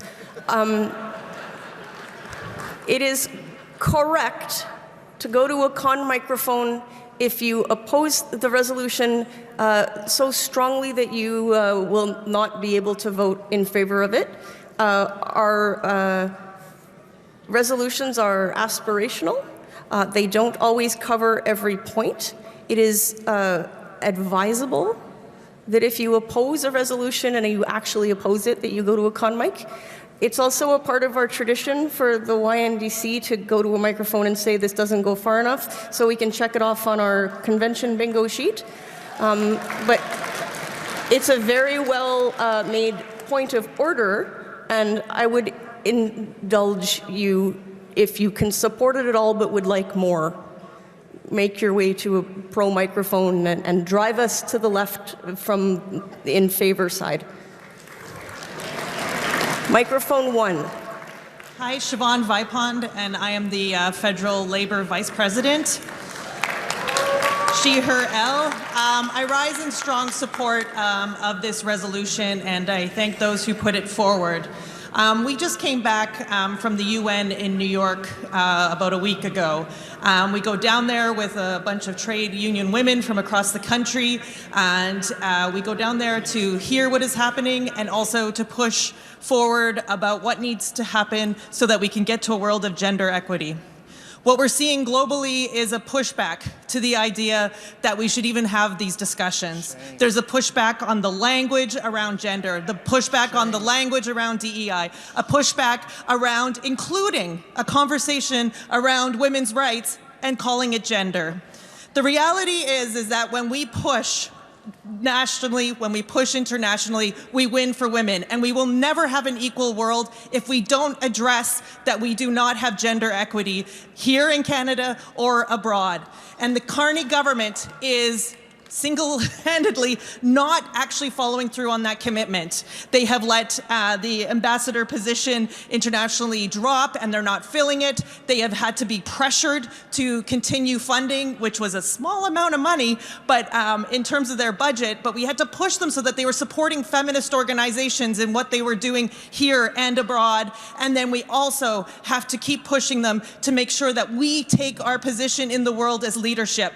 The other side is well-funded, they are evil, and they are pushing against what makes this world good. And so I am applauding that as New Democrats, we will make sure that we are standing up for gender equity. We are standing up, not just at home, but everywhere. Because when one person is hurt, we are all hurt. So together, my friends, let's support this. Thank you, Delegate. Microphone 3. Hi, everyone. My name is Jasmine Pearden. My pronouns are she, her, and my EDA is Laurier St. Marie, and I'm running for president of the NDP. I, of course, would support a feminist foreign policy, but I have concern with the wording of this resolution. This resolution washes the true history of Canada's feminist foreign policy. Under this policy, the Auditor General even reported Global Affairs Canada was unable to demonstrate how Canada's feminist policy contributed to improving gender equality in low-income and middle-income countries. The liberal feminist foreign policy rhetoric is marketing designed to convince progressives. In some instances, the government simply labels initiatives designed to promote Canada's global mining corporations as feminist assistance. As New Democrats, we are under no obligation to further launder a liberal falsehood that they ever had a feminist foreign policy. It is our obligation to be honest about what our country does internationally and that it exploits natural resources in poor countries to benefit capitalists in wealthier parts of the world. Thank you. Microphone 4. Phoebe Chow, she, her, delegating body, Ottawa Vanier. And look, I get the concerns from the delegate on the con mic, but frankly, I think we can chew bubblegum and walk at the same time. We can be critical of our history as a colonial Western power, while also affirming that it is important that we have a feminist policy. Sure, some of it is performance. So is all of our liberal international order. If I were writing this resolution, I would have included, it should be a decolonial, intersectional feminist foreign policy, that it is something we are striving towards rather than, a past that we are necessarily affirming and there's a difference between continuity versus aspirationalism. Sure. But I would still encourage delegates to vote in favor of this resolution because it highlights a contrast between us and the Liberal Party and a changing world and an international order that is starting to forget about women once again. As soon as the economy becomes an issue, it seems we suddenly forget about minorities. And above all, the NDP should be there to fight against that tide, that hegemony, wherever it arises. Thank you. Thank you, Delegate. Microphone 2. Hi, my name is John Yano, delegate from Vancouver Quadra, but currently living in Scarborough Agincourt. My pronouns are he, him, and I am rising on a point of privilege in that I find that our convention, we have a vast number of white males speaking at mics, and then white women come to the mic and say, oh, on the point of gender equality, we are superseding the order. I want people to check their privilege. There are a vast majority of diversity and equity people seeking to speak at this convention, and I think we should embrace them. Thank you. That's a very well-made point, Delegate. Thank you. Microphone 1. Yes, hello. My name is Janine Longley, pronouns she, her. I want to speak in favor of this resolution. In a moment where the Canadian government itself, the House of Commons, has less than 1/3 representatives who are women, and when Carney removed the Minister of Women's focus, it is more important than ever to make sure we as a party stand behind feminist policy and a feminist approach. I'll keep it short and sweet. Thank you. Microphone 3, micro 3. Hello, bonjour, Alex Gange, Beausejour Riding, New Brunswick. I rise with the utmost empathy in opposition to this motion.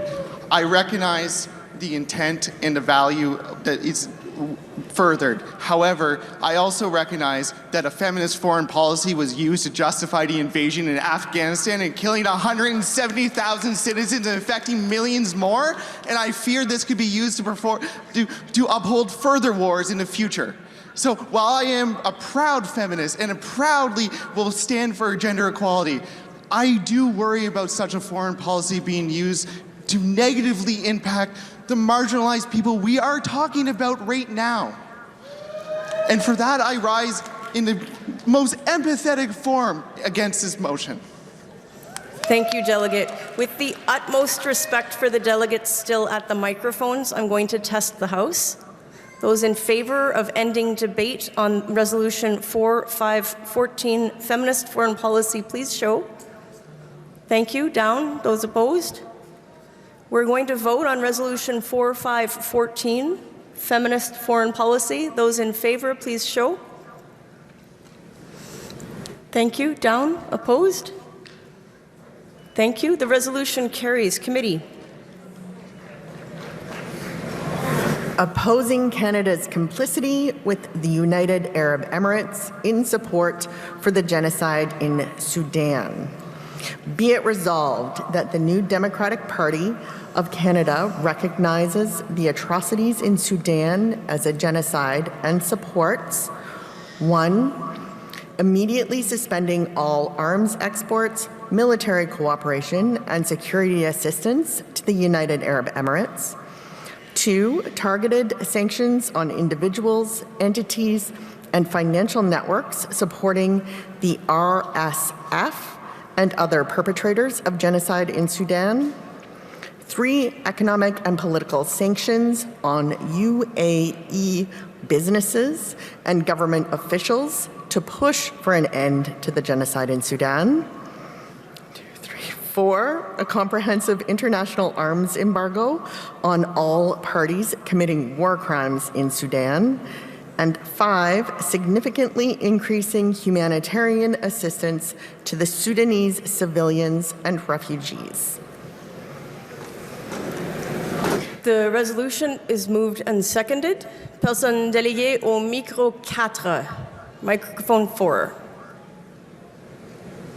Thank you for the opportunity, everyone. I am Ben Crick from Dartmouth Cole Harbour, Halifax, Nova Scotia overall. And I'm speaking in favor of this resolution because I think it is quite obvious that genocide is genocide and it has no place anywhere, anytime, ever.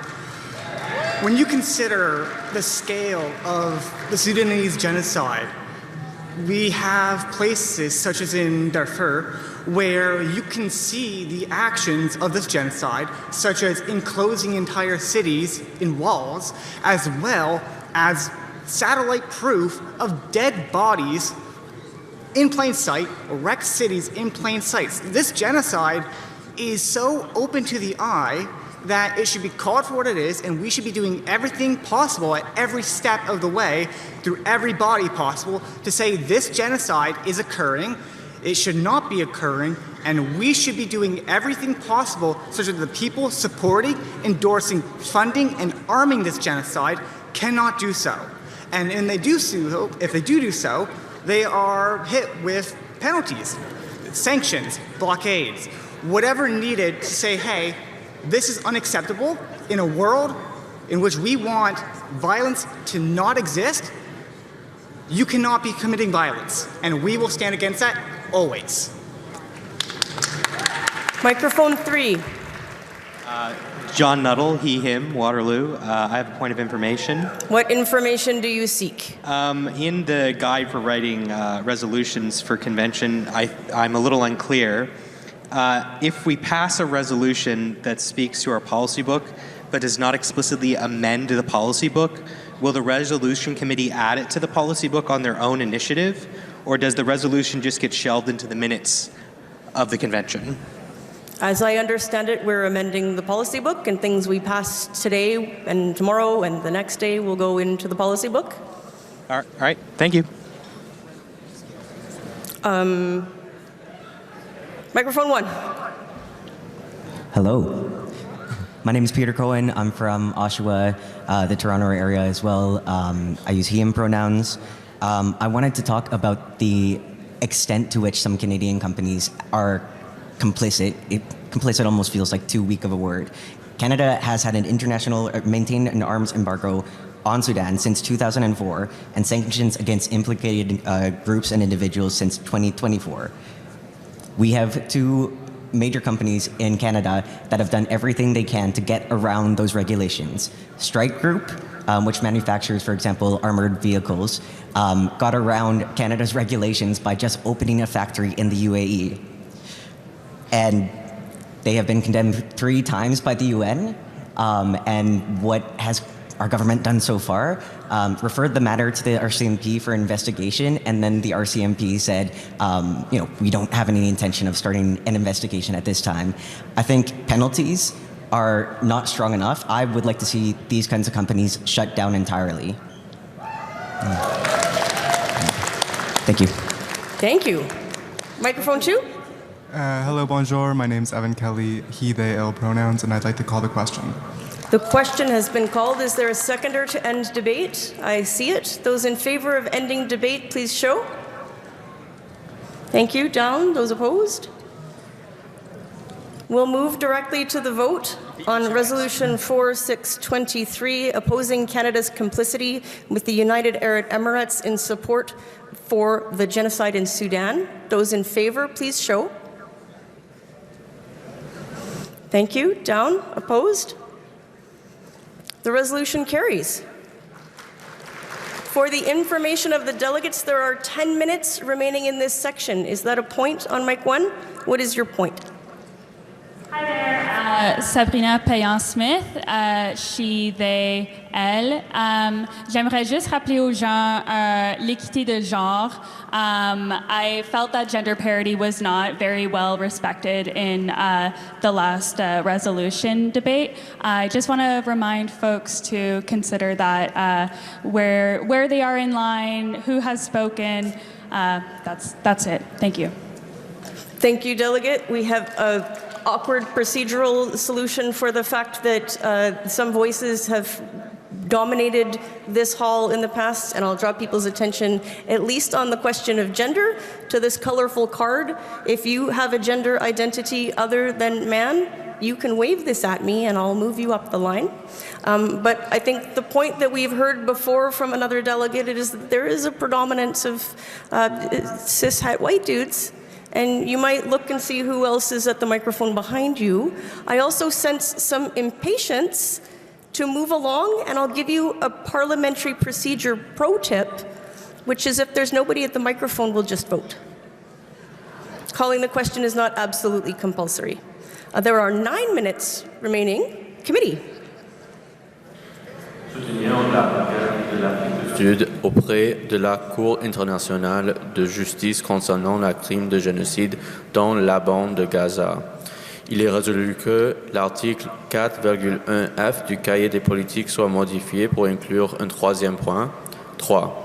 Soumettre à la Cour internationale de justice une déclaration d'intervention dans l'affaire application de la Convention pour la prévention et la répression du crime du génocide dans la bande de Gaza, Afrique du Sud contre Israël.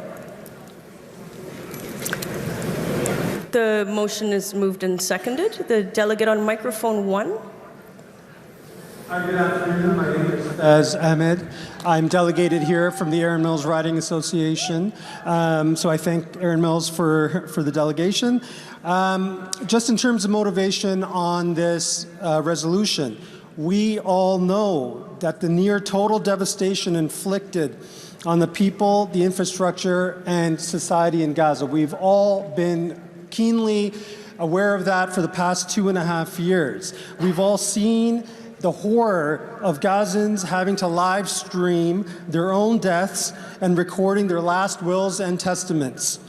On a near unanimous basis, every major human rights group has concluded that the Israeli assault on Gaza constitutes the crime of extermination and genocide. We will recall that one of Israel's first acts of war in Gaza was the attack on the Al-Ahli Arab Hospital on October 17, 2023, instantly killing 500 people and injuring 400 more. This occurred just days after the conclusion of our party's 2023 convention. In fact, Israel's disproportionate response to the attacks of October 7th was the elephant in the room throughout our 2023 convention. World leaders have long warned Israel's war on Gaza will irreversibly negate the international rules of warfare and set a precedent by which those with power would treat those without and normalize genocide. The International Court of Justice is currently deliberating whether Israel has in fact violated the Genocide Convention. 18 countries have filed applications supporting that allegation, and it's long overdue that Canada join this list.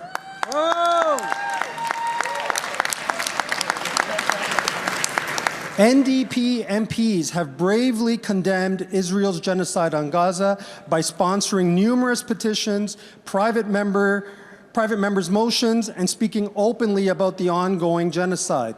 It is past time that our policy on Palestine reflects the same, so I ask that we adopt this resolution. Thank you. Thank you. Microphone 3.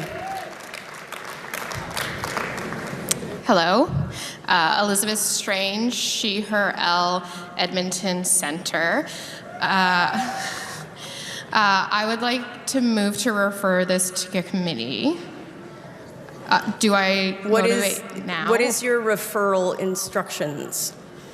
To clarify the purpose and intent of this policy and if it is legally available. That is not an appropriate referral. You have the resolution that is before you. The committee can give you no clarification because it's not their resolution. It's yours. It belongs to the hall now.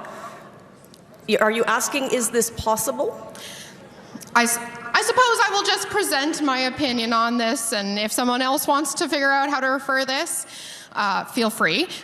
So I have a Master's of Law in Public International Law, and I have gone to the International Court of Justice. And my concern is that it's unclear if this policy is asking for Canada to be an intervener or for the NDP to be an intervener. Canada could be an intervener. The NDP cannot be an intervener as we are not a state. There is also no mechanism for the NDP to file an amicus curiae brief regarding this court case, and the deadline to file an intervener is going to be closing quite soon. I know that many countries have filed intervener applications, and I am very much in support of the spirit of this resolution, but my concern is that one, it's potentially not possible, and two, if we're putting into a policy book that is going to be long-living, the court case is not going to be forever. It will conclude, and we will have a policy that mentions a specific case. It would be more appropriate for us to say that we believe in Canada having intervener status when it's in regards to court cases that address the genocide in Palestine, but the way it's currently written, it's unclear, and I have legal concerns for us placing it into our policy book. Thank you, Delegate. There are 3 minutes remaining. I'm going to hear from the delegate at microphone 4, and then we'll move to the vote. Microphone 4. Thank you. Bill Sundu, Campbell's Thompson Nicola. If I may, I speak as accredited list of counsel at the International Criminal Court that deals with genocide, war crimes, and crimes against humanity and aggression. Now, that's a criminal court. The ICJ determines disputes between states. In respect to the last speaker, I have an objection. I think that's procedural fetishness. There's a fundamental question here of human rights. The world said never again. Canada was a founding member of the United Nations. John Humphrey helped write the Universal Declaration of Human Rights. Canada was a founding member of the International Criminal Court. And the reality is that Paul Carney, Anita Anand have been silent, neutral, or tepid in their comments for supporting this fundamental human rights question. And if anybody opposes the idea that there's not genocide, let them go and argue it judiciously in the court. They will lose, but that's how law works. And Canada should stand and support that institution. Canada should support the concept of upholding the Genocide Convention, upholding international law, and put the human back in human rights. So I support endorsement of this resolution. Thank you. I said we would vote. Those in favor of Resolution 4734, supporting South Africa's application to the International Court of Justice regarding crime of genocide in the Gaza Strip. Those in favor, please show. Thank you. Down. Those opposed?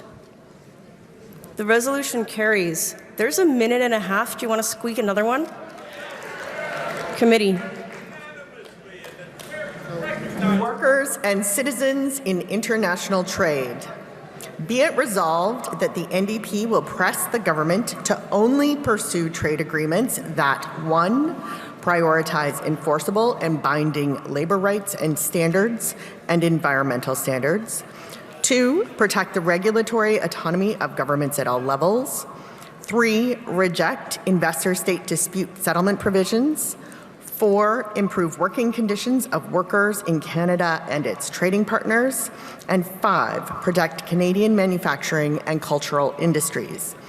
Be it resolved that the NDP will press the government to report on the sectoral and distributional human rights, labor, and environmental impacts before initiating formal trade talks, and be it resolved that the NDP will demand more accountability and transparency in trade negotiations, including a parliamentary vote and ratification of trade deals through the legislative process. Microphone 4, do you have a point? Yes, I want to speak on this resolution, so I was told to raise my hand. I'm going to start with this obvious delegation here from Steel. This is a Steel Workers resolution, and then we'll come directly to you. Microphone 1, there's no time. Please be quick. Okay, thank you. Meg Gingrich with the United Steelworkers. And we're speaking in favor of this resolution. Years of bad trade agreements have gotten us into a mess where we have a hollowed out manufacturing sector, loss of hundreds of thousands of jobs, and we do not want to get into this situation again as we're trying to look beyond the United States to create new trade deals. Now, certainly we do need to diversify our trade agreements. We also need to protect our domestic industries and our public services and the good jobs that those create. And entering into corporate trade agreements that simply allow for easier access of cheaply made goods made under poor labor conditions and poor human rights conditions and poor environmental conditions, that's not what we want. That's not the direction we want to go in. So we urge support for this resolution that will ensure that we're making good trade deals that actually protect workers, public services, domestic industry, and allow Canada to maintain its sovereignty. Thank you. Microphone 4, I'm going to risk getting the hook and give you a brief opportunity to speak before we vote. Microphone 4. Okay, thanks. I'll be brief. I just want to highlight the part on ISDS, the investor-state dispute settlement. It is super important that we reject this completely. It gives corporations the right to sue the government for trying to regulate them. Like, for example, if a trade agreement with the United States, if it has ISDS, then an American company can sue the Canadian government for trying to protect, let's say, wildlife, if that infringes on their profits. Obviously, there's certain, it'll be pages and pages of legalese, but that is the point. That is suing governments, suing the people for daring to regulate capitalism. Thank you. Friends, I said that we would vote. Those in favor, please show. Thank you. Down. Opposed? The resolution carries. That's it for this block. Thank you for your kind attention.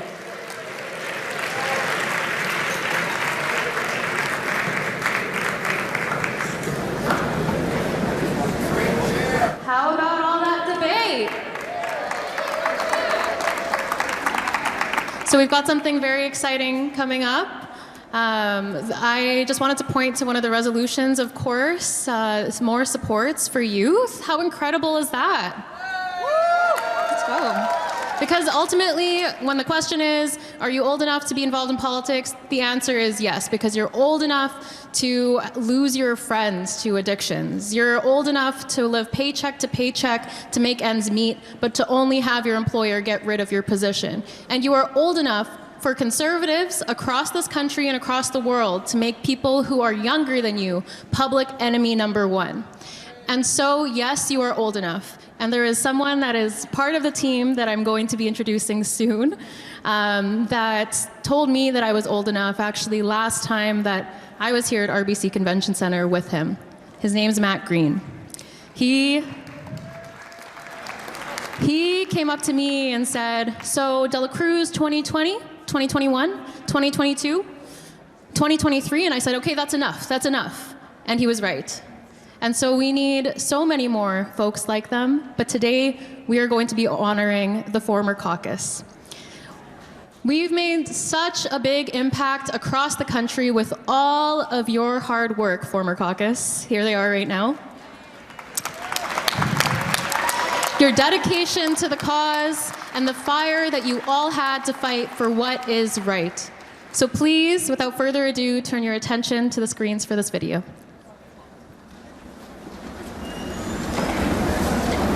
When we look back on the New Democrats elected to form our caucus in the 44th Parliament, what stands out is their shared sense of purpose.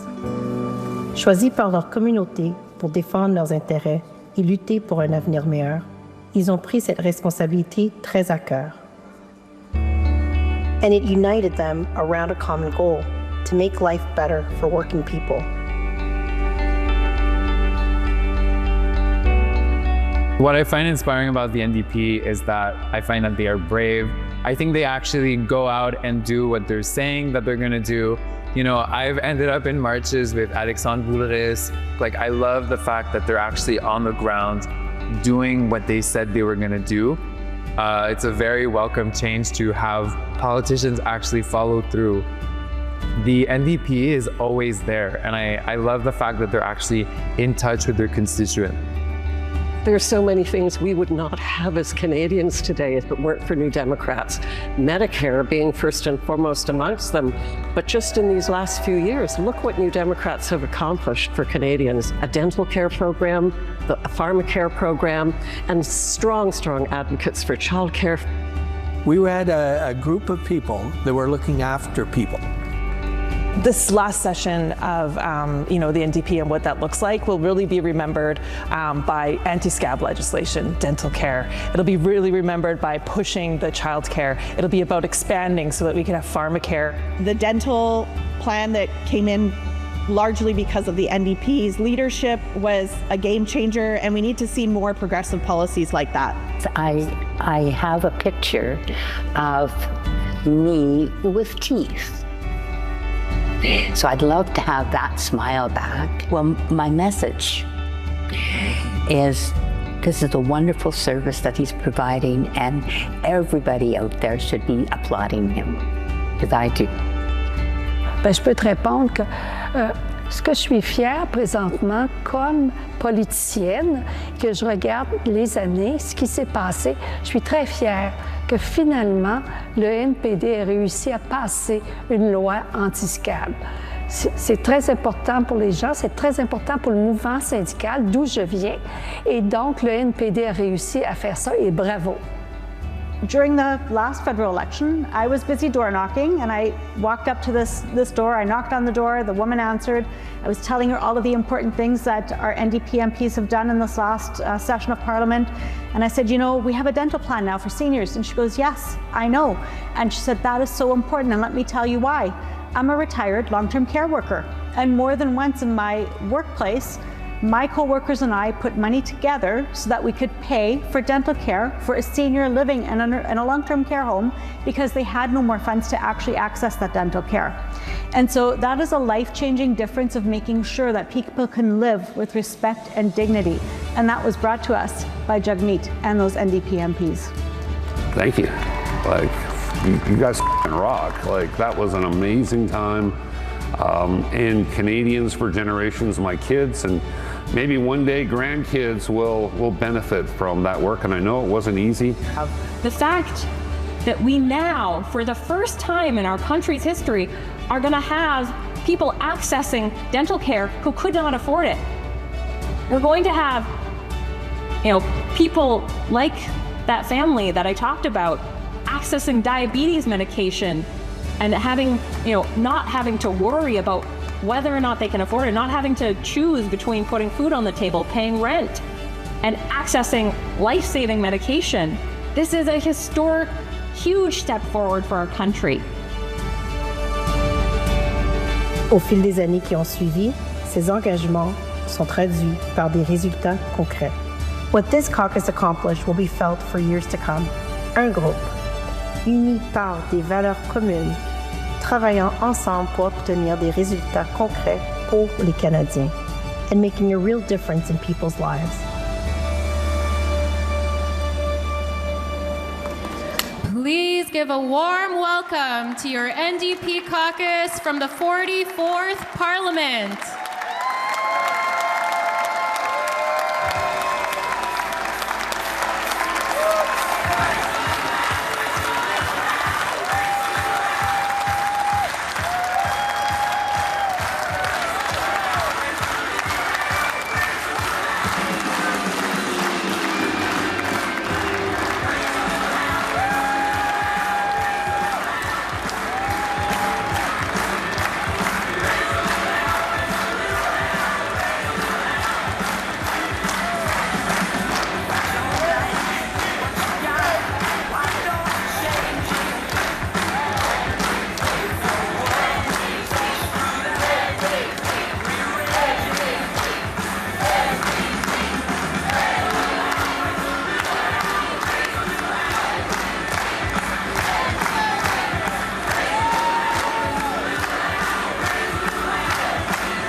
OK, rebonjour.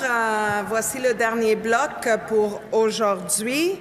C'est la section... donnez-moi une petite seconde. Section numéro 3. Investir dans un Canada où personne n'est laissé pour compte. Alors maintenant, vous savez comment ça fonctionne. On va essayer de notre meilleur d'aborder le plus grand nombre de résolutions possibles. Alors, je passe la parole pour commencer la lecture de la première résolution. Yeah. Block 3. Yeah. La résolution 030101, logement accessible et abordable. Il est résolu que le nouveau Parti démocratique du Canada s'engage à mettre en place un programme permanent de logement public fédéral visant à construire 4,5 millions de logements hors marché abordables, accessibles et éco-énergétiques sur 10 ans afin d'atteindre 20% des logements hors marché. Élargissent, financent et préservent les logements coopératifs et sans but lucratif, mettent fin à la spéculation immobilière et au traitement fiscal préférentiel des fiduciaires fiducie de placement immobilier, FPI, et renforce les droits de locataires à l'échelle nationale. Intégrer le logement à la justice climatique assure un financement stable pour le logement destiné aux Autochtones et géré par les Autochtones, tant dans les réserves qu'à l'extérieur de celles-ci. Merci. On commence le débat au microphone numéro 1. Thank you. Stacy Lucas, Secretary Treasurer, CUPE Newfoundland Labrador. The federal track record on housing makes it clear Liberal and Conservative governments have one thing in common. They don't see housing as a right. But that's exactly what it is under international law. As New Democrats, we recognize that fact. We also know privatization and private markets can't deliver housing or anything else that's a public service and a human right. Decades of failed Liberal and Conservative housing policies have left workers with a housing crisis. Workers can't find affordable housing near their jobs, and communities can't house the workers they need. Folks from equity-deserving groups, including Black and racialized workers, migrant workers, and workers with disabilities, are particularly at risk of housing insecurity. Profit-driven investors are buying up rental housing across the country. These real estate investment trusts, pension funds, and other corporations are jacking up rents and violating tenants' rights. At the same time, we're losing more affordable housing than we're building. Only 4% of housing in Canada is public, nonprofit, and co-op housing. We can and we must do better. But the Liberals are determined to do worse. Their national housing strategy hands most of the public funds to profit-driven developers. And they won't tackle the giant corporations profiting from people's housing. Talk about letting the fox guard the henhouse. We need to build a progressive plan for housing, and the NDP should lead the way. We need to build social housing at scale, housing that isn't subject to the whims of corporate investors, housing that remains affordable forever. We need to clamp down on huge real estate investors. We need to protect renters from massive rent hikes and unfair evictions. Housing is a human right. Let's pass this plan, and then let's get to work to push the Liberals to adopt it, so that everyone living in Canada has a safe and affordable place to call home. Delegate. Microphone 3, microphone numéro 3. Yes, my name is Tom Baker, he, him, and senior. I didn't see a card for senior, but here I am. I'm from Hamilton Centre.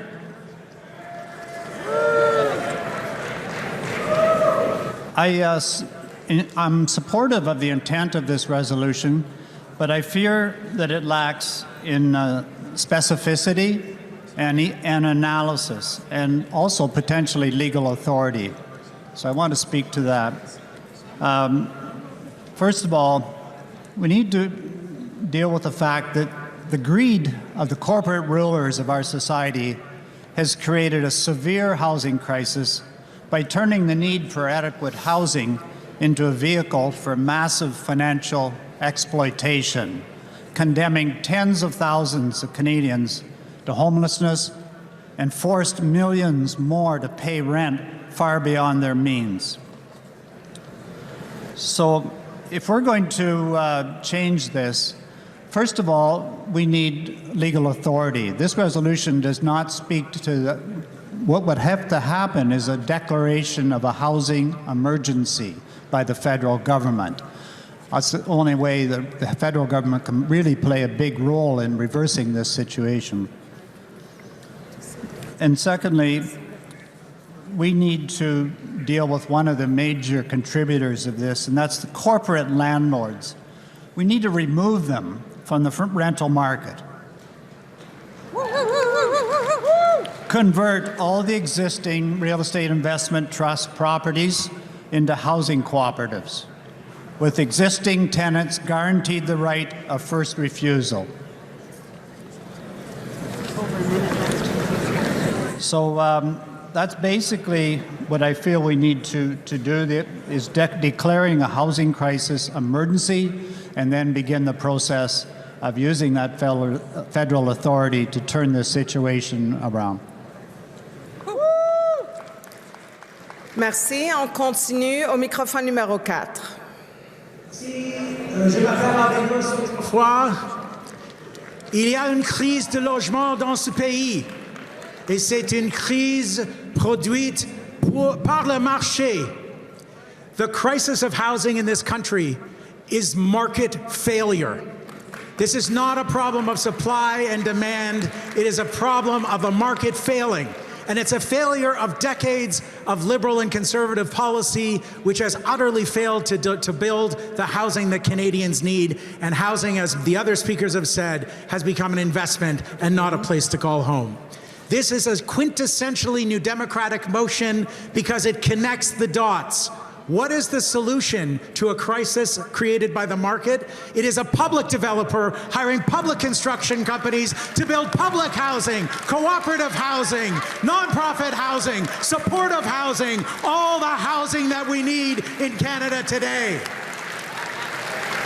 This resolution rocks because it connects the dots with a Buy Indigenous for Indigenous housing program, because First Nations are suffering first and worst from the crisis of housing in this country. And it connects the dots with the climate emergency as well. Just this week, in response to war in Iran, the UK government brought in new rules requiring solar panels in heat pumps in all new houses built in the UK. Why aren't we doing that in Canada? I'm not going to use all my time. I just want to say this is a public solution. We need a public option for housing. Only the NDP can put forward this kind of resolution. Let's support it. Thank you. Merci. Microphone numéro 2.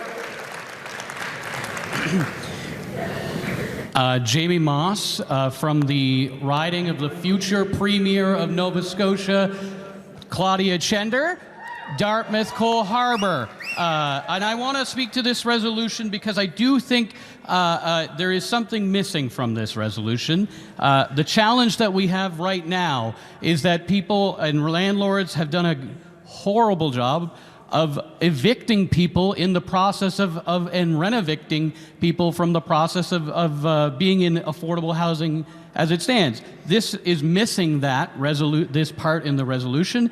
I'm not moving a motion, but I wanted to raise that point as a thing to think about and encourage that that a future resolution be written to ensure that either we have a rent cap, guaranteeing that people that are in the affordable housing opportunity stay in that unit, have the opportunity to have affordable rents at the federal level and also at the provincial levels. Thank you.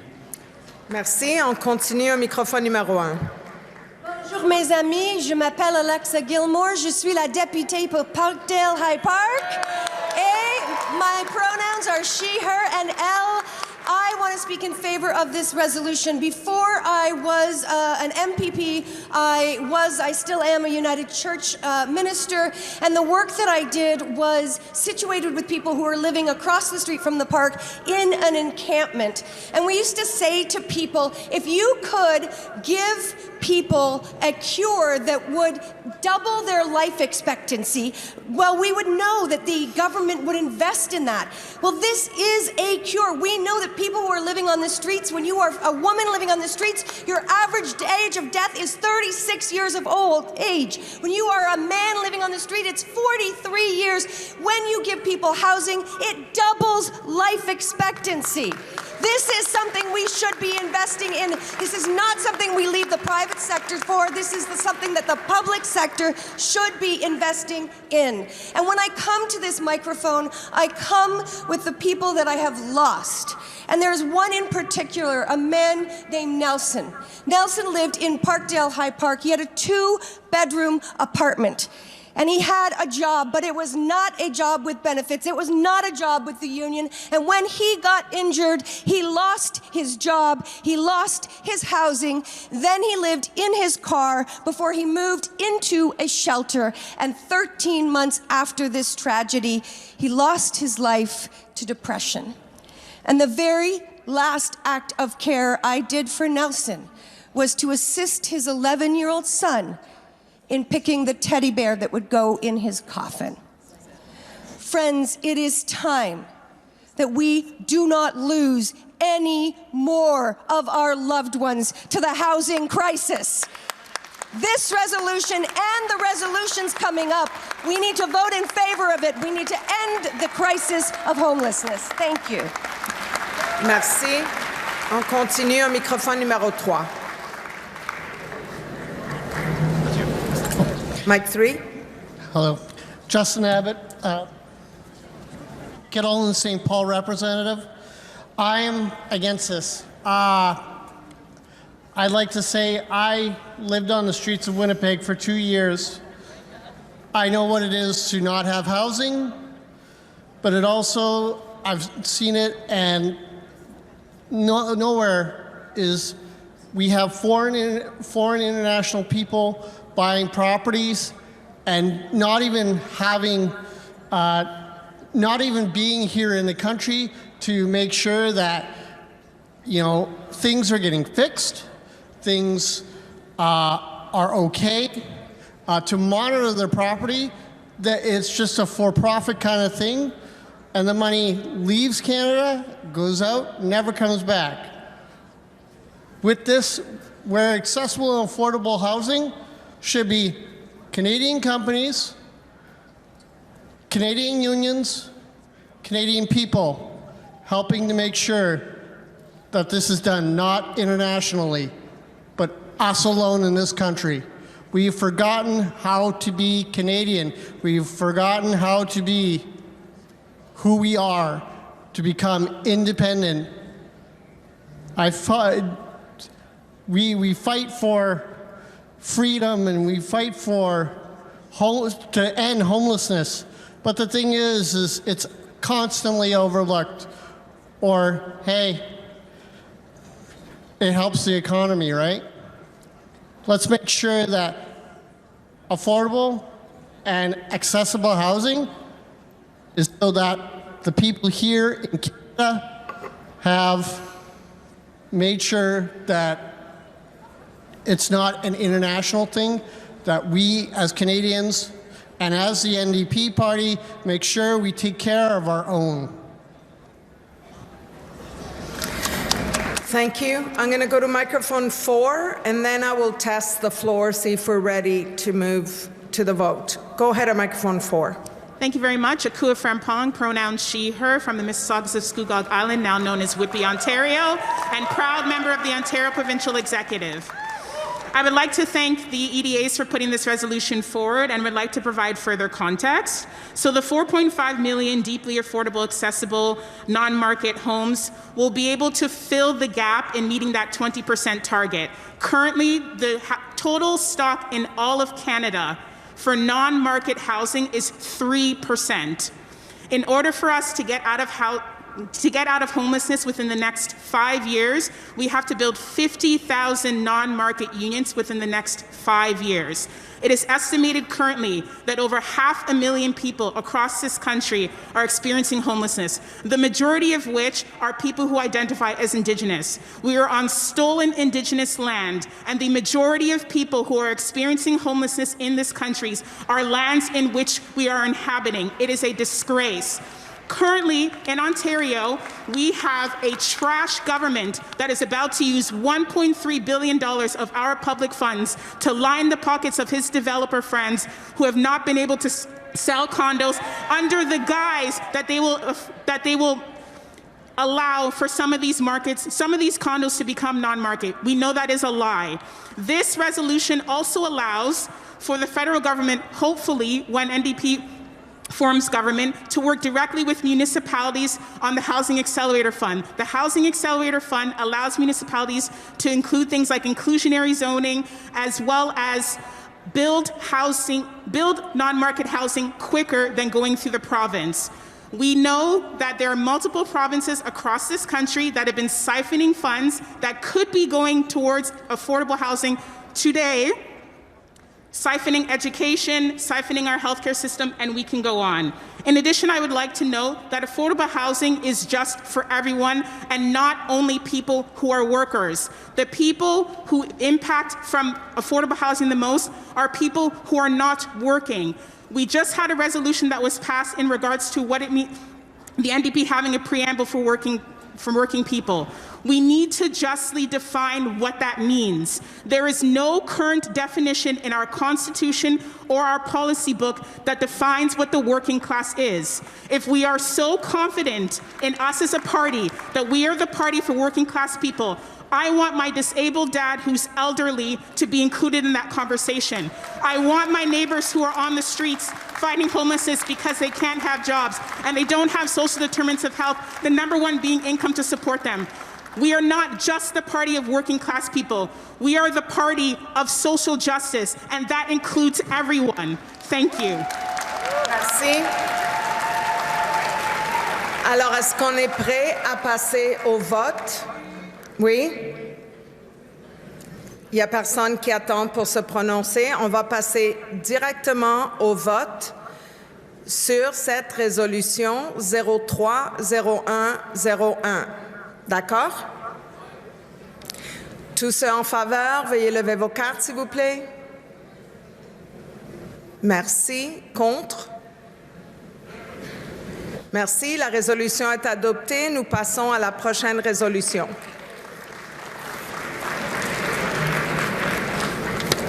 Resolution 03-02-08, Investing in Canada where no one is left behind. Be it resolved that the New Democratic Party, as the party that created Medicare, work with health coalitions and like-minded Canadians to alert the public to the threat posed by American-style for-profit expansion within Canada's single-payer healthcare system, and be it further resolved that the NDP demand the Government of Canada uphold and enforce the Canada Health Act, using all available federal measures to stop provincial or territorial violations, and be it further resolved that the NDP reaffirm its commitment to fully accessible, publicly delivered health care that remains free of financial barriers for all. Merci. Alors, on commence au microphone numéro 4. Ah, un point de privilège? Microphone numéro 1, s'il vous plaît. Carlos Sosa, Winnipeg Center. I just wanted to raise a point of privilege here. There doesn't seem to be a roving accessible mic around here. I know that there's an individual in this aisle right here that wants to speak to the motion, and there should be there doesn't seem to be a roving mic around. Could we get a roving mic to the front here? Thank you. Thank you. I know there are volunteers with a roving mic. Can you make yourselves known and come to the front? But were they waiting to speak now, delegate? To this motion? To the resolution. Okay, well then let's go ahead with that. Since you have the mic in your hand, could you pass it on? Yeah, let's do that now, and then I'll get back to you. Okay, am I speaking right now? Yes. Sorry. Hello, my name is Melissa Graham. I'm from Winnipeg Center. My pronouns are she, her, L. I'd like to speak to the motion. As a person with a disability particularly, this issue impacts my community.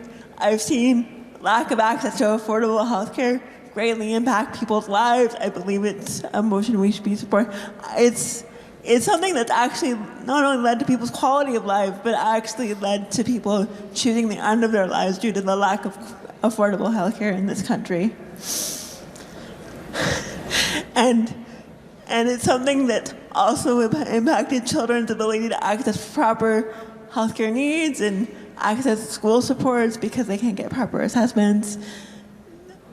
We've seen the healthcare access in this country slowly slipping away, and it's time to fight back for it again. So, with that, I'd like to support this motion. Thank you, and thank you, Delegate, for your assistance, and we're trying to track down the roving mic.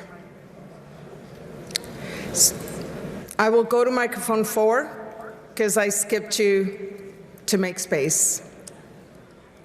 Hello, my name is Katie Aurora. I am a delegate from Lethbridge, Alberta, and right now in Alberta, Daniel Smith and the UCP are doing everything that they can to roll back our public health care system.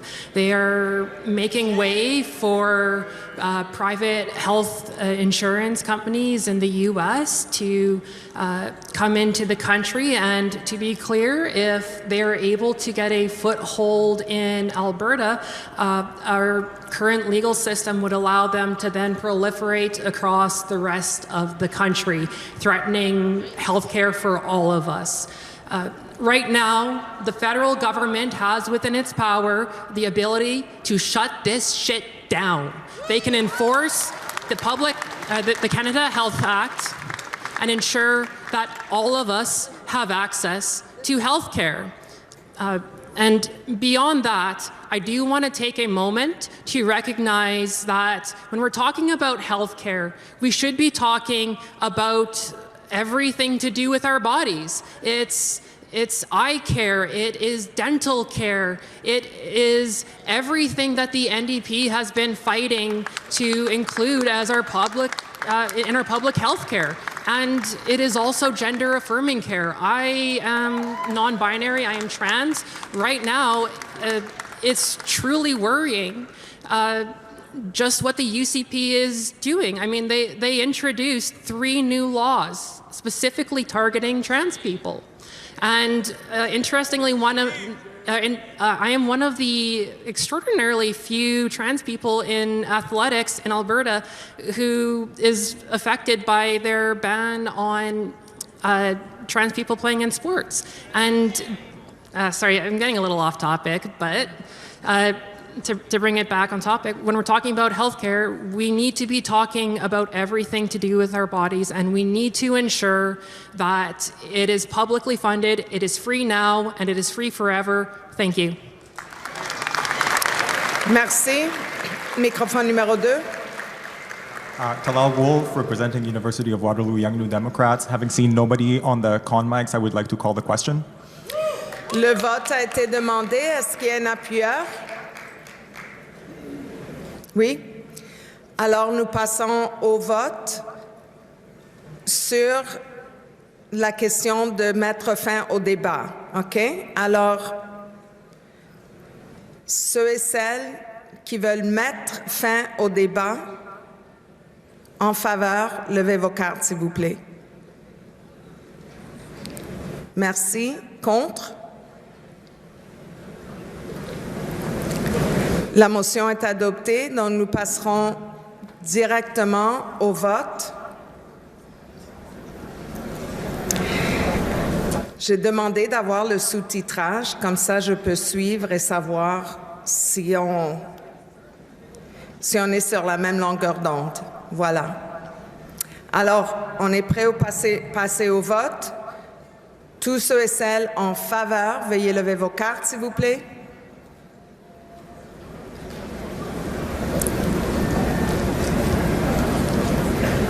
Merci. Contre?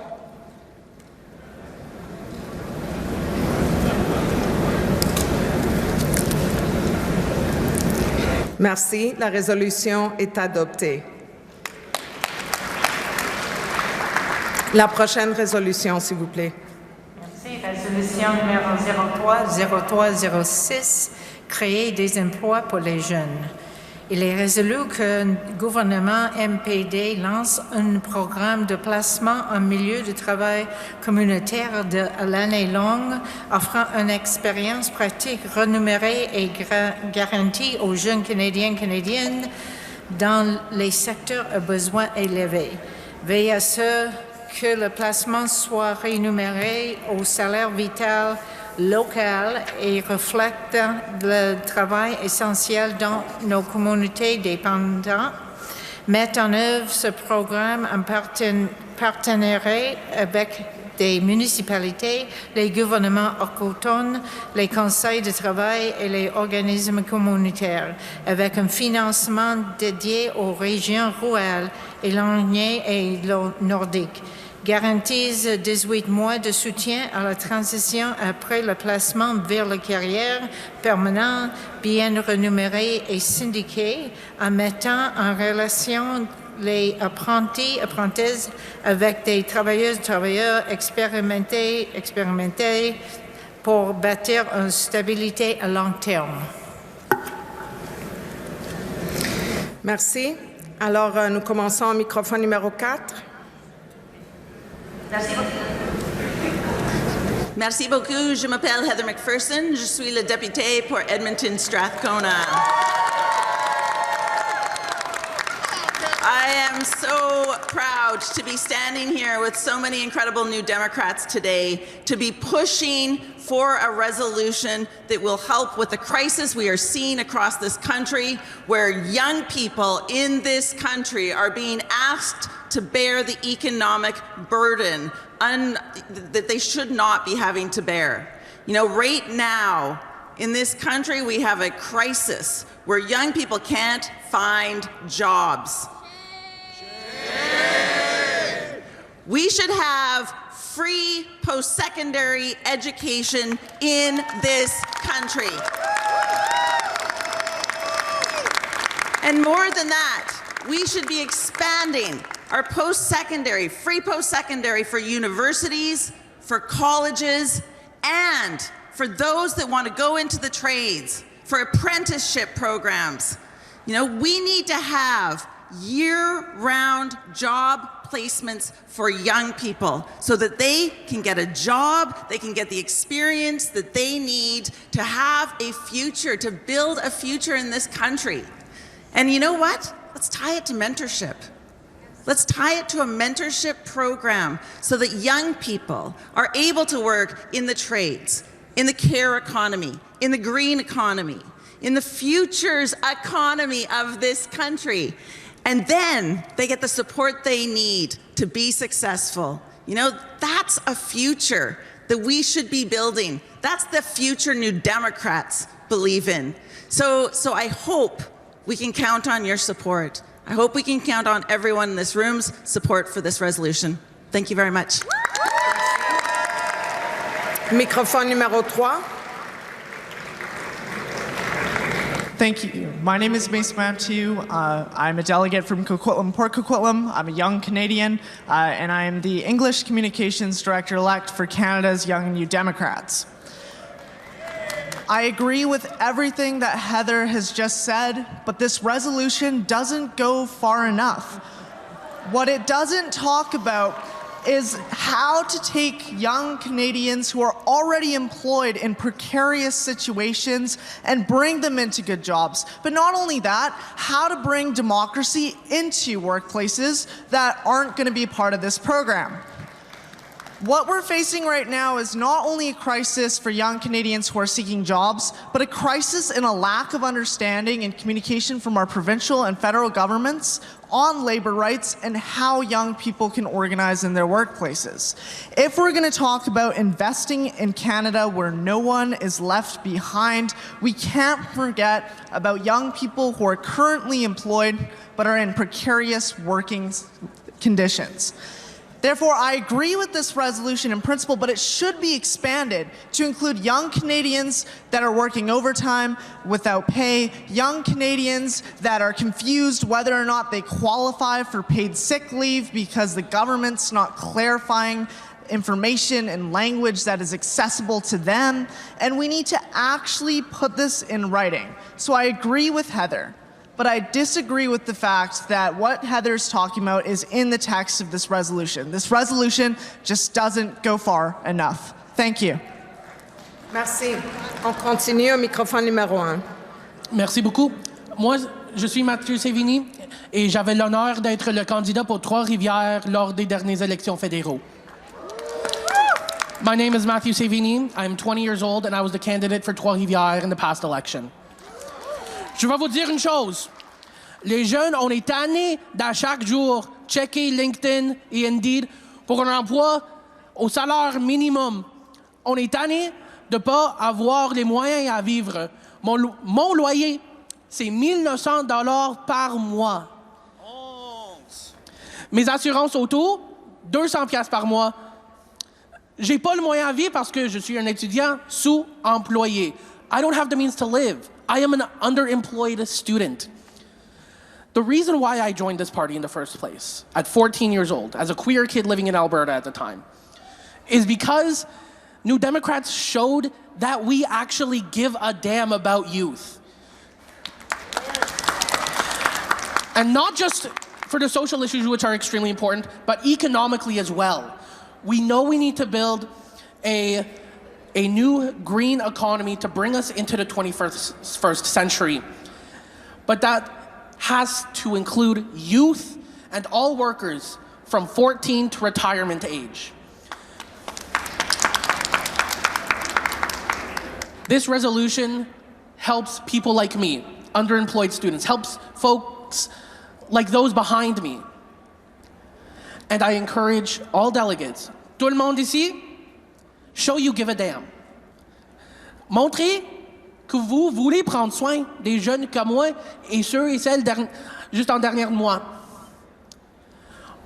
Ça, c'est qu'est-ce que ça dit. Ça vaut d'être un nouveau démocrate. That's what it means to be a new Democrat. Being a new Democrat means giving a damn, and that means ensuring good paying, living wage, unionized jobs for every single young person that wants one from coast to coast to coast. Merci. Merci. On continue au microphone numéro 2. My name is Parker Mazal. I represent Vancouver Centre, and I would like to call the question. Alors, le vote a été demandé. Est-ce qu'il y a un appuyeur? Oui. OK. Tous ceux et celles en faveur de mettre fin au débat, veuillez lever vos cartes, s'il vous plaît. Merci. Contre? OK. Alors, nous passons directement au vote sur la résolution 03-06, créer des emplois pour les jeunes. J'attends l'interprétation. Tous ceux et celles en faveur, veuillez lever vos cartes, s'il vous plaît. Merci. Contre?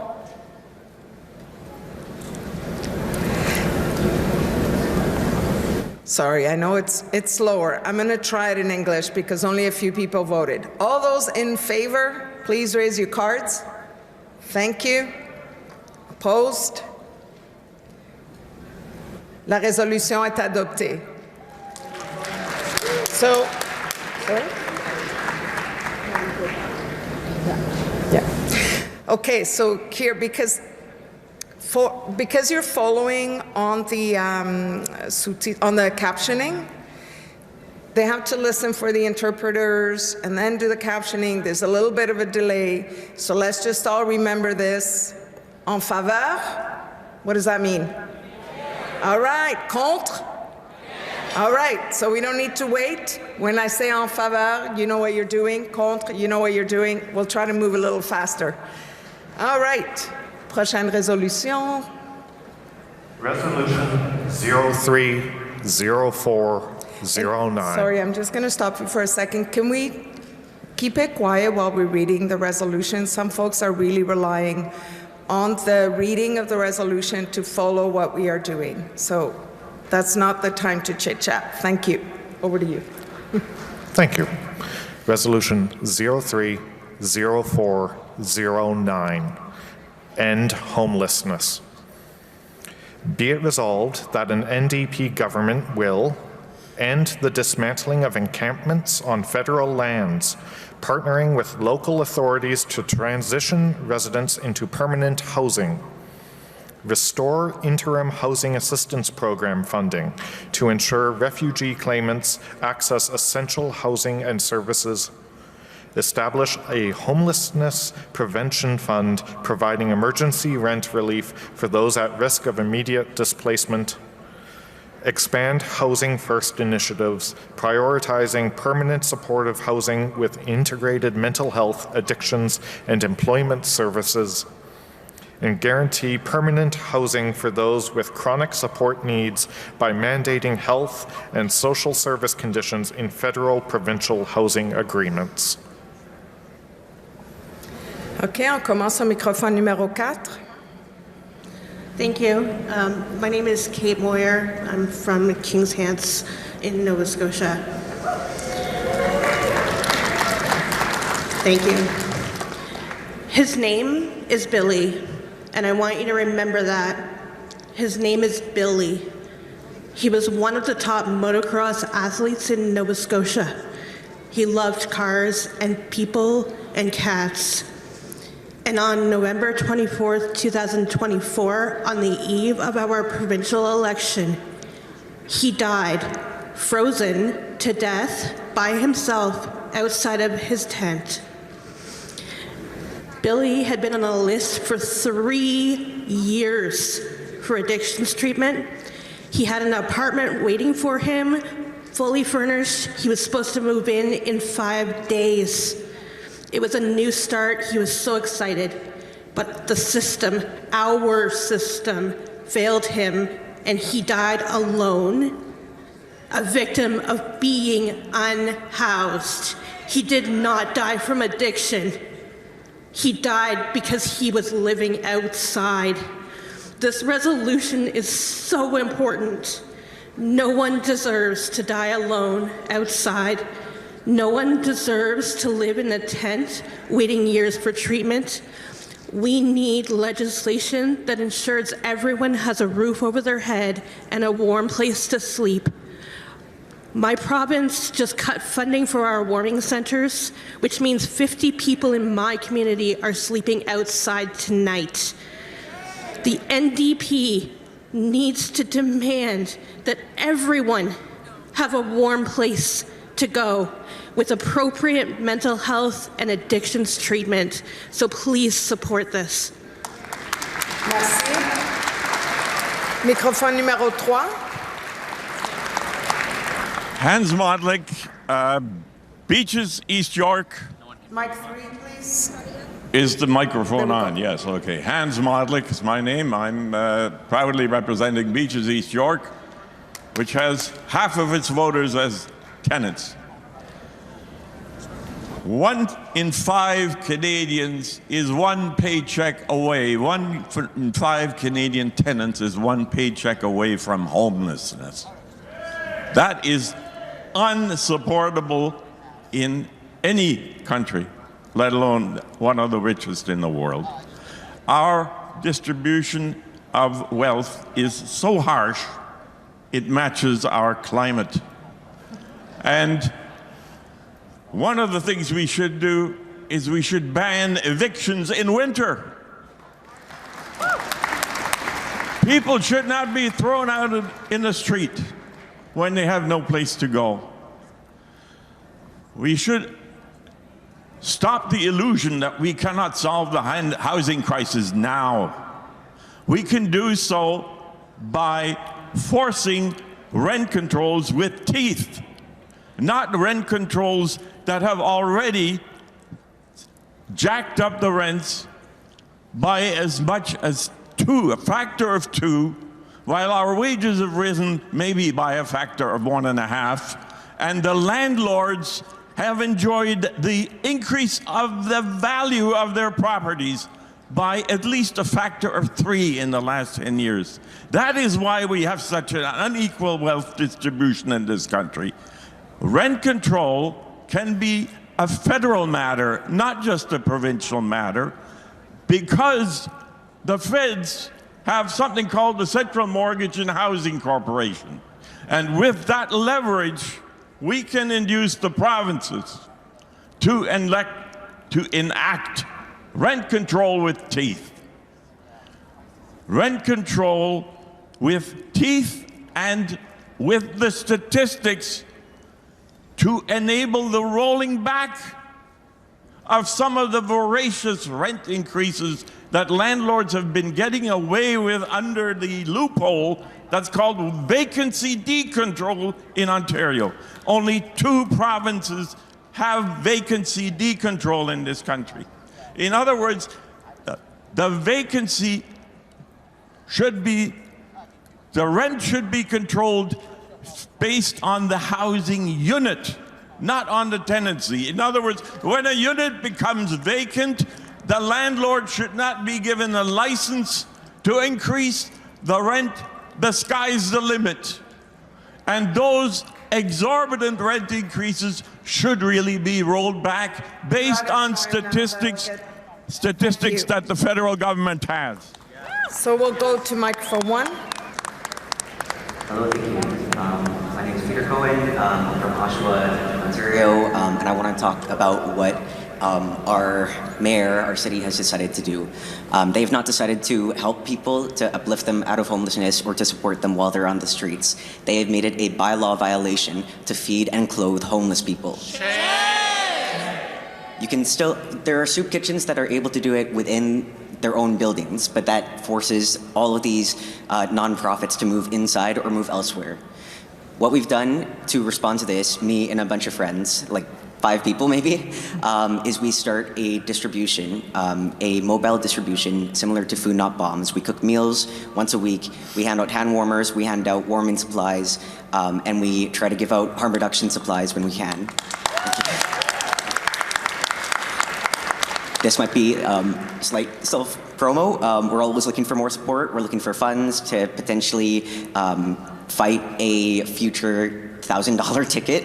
We're looking for supplies if you're in the Durham region or Toronto area. We're looking for organizing support. So you can find me later. I'm over near the youth area. But I also directly speaking to the motion, in the preamble, it ends off with housing if they want it. That is key, and I really want people to understand what displacement does. Even if it's into a shelter, it's still traumatic, it's hugely disruptive, it can cut people off from the supports that they need to survive. Toronto, what they do when clearing encampments is they kick people out of the homeless shelter to make room for the people from the encampments, which is awful.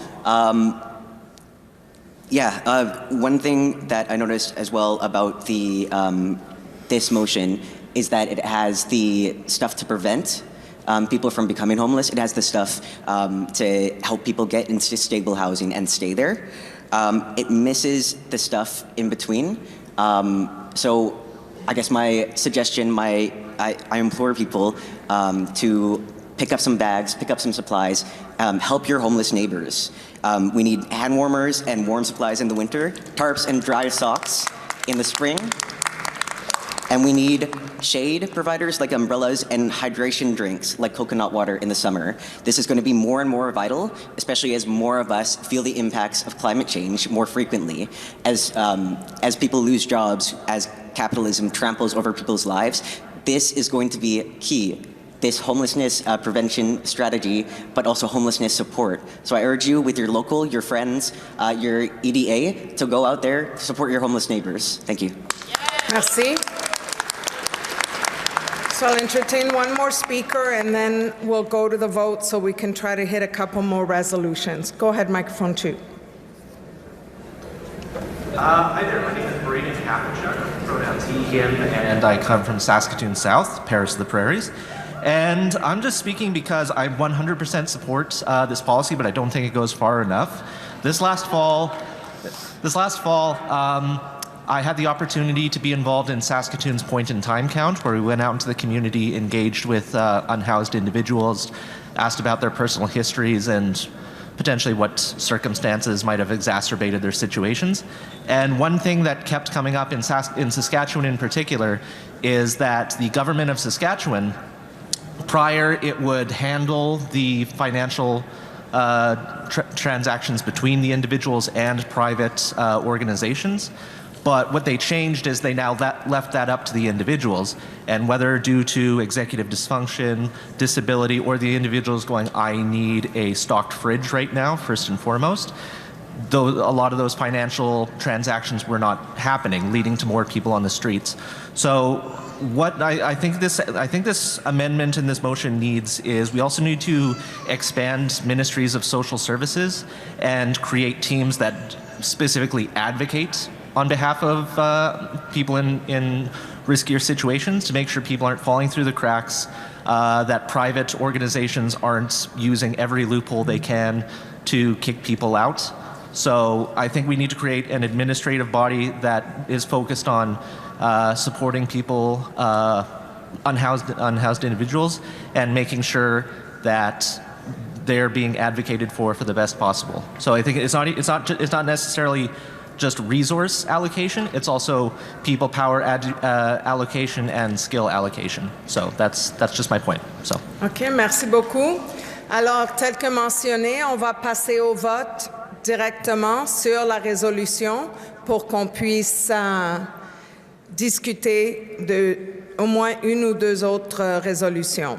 Alors, on est prêt pour le vote? On sait suivre en français? Tous ceux et celles en faveur, veuillez lever vos cartes, s'il vous plaît. Merci. Contre? Merci. Alors, la résolution est adoptée et nous passons à la prochaine résolution.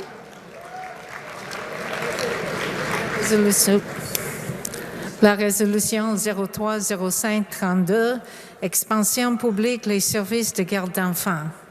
Attendu que dans le cadre du programme d'apprentissage, il est résolu que le MPD exigerait des provinces qu'elles utilisent les fonds du programme Canada Large Early Learning and Childcare, CWELCC, pour les services de garde d'enfants publics et à but non lucratif. Il est autre résolu que le MPD plafonne l'expansion des services de garde privés à but lucratif. Il est en autre résolu que le MPD augmente considérablement le financement fédéral afin d'entendre les services de garde publics. Et il est en outre résolu que le MPD finance les services de garde publics avant et après l'école. Cette fois-ci, on commence au microphone numéro 1. Thank you so much. I'm Candace Rennick from the Canadian Union of Public Employees.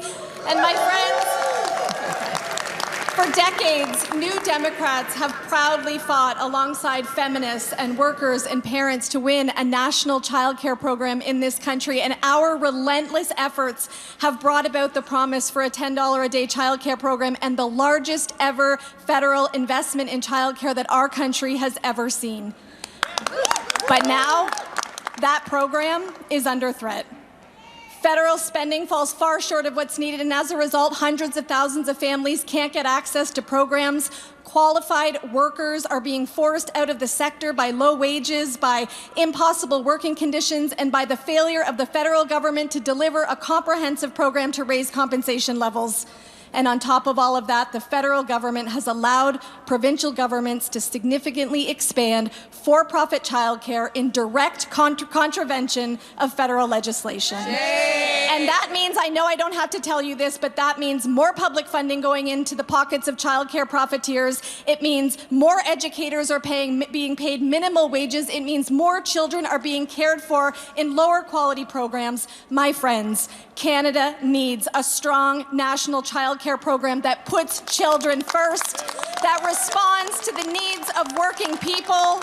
And this party, our party, must reclaim childcare as our issue. Yes. Our party must advance a bold program to expand and strengthen the $10 a day program. We must make this central to our economic program for this country because workers, especially mothers with young children, can't work without childcare. Right here in this province, we know after the introduction of this program, working women in Winnipeg, in Manitoba, went back into the workforce at a rate of 8%, an increase of 8%, so we know that this works. And I have to say, it can't just be any childcare. It has to be publicly funded, publicly delivered childcare.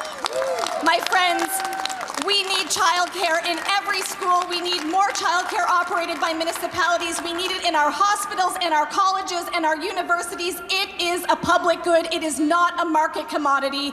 New Democrats can and must show that we are the real champions of childcare. So let's do it by joining with childcare advocates and demanding better. Let's organize in every single community alongside with others for our children, like Sophia right here, for childcare workers, for parents, for our economy, and indeed for this country. Let's organize together for high quality, low fee, inclusive, public, and not for profit childcare in this country.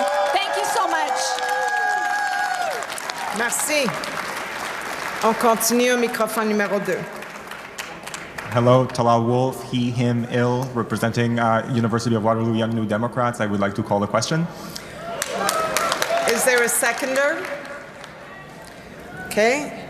We'll go to the vote on whether or not to end debate. All those in favor of calling the question, please indicate. Thank you. Opposed? It's carried. Sophia was against it. She wanted to say something. Go ahead, Sophia. Okay, we'll go right to the vote on 030532, public expansion of childcare. All those in favor of the resolution, please indicate. Thank you. Opposed? Thank you. I think that may, oh, there was one, never mind. I was going to say it was unanimous, but not quite. Okay. Is there a point before we continue? Microphone 3, is that a point of order? We were just... Could we have mic 3 on, please? We were just pointing out there were people for the con, and especially equity-seeking groups.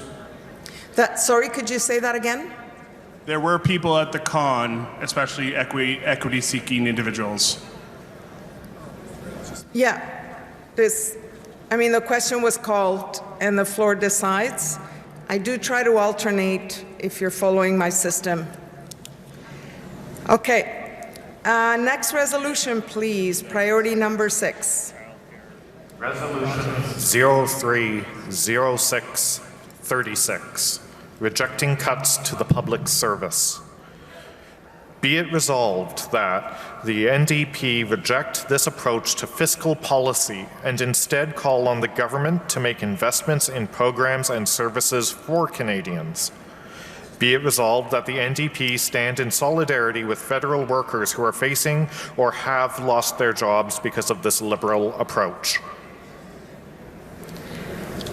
OK, cette fois-ci, on commence au micro numéro 4. Thank you. Chris Deliberatory, Public Service Alliance of Canada.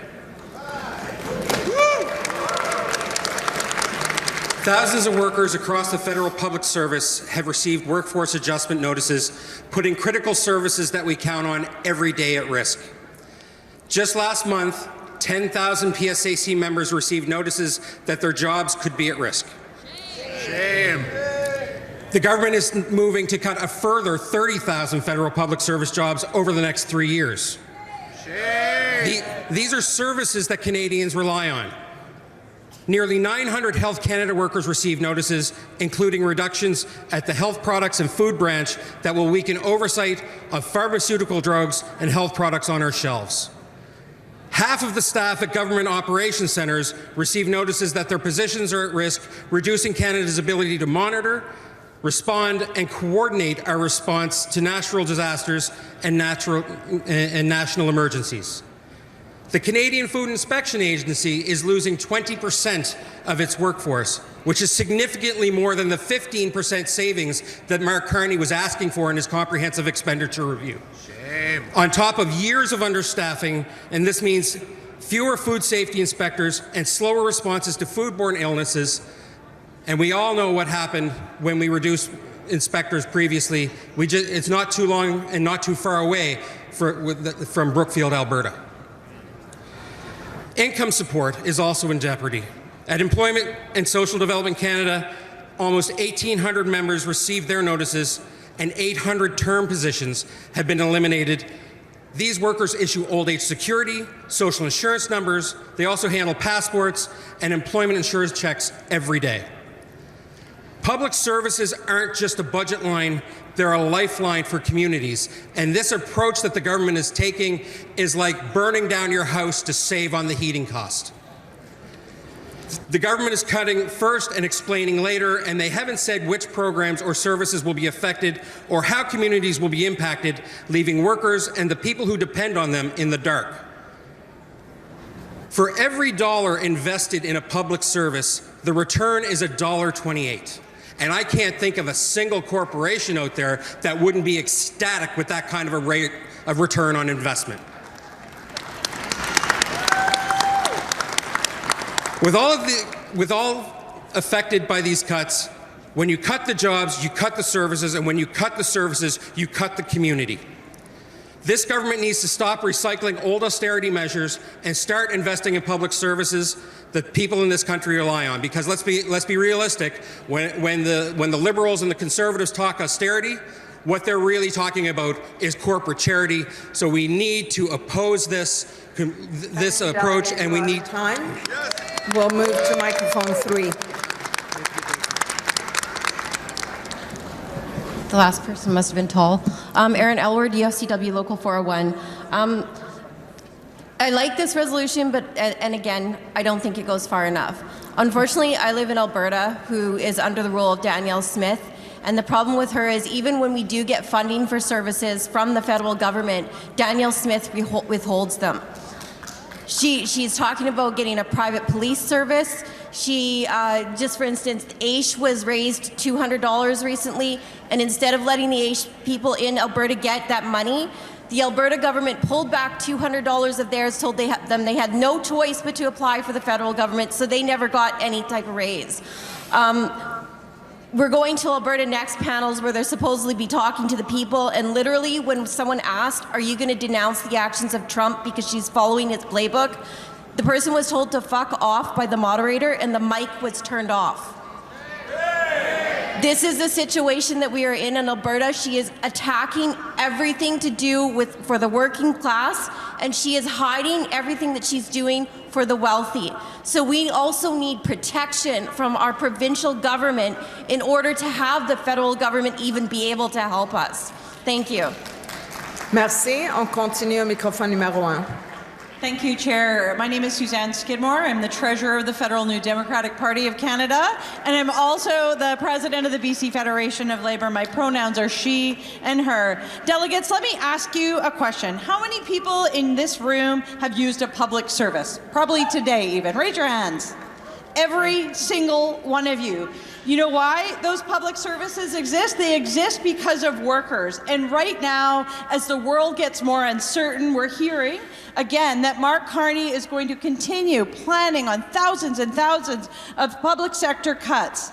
Does anyone actually believe it'll be easier to get a passport with fewer workers in those offices? I don't, right? Our oceans are going to be protected better with fewer scientists and inspectors doing that critical work. Do you think that's going to be better? I don't. Our railways going to be safer, fewer people keeping an eye on transportation. Instead of strengthening public services so that they can respond to disruption and the support that people need the absolute most when it matters the most, we are seeing the opposite. Decisions that tie one hand behind our back, and the people who will pay the price are not just public sector workers, but they are the public. People who rely on these services every day. Communities rely on them. And at a time when we're told there's no money, while executives are pulling in salaries well over $250,000, now is not the time. Now is the time to actually be investing in these jobs. So let's be clear about what we're asking for. Support this resolution, stand up for public services, say no to cuts, and yes to good union jobs, and yes to services that actually work for all of us. Thank you. Merci. On est rendu à la fin de ce bloc, donc je vais m'assurer qu'on puisse passer au vote. Il nous reste que 20 secondes. Alors désolé, on passe directement au vote sur la résolution 03-06-36. On est prêt? Tous ceux et celles en faveur de la résolution, veuillez lever vos cartes, s'il vous plaît. Merci. Contre? Merci. La résolution est adoptée. I'm going to ask you to don't rush out. There's still a couple of announcements and a closing for today. So please stay tuned as we invite our MC back on the stage.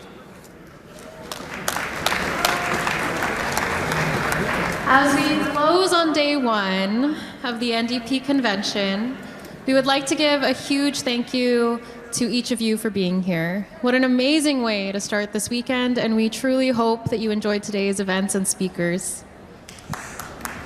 Absolument. Merci à tous et toutes pour cette merveilleuse première journée.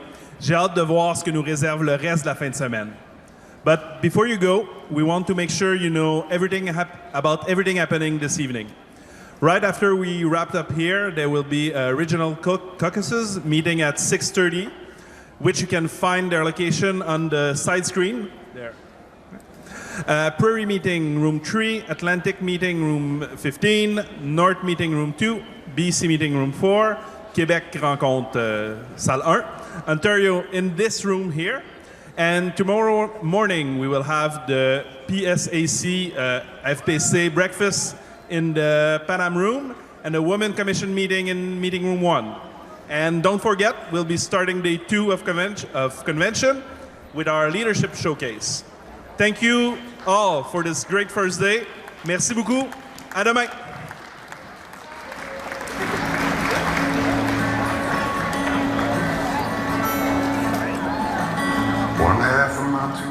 And with that, the first day of the NDP National Convention gets a wrap in Winnipeg, Manitoba, the site of the convention, of course, being the RBC Convention Centre. Thank you for joining us here as we begin a weekend of coverage of this convention. You are watching CPAC, and happy to say I'm Michael Serapio. Thank you for joining us again today. A very impactful day. If I bring in my co-host here, Marc-André, quite the first day of this convention. Oui, tout à fait. Une première journée pour ce congrès qui débute à Winnipeg. Évidemment, le grand événement, ce sera dimanche avec l'annonce du prochain chef ou de la prochaine chef du NPD. Mais les membres du parti ont déjà eu l'occasion de discuter de nombreuses politiques en ce qui concerne la place du Canada dans le monde et comment investir dans le Canada de manière à ce que personne ne soit laissé pour compte. Donc, évidemment, le congrès lancé, mais l'attention se tourne maintenant, évidemment, toujours vers dimanche. And I jumped the shark, Marc-André Cossette, my co-host here as we cover the NDP National Convention. Listen, let's go to Winnipeg right now because listening in on all of this, has been watching this convention get underway are Eric Grenier, the founder and the writer behind The Writ, and Philippe Fournier, the founder and the writer of 338 Canada, of course, very well known to both the viewers of CPAC, L'Essentiel, and PTP. Hello to both of you. Hi, good evening, Michael.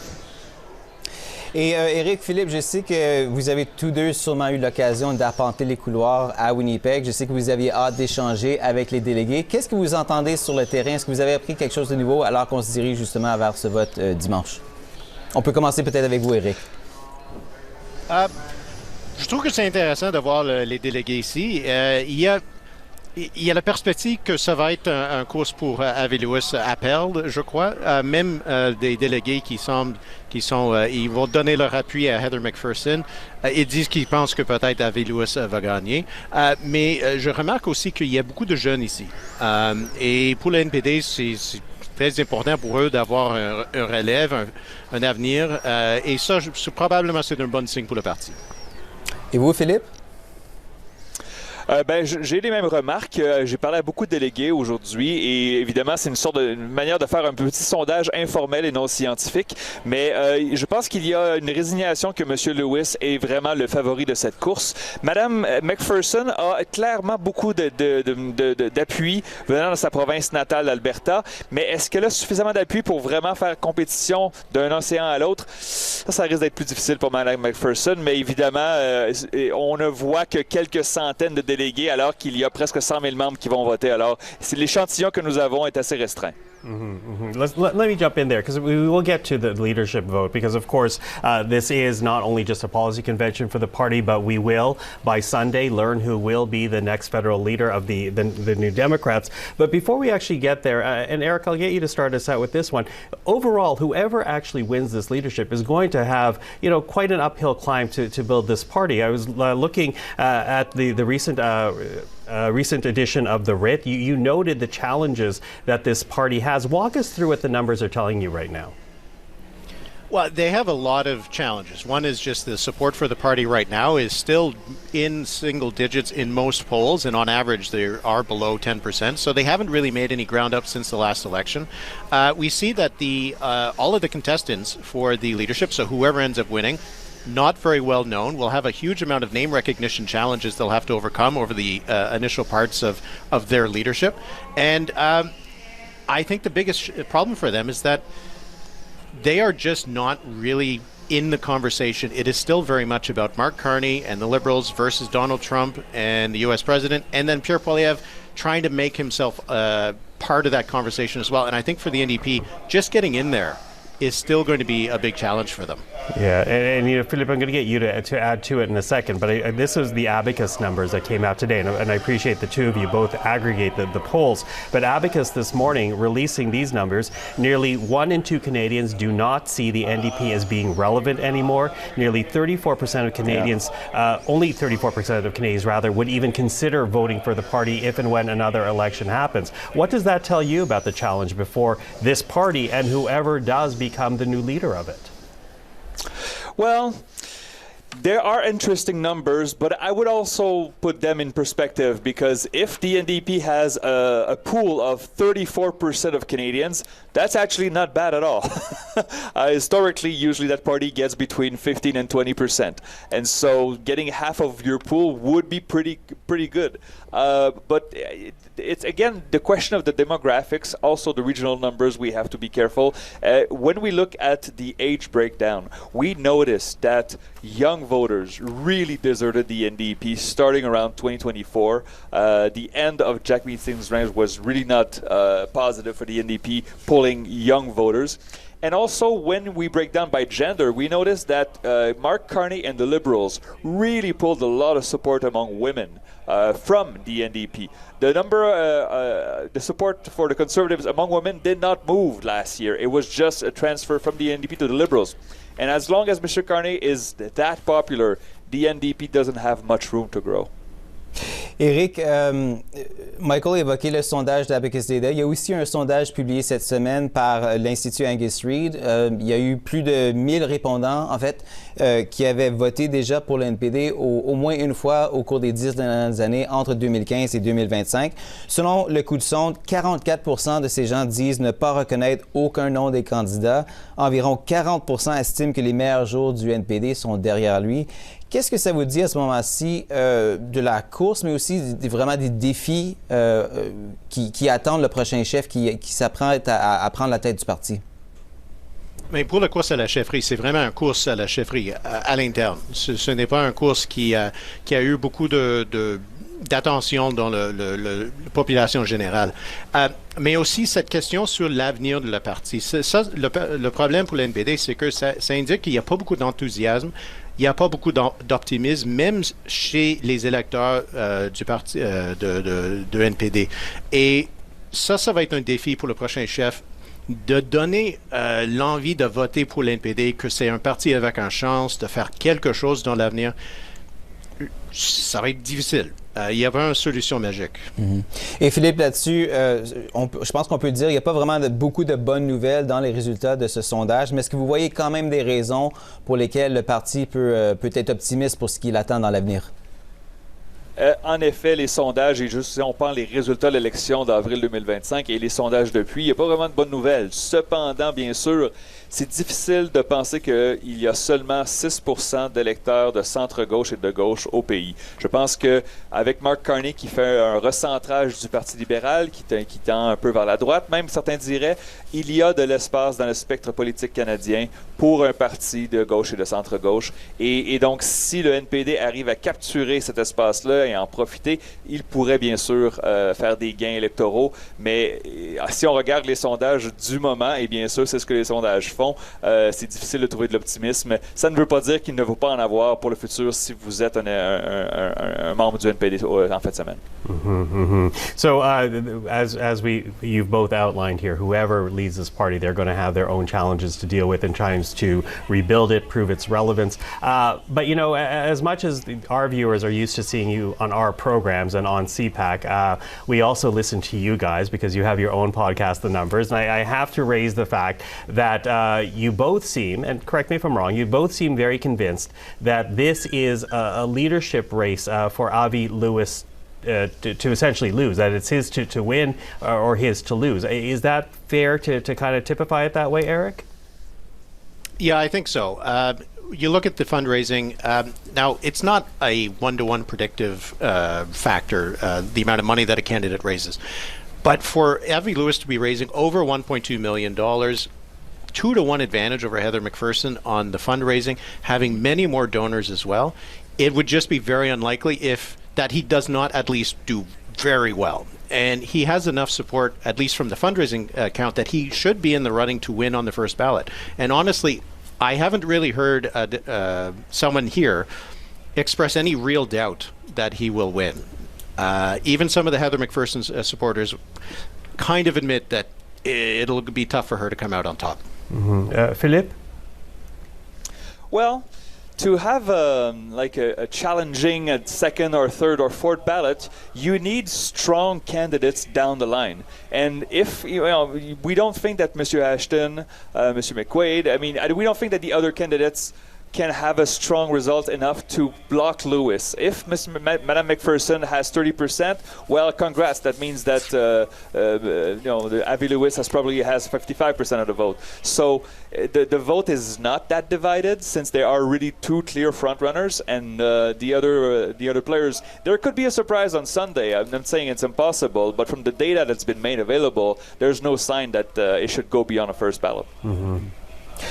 Éric, évidemment, on a vu déjà tout au long de ces sessions où on débat des résolutions, il y a quand même des divisions au sein du parti. Il faut s'y attendre, peu importe le parti.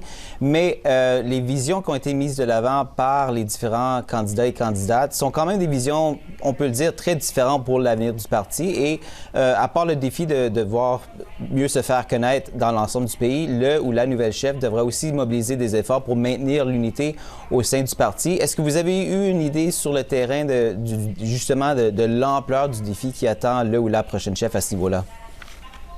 Je pense que le défi, c'est probablement l'unité de parti.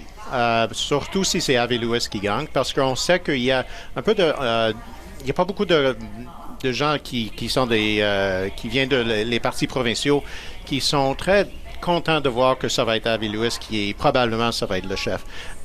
Est-ce qu'on va voir dans les jours qui s'en viennent, est-ce qu'on va voir que quelques partis provinciaux veulent dire, je ne sais pas si on veut être lié à la parti fédéral. Et ça va être le défi pour Avi Lewis. On a vu que Rob Canoe était ici aujourd'hui, Merritt Stiles va être ici demain. Mais David Eby, Ned Nenshi, Carla Beck, les chefs de parti néo-démocrates dans l'Ouest canadien, qu'est-ce qu'il va dire dans les prochains jours, les jours qui s'en viennent, si c'est Avi Lewis qui devient le chef du parti? Justement là-dessus, Philippe, on évoque souvent le succès relatif des partis, des partis du NPD au niveau provincial, alors qu'on le sait, au niveau fédéral, c'est tout un ensemble d'orientations qui est bien différente. Est-ce qu'il y a quand même là des leçons pour le Parti fédéral qui pourraient tirer du succès que ses homologues provinciaux connaissent au niveau provincial? Évidemment, je pense que, je ne sais pas si Éric serait d'accord, mais les gouvernements, les partis du Nouveau démocratique de l'Ouest canadien ne sont pas des partis radicaux à la gauche. Je pense que c'est des partis qui sont beaucoup plus pragmatistes, qui ont, en fait, dans leurs provinces respectives, qui ont remplacé le Parti libéral. Donc, c'est vraiment de la gauche modérée, du centre-gauche. Alors, de voir Avi Lewis qui pourrait prendre les rênes du Parti fédéral pourrait inquiéter certains de ces électeurs-là qui ne veulent pas nécessairement pardonnez-moi l'expression, mais une révolution socialiste, qui veulent simplement avoir une option de rechange à gauche du spectre politique, une option responsable. Et je pense qu'il y a des inquiétudes considérant le passé d'activiste de M. Lewis. Mais évidemment, M. Lewis, présentement, ne fait pas une campagne nationale. Il fait une campagne au sein de son propre parti. Alors, ça change la donne. J'ai bien hâte de voir s'il va avoir un certain pivot au cours des prochains mois. Et là, bien sûr, on s'avance. C'est s'il gagne la course. Yeah, I'm going to pick up a little bit on that point, Philip, and I'll bring you in, Eric, because this is the debate that we have seen historically with this party, this debate that has been, enunciated more than once during this leadership process about what is this party actually about. Because, yes, we have heard people saying that he could learn from the Western parties, but as Philippe points out, the Western parties of the NDP are very different than the federal party. When you guys have looked through the numbers, not necessarily just during this leadership race, but through the course of your careers, I wonder if there's anything that points out what Canadians expect of this party to be that center-left entity that tries to win government, or being the conscience of the country and of Parliament, Eric. I think that what we've seen is that Canadians are open to voting for the NDP. The fact that the party has always trailed in the polls by a significant amount, is rarely ever top 20%, doesn't reflect that the party is actually an option for usually 40 to 50% of voters. Now, that's gone down a little bit lately, but what we've seen is that I think a lot of voters, particularly on the left, want to see someone who is actually going to form a government that is going to keep conservatives out of power. And when it is someone like Justin Trudeau, who people are kind of tired of, that argument was a bit harder to make because they didn't want to lend their vote to Justin Trudeau and the Liberals anymore. But when you had an option that it was Mark Carney versus Pierre Poilievre, I think that one of the main things that sunk the NDP vote was that you had a lot of voters who said, I might not love Mark Carney and the Liberals right now, but I certainly prefer them to Pierre Poilievre. So I think that is still the biggest challenge. In Western Canada, they haven't had to deal with it because they've replaced the Liberals, and they are the alternative to the Conservatives. But federally, it is still the Liberals who are the alternative to the Conservatives, and until the NDP can replace the Liberals, they're always going to lose out on that equation. Philippe, what would you say to it? Well, I mean, we're not going to rehash history here, but the last NDP leader who tried to make the party more to the center and more a broad tent was Tom Mulcair, and his leadership for the NDP did not end too well. And so it's when a party is from the grassroots, it's not easy to govern because some people wanted to make it a big tent and some don't. So. Okay, well, you know, this has just started. It was to say day one of a 3-day convention for the party. Philippe, Eric, we will speak again through the course of the weekend, but for this evening, thank you very much. Thanks, Michael. Thank you, Michael. Thanks, Marc-André. Thanks, Marc-André. Well, let's get back to studio here because Marc-André and I are joined at the desk right now by two journalists who cover politics very closely in the nation's capital. Sandrine Vieira is the parliamentary correspondent here in Ottawa for Le Devoir. Nick Taylor-Bracey, of course, we know very well on CPAC, who is the Ottawa bureau chief for Politico. Hello to the two of you. Bonjour. Oh. Je peux peut-être commencer d'emblée, juste une question très simple. Qu'est-ce que vous allez surveiller au cours du Congrès, surtout au moment du résultat du vote, pour savoir qu'est-ce qui attend le NPD dans les années à venir? Pour ma part, je vais surveiller, je pense, le ton des discours qu'on va voir au cours de la fin de semaine. On sait qu'il y a plusieurs personnes qui vont faire de nombreux discours qui vont prendre la parole. Je pense que ça va être intéressant de regarder si le ton va pencher vers, disons, un ton peut-être un peu plus rassembleur comme celui de Mme McPherson, ou au contraire, est-ce que ça va pencher un peu plus vers un ton où un ton un peu plus similaire à celui d'Avi Lewis, un peu plus idéologique, un peu plus radical, comme certains pourraient dire. Comme on vient de discuter, il y a deux visions extrêmement différentes, donc ça va être intéressant de voir s'il y a peut-être des petits indices d'où ça s'en va. Mais évidemment, demain matin, ce qu'on va surveiller, en tout cas pour ma part, ça va être l'occasion pour eux de faire leur dernier discours. Je pense demain matin, il y a une dernière occasion de faire leur pitch, si on veut, aux militants. Donc, est-ce qu'ils vont ajuster leur discours aussi? Est-ce que Mme McPherson va être un peu plus combative? Est-ce que M. Lewis va peut-être être un peu plus modéré? Moi, pour ma part, c'est ce que je vais regarder. Go ahead. No. And when you look at the leadership race, what are you watching out for? You know, Sandrine kind of walks over the challenges with each one and the questions with each candidate, especially the two front runners. What would you point out? I'm looking for the kind of which motivating parts of the grassroots are really going to take over this convention, and who will we be talking about on Monday? Leadership aside, we know that Avi Lewis has brought in a lot of fundraising and signed up a whole bunch of new members. Pierre Poilievre, when he won the Conservative leadership, we know he also brought in a lot of new members. And those were not people who were typically part of mainstream politics, at least political parties, before Mr. Poilievre caught their attention. We also know the effect that had on the party. It's harder to control a tent or at least guide coherently a tent of voters that large. So whether it's Mr. Lewis or Heather McPherson, all the new people who are infused into this party over the course of a 6-month leadership race, who's really going to be driving that party afterwards? Sandrine, vous avez déjà évoqué l'idée que les candidats et les candidates ont présenté des visions très différentes pour le parti. Évidemment, peu importe qui devient le ou la nouvelle chef, ils vont devoir gérer ces différents courants au sein du parti. À quel point est-ce que ça pose un défi pour le ou la nouvelle chef de vraiment rassembler justement tout le monde et de mettre de l'avant une vision qui va justement les garder au sein du parti et leur permettre de faire des avances quand viennent les prochaines élections.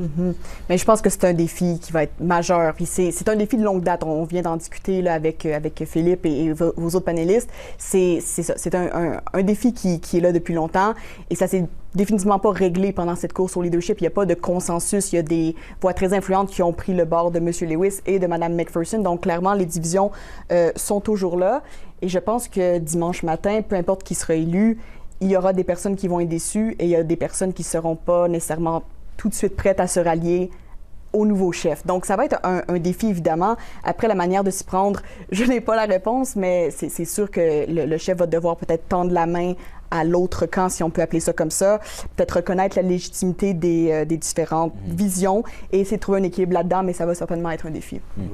Different visions, as you say, but it's also a different experience level, right? Because here we have Avi Lewis, who is trying to lead a party. He has twice run to win a seat in Parliament. He's twice lost, came third place both times in his city of Vancouver.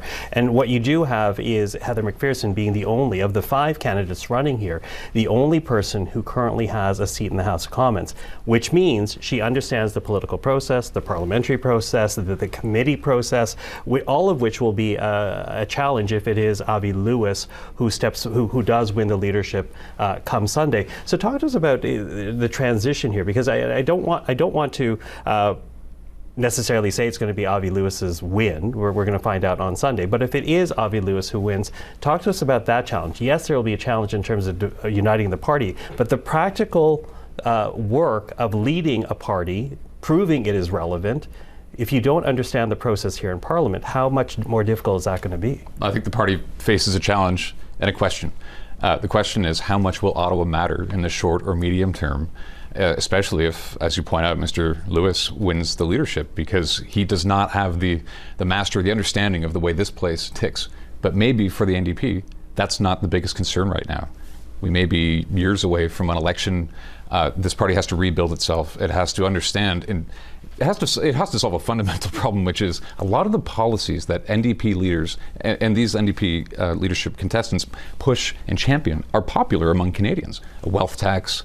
Who do we know who doesn't complain about Canada's telecom companies, the grocery stores and the corporations who own them, and big banks who charge exorbitant credit fees? I mean, these are popular issues when pollsters talk about them. The NDP's got to figure out how to connect the things they talk about to that voter pool, which may be shrinking, but who knows, may grow if they figure it out. So the answer may be parliamentary procedure matters a little less to the NDP if Avi Lewis wins, at least in the short term. Sandrine, Nick le mentionne bien, le parti est vraiment en mode reconstruction et doit vraiment se rebâtir à l'échelle du pays. Juste pour rappeler que certains des chiffres quand même assez percutants des dernières élections, seulement 6,3% des voix à l'échelle nationale, comparativement à près de 18 en 2021, 17 sièges perdus, passant de 24 à seulement 7, un seul au Québec. On est bien loin de la vague orange. Aujourd'hui, on a eu une allocution du premier ministre du Manitoba, Wap Kinew, qui a dit clairement que le prochain chef doit parler français. Il a tendu la main aux Québécois. Parlez-nous de à quel point la route sera difficile pour le NPD de vraiment pouvoir espérer faire des gains au Québec. En toute honnêteté, je pense que ça va être très difficile. Pas impossible, mais très difficile pour 2 raisons. La première étant la maîtrise de la langue française. On n'y échappe pas. On en a parlé, mais c'est très important. Depuis le début de la course, la maîtrise de la langue a été très difficile. On l'a vu dans le premier débat en français. Supposément en français à Montréal en novembre, c'était extrêmement difficile de comprendre quoi que ce soit. Ça l'a fait beaucoup de mauvaise presse au Québec, évidemment. Les 2 favoris de la course, Mme McPherson et M. Lewis, sont ceux qui se débrouillent le mieux en français. Pendant le débat, ils se débrouillaient.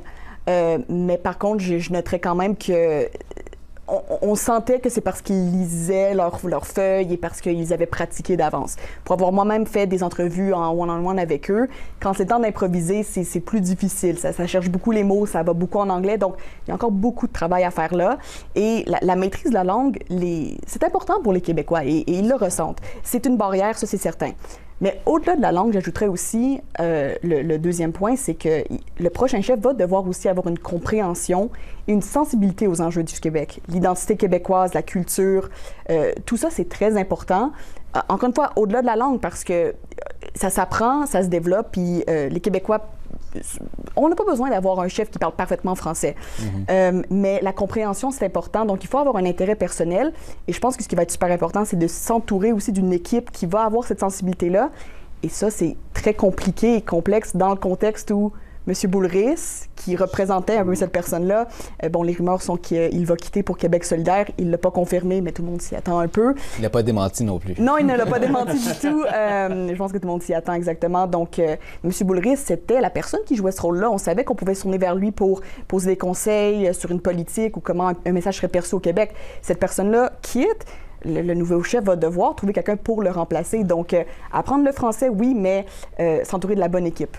I'm actually going to build on that, and I'll invite both of you to share your thoughts on this one question, because when I spoke to the candidates, I did a feature interview with each of those who are hoping to be the next NDP leader, and with each one of them, I brought up the fact that they lack fluency in French. You know, of them, as you point out, Avi Lewis is probably the best, but still not perfect. And basically, the general answer they gave me was, we will lean on others in the party who speak French more fluently. We will lean on those in the party who know Quebec, and they express, you know, their sympathies, their solidarity with Quebec aspirations, but they will lean in on others. How convincing of a strategy is that? Has it been with anybody? Because I remember the days of Preston Manning with Reform having to sit up there with an earpiece during a French language debate, getting translation in his ear. So. Well, we know how it went for the NDP before Jack Layton and ultimately Thomas Mulcair came onto the scene in Quebec. The NDP was essentially a non-entity federally in Quebec and had essentially zero ambition before that build-up began and ultimately produced the 2011 result that they're still talking about, including at this convention. This is now like, these are the good old days. Which, if Alexandre Boulris, as you say, Sandrine, goes to Quebec Solidaire, the last remnants of 2011 That's are right. gone. Yep. Yeah, and it doesn't go well. It just does not. It will not go well for the party. Sandrine? Je trouve que c'est une drôle de stratégie dans le contexte qu'on connaît en ce moment, avec presque une extinction là, du NPD au Québec. Je ne sais pas si c'est la bonne stratégie. Comme je le disais, le français n'a pas besoin d'être parfait, mais it goes a long way si on veut de faire les efforts et d'essayer d'apprendre vraiment. Je ne sais pas si ça va être suffisant de juste tout le temps se fier sur un Alexandre Boulris pour porter des messages. Je ne suis pas convaincu personnellement. We have time for one more if you... Oui, juste peut-être une dernière pour... je vais la poser en français, mais vous choisirez qui veut répondre. Mais il y a aussi, évidemment, toute la question à savoir... On évoque cette idée que c'est un parti qui est un peu en crise d'identité, qui se cherche, qui ne sait pas trop exactement où se caser. C'est plus difficile maintenant, étant donné qu'ils doivent à la fois rivaliser les libéraux dans certaines circonscriptions et les conservateurs dans d'autres circonscriptions et tenter de vraiment garder tout le monde au sein de justement un parti de centre-gauche. À quel point est-ce que c'est difficile de devoir justement ajuster son message circonscription par circonscription, toujours évidemment à l'approche des prochaines élections? Do you want to go? Or... Ben, c'est sûr que ça va être un défi. Il y a plein de défis, ça va être... Puis en plus, et on le mentionne, d'essayer aussi d'être pertinent, de redevenir pertinent sur ces enjeux-là où les conservateurs et les libéraux sont jugés comme une option crédible, comme la crise commerciale avec M. Trump, la crise économique, et ça va être extrêmement difficile. Cependant, j'ai regardé tantôt parce qu'il y a encore des circonscriptions où le NPD, des circonscriptions qu'ils ne détiennent pas en ce moment, où ils sont compétitifs et elles sont presque toutes, à part celle de Mme Idlaut, maintenant, qui sont détenus par les conservateurs. Donc, je pense que ça va être très important, mais effectivement, comme tu le mentionnes, il y a un défi de pas juste aller rechercher ce vote-là, peut-être ouvrier, que les conservateurs ont pris aux dernières élections, mais aussi pas oublier les gains à faire du côté des libéraux, évidemment. Ouais. I thought it was notable, let's say, that Wab Kinew, who kind of had to go to the convention, even if he didn't want to. I'm sure he did, but he got no choice.